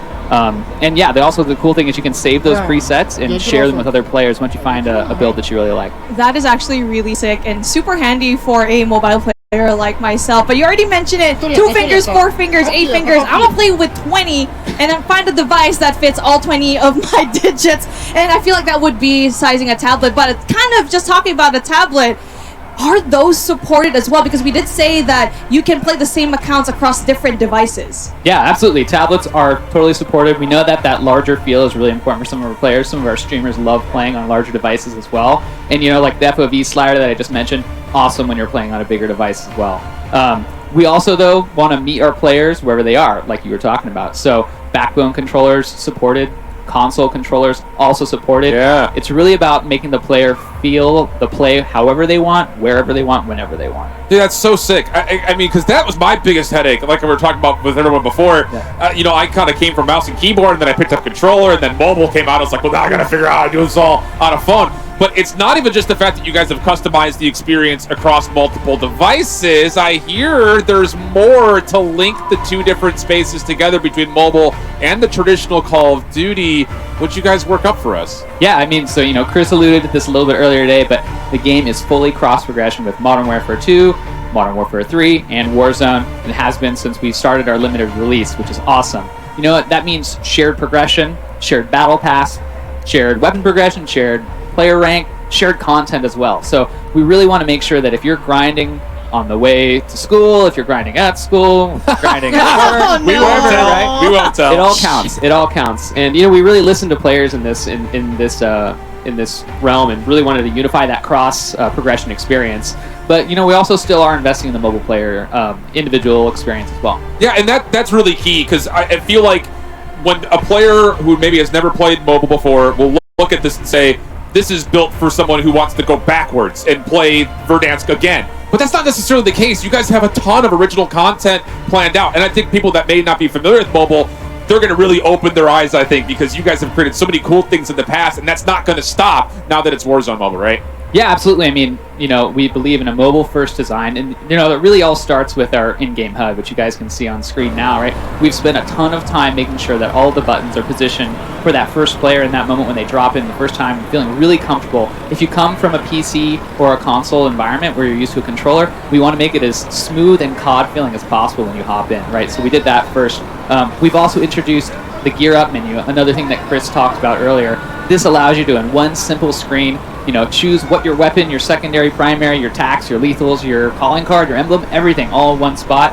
And that really just gives you that opportunity when you drop into Rebirth to just be able to smoke the competition. Yeah, I mean, speaking of Rebirth, right? Chris, B, and Tom basically alluded to this new mode and map as well. So Rebirth Island, iconic map in Warzone, right? And basically a fan favorite.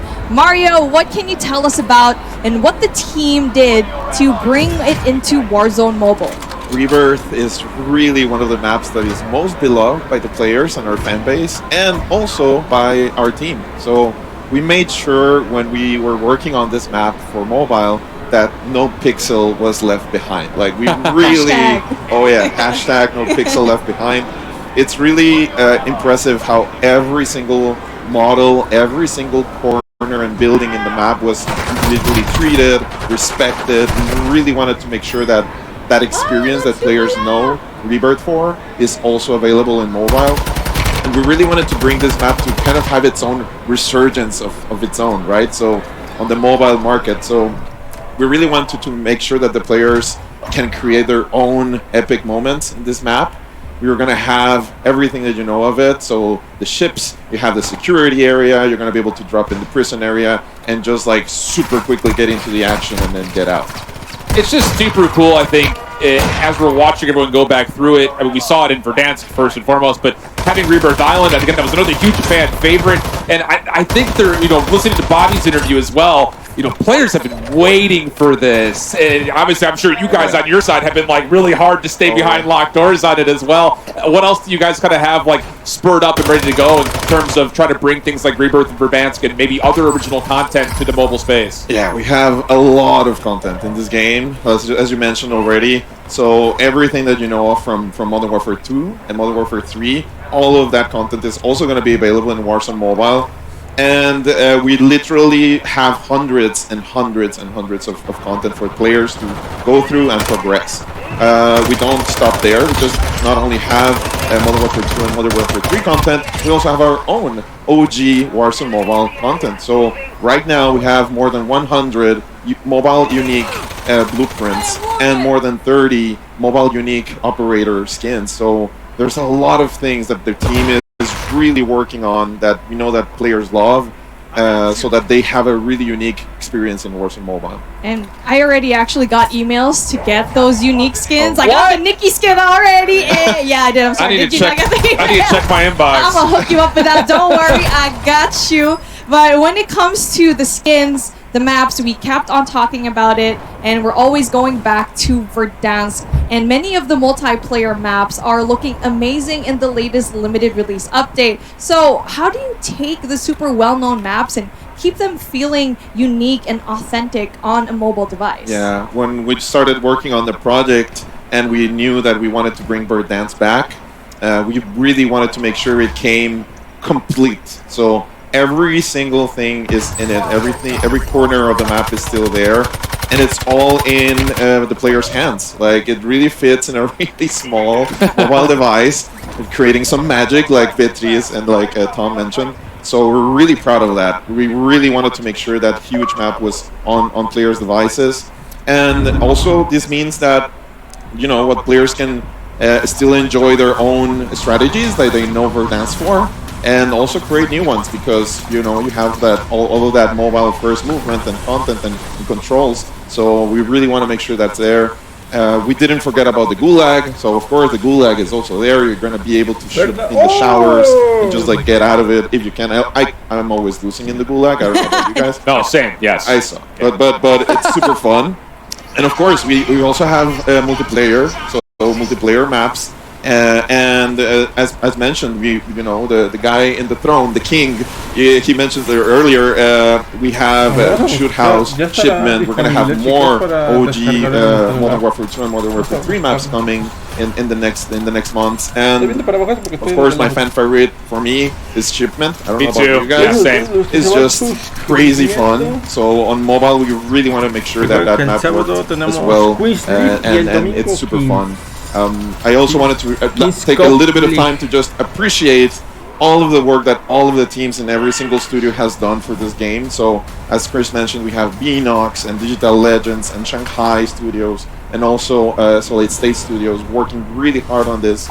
But most of all, just say thank you to the fans. Like, everybody here, it's really amazing to see everybody just actually, you know, playing the game for the first time, having fun at it, listening to their feedback, which is also super important for us as developers, and just taking it with us and making it grow together. So thank you so much, guys. Yeah. No, seriously, it's just so cool to see the growth in just a year. I think that's kind of the biggest thing. And it was really funny. I didn't need to sell Tommy on the game, but like we were saying, I was doing an interview with him, and he was right behind Bobby and the rest of the mobile guys, and was looking over the top, and he's like, "Wait, these guys are cracked!" Like, watching them fly around the map. And the thing about it is, I think that the people that are not mobile gamers can look at this title and say, I'm hooked, I'm addicted to trying to get more Call of Duty into my hand. Literally, you can do that with phone, tablet, backbone support. I mean, Dan, you're ready to go right now. Yeah. I think the only thing that you're waiting for is just a green light from one of the two of us. But I think that's super awesome, and I know that that's probably inspired a lot of what has gone through in the last year. Yeah, I mean, absolutely. I've got my event,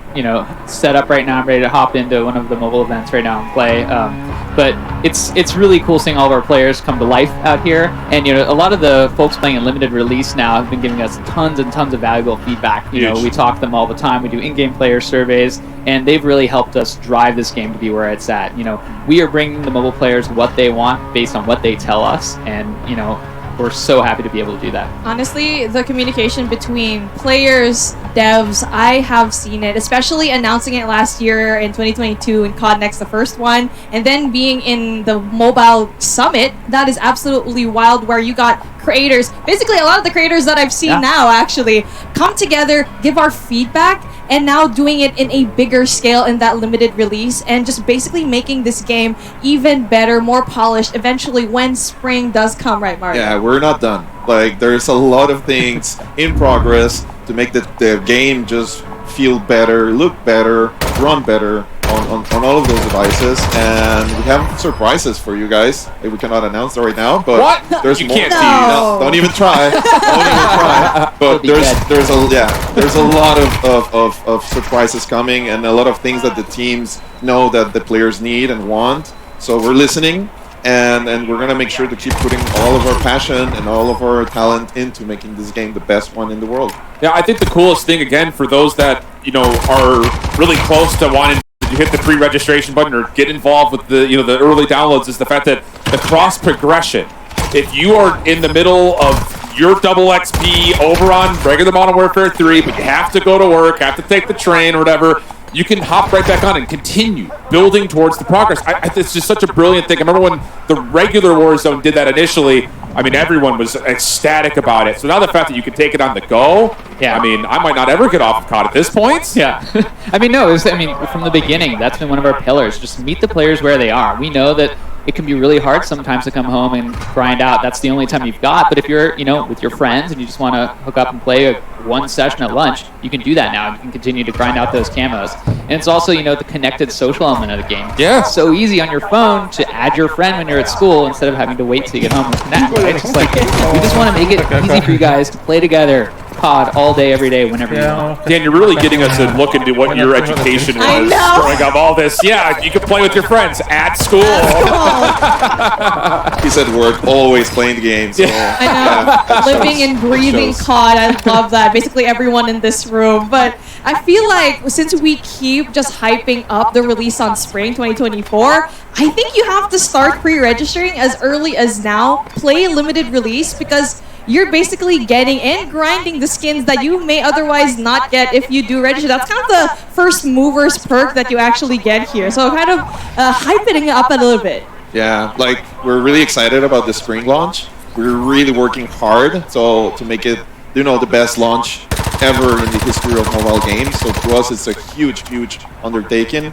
And yeah, we want to make sure that once that happens, if players have been playing on Modern Warfare 3 and grinding their, you know, whatever, their skins and their challenges and everything, they can just jump back in to Warzone Mobile, as Dan said, at school or whatever, parents' place, and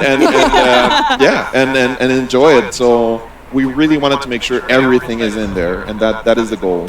Yeah. And to the 45 million who've already pre-registered, thank you. For the next 45 million, register now. You know, the more people that pre-register, the more goodies we've been giving out. So keep going for it. Yeah, Ración de Cloralex, el rendidor alcanza para toda la limpieza y desinfección de tu hogar. Ve a la segura con Cloralex, el rendidor. Call of Duty just at your fingertips. That has to be a huge undertaking from your guys' side. So that's just an unbelievable achievement. Again, over the course of a year.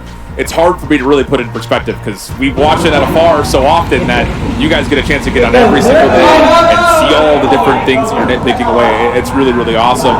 Anything in particular, kind of final thoughts in terms of the one thing you're most excited for as you see the gameplay start to evolve, as the event starts to wrap up? I'm excited about what players will do in Rebirth Island. I'm really excited about it. So we know that that's something that fans wanted in the Call of Duty world, and now we're doing it on mobile, so I'm really excited to see that happen.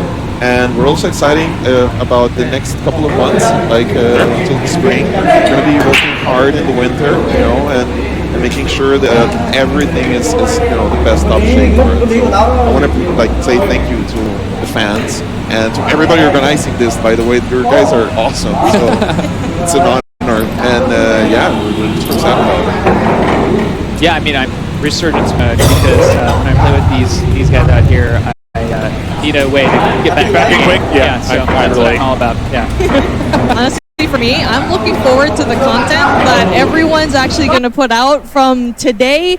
And plus, I've been talking to a lot of the streamers, and some of them, like people from, let's say, Asia, who flew all the way here, they can't stream yet just because everyone's asleep, right, in that side of the world. But make sure the time that they actually wake up, they're just going to be bombarded by Warzone Mobile and just Call of Duty content, which I'm looking forward to seeing and watching later on. It's really awesome, I think, in particular, too, that we heard this a little bit from Chris and B and them talking about the fact that this game has now become accessible to people that don't have full NPCs, don't have the most recent version of console. I mean, that has to feel super empowering for you guys to be able to send the product to a more global space than it's ever been before. Yeah. There's a lot of people who wanted to play Warzone. Now we're going to be able to do that on their devices. So to us, it's a huge accomplishment technically, but also creatively. And also, it's great, like just having more people actually enjoying playing the game, more people giving us feedback, and you know, we're really excited to hear from them too, and make a game for them. So yeah, we're working hard on that. With every single part of this event, not just for mobile, right, but for everything, it just feels so inclusive. I feel, as a mobile player, very much included into the Call of Duty space. And there is just no division whatsoever. I belong, everyone here feels like we belong. At first, I was kind of reluctant, but you know what, I feel very much welcome. But when it comes to going back, because I started in console, and then I started becoming an absolutely crazy maniac mobile player. I was spending hours on it, and it seems like the cross progression makes me want to go back into playing Modern Warfare 3, Warzone on my PC, and it feels really great here, Shiv. Yeah, I think the coolest thing about it is and I'll be completely transparent. When I heard that there's a Warzone mobile segment, I was like, oh, you just have updates on the Battle Royale portion. But the fact that, again, the customization around the game has included so many key things, you know, Shoot House with Shipment also being back in. That's going to be a great way, I think, for people that, again, like you had mentioned briefly, grind their camos when they're not able to get onto their PC, whatever it happens to be. I know for like us, we travel. You travel a ton for work. She's going to be getting the Wi-Fi package on the plane if he's squaring up. 25-hour flights, let's go. Yeah, I think that's the really cool thing. And like, as somebody who comes from a more multiplayer-centric side, I have to say that's absolutely huge for you guys to be able to kind of include the traditional Call of Duty space while also allowing people who've never touched it before to actually get their hands on Call of Duty for the first time. So there's a lot to look forward to, and I will say I will be playing on launch day. I already know she'll be playing on launch day. Yeah. We may have to link up if you're going to be getting Nicki Minaj skins and all that stuff. But guys, thanks so much for joining us. It's a pleasure having you on the desk. And of course, with that, our Warzone mobile segment comes to a bit of an end. A little unfortunate for us to say, but we have to send it back to Golden Boy and Stephanie to recap the first day. But before we do, quick word from our sponsors. Call of Duty Next, brought to you by Little Caesars, a proud partner of Call of Duty Next and Modern Warfare 3. NVIDIA GeForce. Level up your Modern Warfare 3 PC experience with performance multiplying DLSS 3 and latency reducing reflex. Herman Miller Embody gaming chairs are being used at today's event. Check out Herman Miller Gaming's entire portfolio of products at hermanmiller.com/gaming. And Elgato, a proud partner of Call of Duty Next. Welcome back to Call of Duty Next, and what a day it has been. Of course, I'm Golden Boy alongside. We got Stephanie, Miles, Maven as well. They're trying to smooch, and what a day! What a day this has been. We've seen some cool stuff. And we revealed some cool things. We'll start. Miles, what was your favorite part about today? I surprised myself with a seemingly unknown passion for trains. Yeah, that was my thing today. Welcome. Well, join us. Join us. I'm stoked. I'm excited for you guys. My boy Francis. Well, is that the Verdansk Express? I don't know. the Verdansk Express. It is now. Yes, it is. It is. The What about Urzikstan Express, you mean? There it is. That's what you mean? Come on, Miles. It's in the same region. Be better. Verdansk is Well, in not the really. not really as a nation. Yeah. Not really. Sure. You know what? Fine. Moving on. Yeah. May, what about you, buddy? Listen, just the genuine energy in the building. Like, I've been around a long time. I've been to a lot of these events. I think I've done like every COD reveal for like 8 years or something like that. Like, I've been around, and like there are even the people that are like hesitant yearly to be like, all right, I'm not ready to say we're back, but like maybe I'm gonna say like everyone has been so positive. The energy has been absurd. The positivity just around like. I know we see it every year, but like it just feels different to me, and I've been around a long time. So like I'm really, really excited, and just seeing everybody like in the venue. I don't know. I just like friends. Good vibe. Fun is in the air. Fun is in the air. It is. That's just from the moment we played yesterday to now. Fun is in the air. Great energy in here. It's been amazing to see this game out in the world with Modern Warfare 3, with Warzone. On behalf of everybody who works to make these games, it takes a ton of work. There's so many people. Thank you, Stephanie. Thank you. Good work. Yeah, Clint does so much thanks, work. guys. Yeah, Clint's been really busy. Fix your game, Clint. That being said, the passion that's come through. Alex, you mentioned it earlier with the devs. It's just been awesome to hear everybody talking about it today. Oh, that was my favorite part was being able to talk to the devs and then seeing that genuine joy. Again, it's similar to you, Clint. Like, I've been doing this for quite a while now. And you know, you do a lot of these shows, and naturally in your career, and you work with devs, you talk to devs, and there's always like an air of excitement and joy that they have in sharing their art, their what they've crafted, what they worked so hard on creating.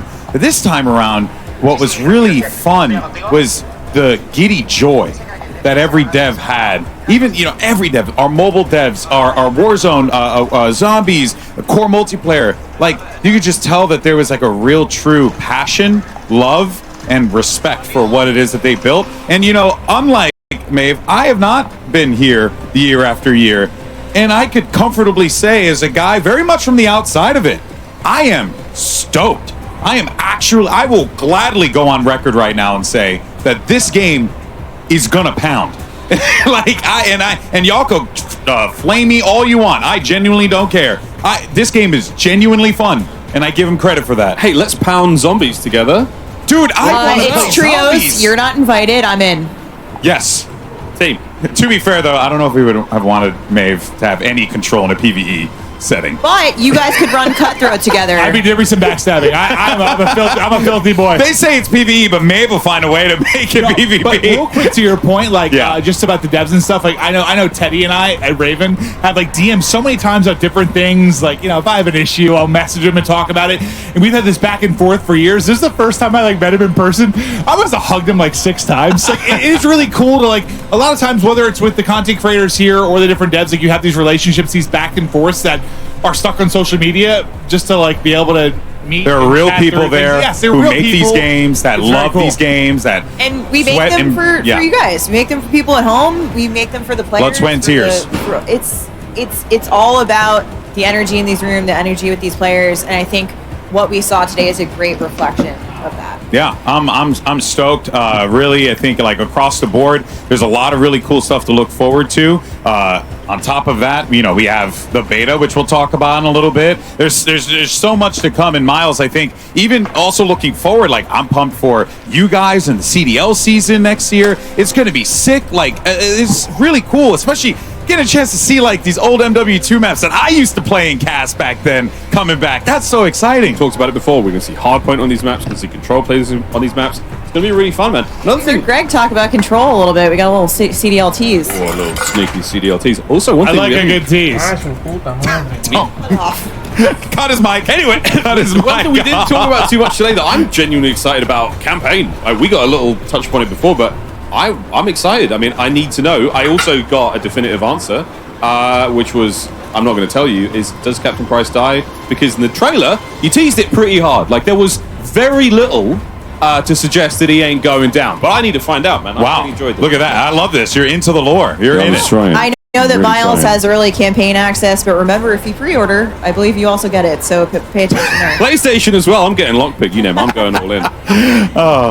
And don't forget, I mean, ultimately, Call of Duty Next, all roads lead to the Modern Warfare 3 multiplayer beta, which kicks off tomorrow. PlayStation players who pre-order Modern Warfare 3 for early access to the open beta starting tomorrow. Schedule's up on the screen, guys. Xbox and PC players pre-order for early access starting next Thursday. I am so excited to be able to play with you guys, my friends, the rest of the world. I'm so starting pissed. tomorrow. I just like finished selling my house. So I had to go back and move. I had to pack up like everything. It's like I have to get home to start packing. I've got a special little carrying case for But my you know PlayStation what? 5. You know what? Maven. But the good news is you can just carry Call of Duty on your phone and play COD Mobile. Oh, snap. That's why you hired me, baby. Time for Rebirth. Rebirth back It's true. That's in mobile. awesome. Yeah. Rebirth back in Warzone in the Resurgence rotation. Yeah. It really is a chef's kiss. Like to what Miles was saying before. Miles started the chef's kiss. He started the during chef's kiss, and now we're zombies, just doing it's it. Contagious. Yeah. Oh man. It's a virus, so now you've all got it. Thank you. So do you at home.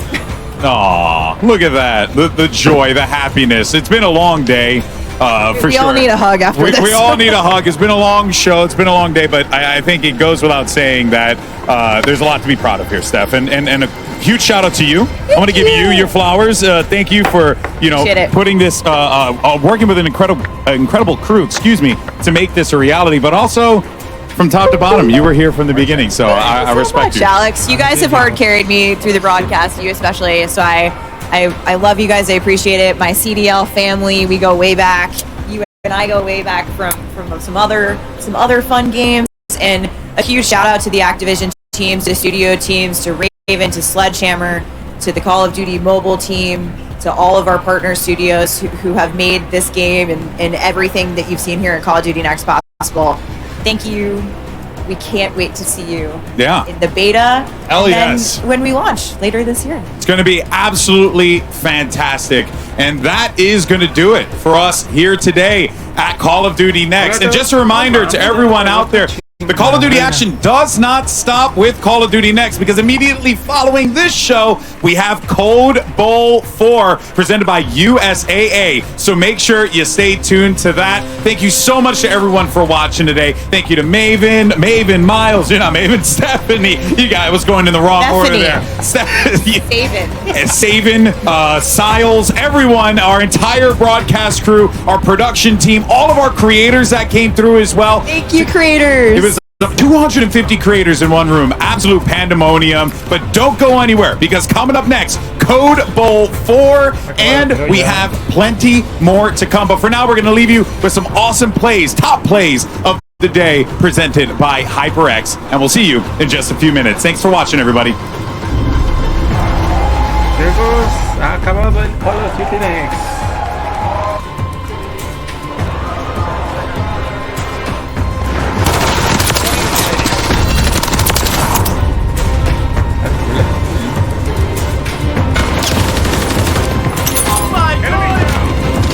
Everything's done.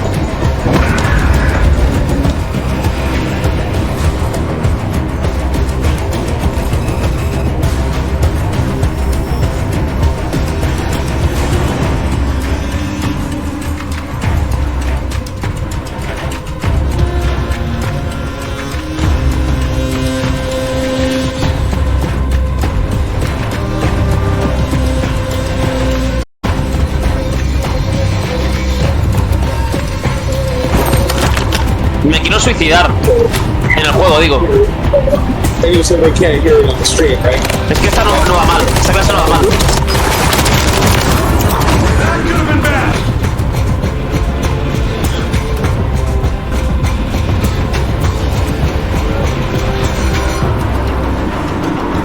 Vale, pincho, ¿no vas? Pincho rápido.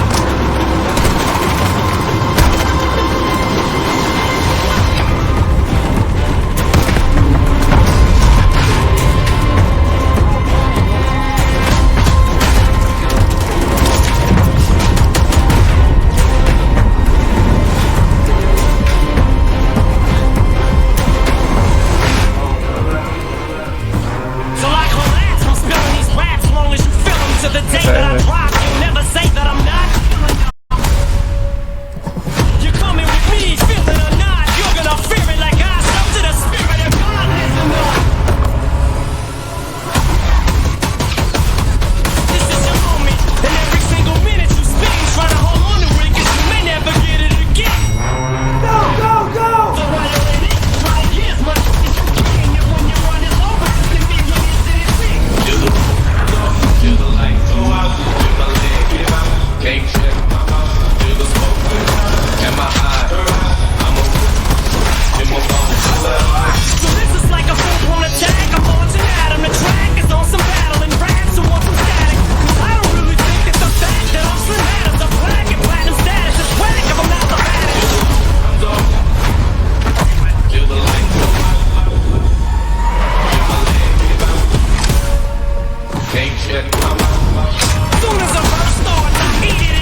You know who we are? Guys up! This is Ghost. Woods. Mason. Farah. Ross and Adler. Captain Price. Going dark. Going dark. ¡Oh, más fuerte! Modern Court, press the World War 2.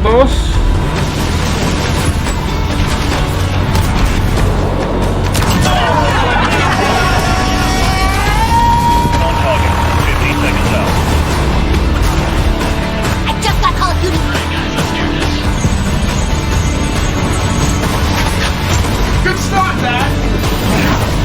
Hell yeah! You got it!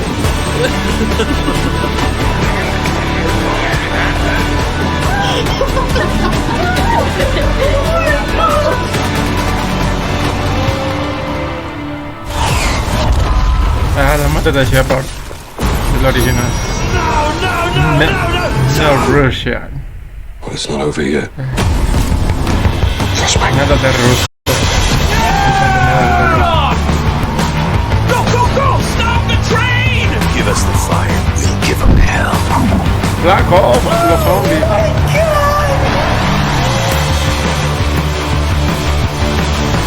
Oh my god, that was sick! Oh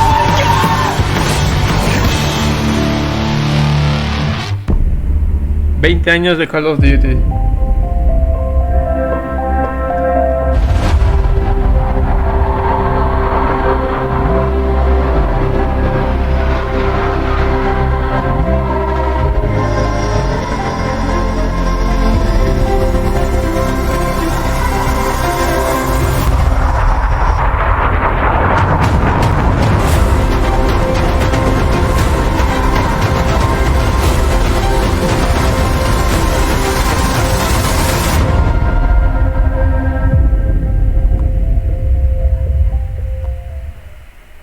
Hey everyone, British Army Sergeant Major Paul Carney here. For all of you that are competing in the Call of Duty Endowment Bowl, I just want to tell you now, get out there, smash them, and bring that trophy home for the British Army.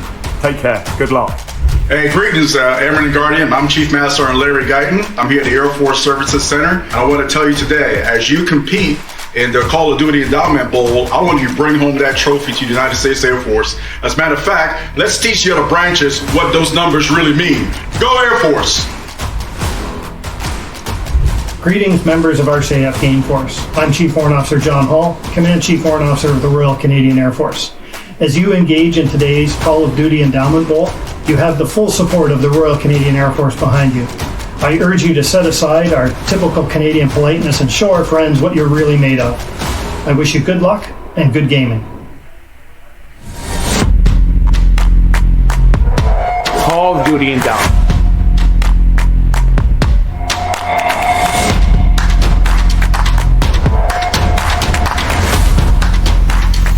We're talking about changing the lives of veterans and their families forever.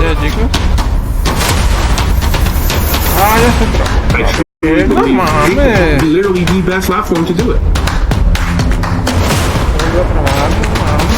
Thanks to the support of the endowment partners and the generous contribution of our Call of Duty community.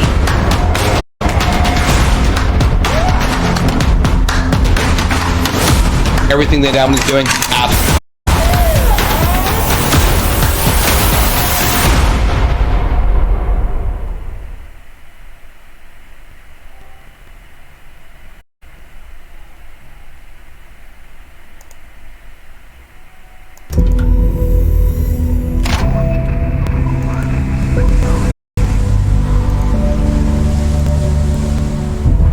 For hundreds of years, they have answered the call. The call to defend and uphold.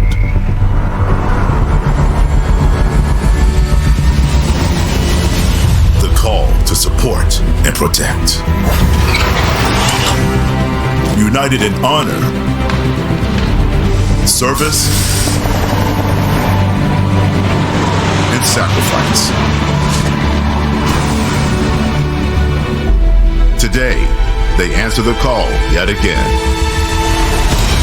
The call to help veterans find great jobs after their service. To build a brighter future for all those who have served in uniform. Playing side by side. They answer the call.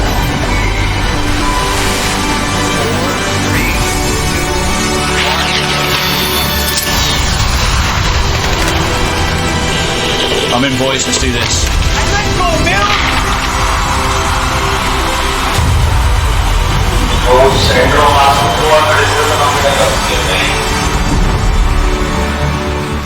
Sector of mass क्या होता है? It is a point where whole mass of the body is supposed to be concentrated. Hello and welcome to Code Bowl presented by USAA.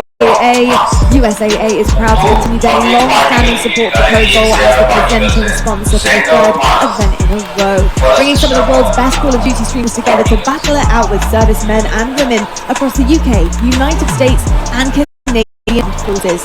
Thank you so much, USAA, for making the 2023 Code Bowl Tour possible. My name is Reaccion, and I am joined by the exceptional, talented, beautiful duo of Ali and Nameless to talk us through Code Bowl yet again, another year. I feel so honest one address, but Ali, how are you feeling about the competition today? I'm so amped up after everything that's happened in Call of Duty Next, all those exciting reveals, and now we just get to watch some competitive gameplay for a very, very good cause as well. I'm so excited. So excited. Now, Nameless, we've got a couple of creators down there with all of our branches to try and kind of push them through and push them across the line for the club. They've been playing Warzone, they've been warmed up, but our other branches, they need to start, getting some reps in on Warzone back again, get warmed up. How are you feeling about watching them compete? I was just checking them out, getting all set up and stuff. You're right, they are not warm right now, but they will be very shortly. We know these guys can compete. We've done a couple of Code Bowls now, and they've been turning up. Some people dropping bombs and getting more kills than the creators on their team, so I'm extremely excited to get to the Code Bowl. We got some time as they set up, so we got We do indeed. We do. We have, a little bit of time as things get switched around behind us. But Ali, we talk about the content creators, we talk about the branches that are teaming up in our trios, etc. How big do you think it is for these teams, these trios, to get their hands on some very, very cracked streamers and content creators? I'm sure it's great for them, right? Like, I'm sure it's surreal. I'm sure some of them are definitely some viewers. I'm a viewer myself of some of these creators. And even then, they can also get some tips. I know some of them have picked up streaming on Twitch on some of these teams. So maybe ask a couple of questions when it comes to that lifestyle. Very much so. And Nameless, a couple of these guys out on the floor here, and what they can do and deliver across our screens. These guys, they've been a sponge to their creators, but now let's face it, a couple of years, like 3 Code Bowls in, they are veterans, really. Like they really are in the game. They've been grinding, they know what they're doing, and they've been putting up bombs. You talk about last year, what happened at the end. The Royal Air Force came out of nowhere and won that thing, right? So it only takes one huge game when you get that multiplier. We'll talk about that in a bit, how the scoring and everything goes, but it's going to get real interesting when you drop it. It really is, and I think that's the exciting thing. Anything can happen.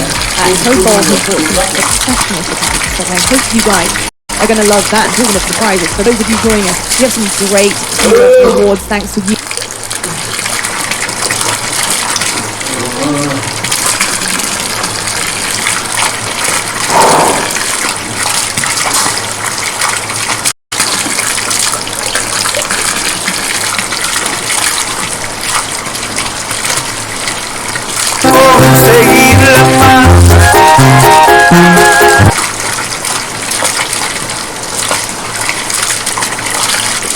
Güey, ¿por qué estoy oyendo?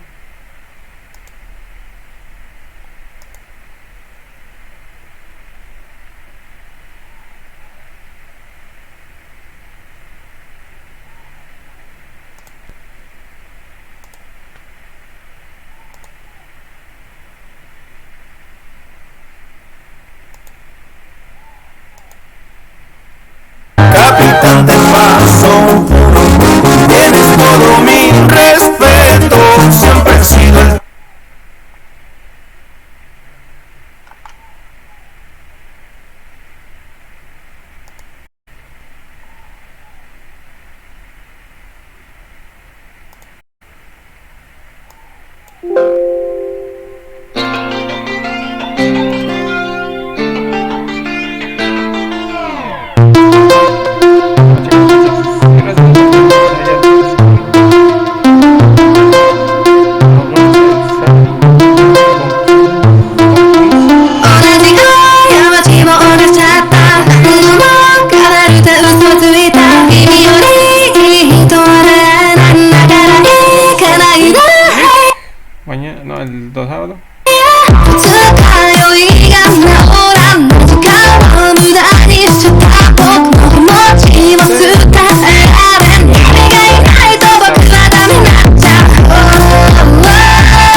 Yeah.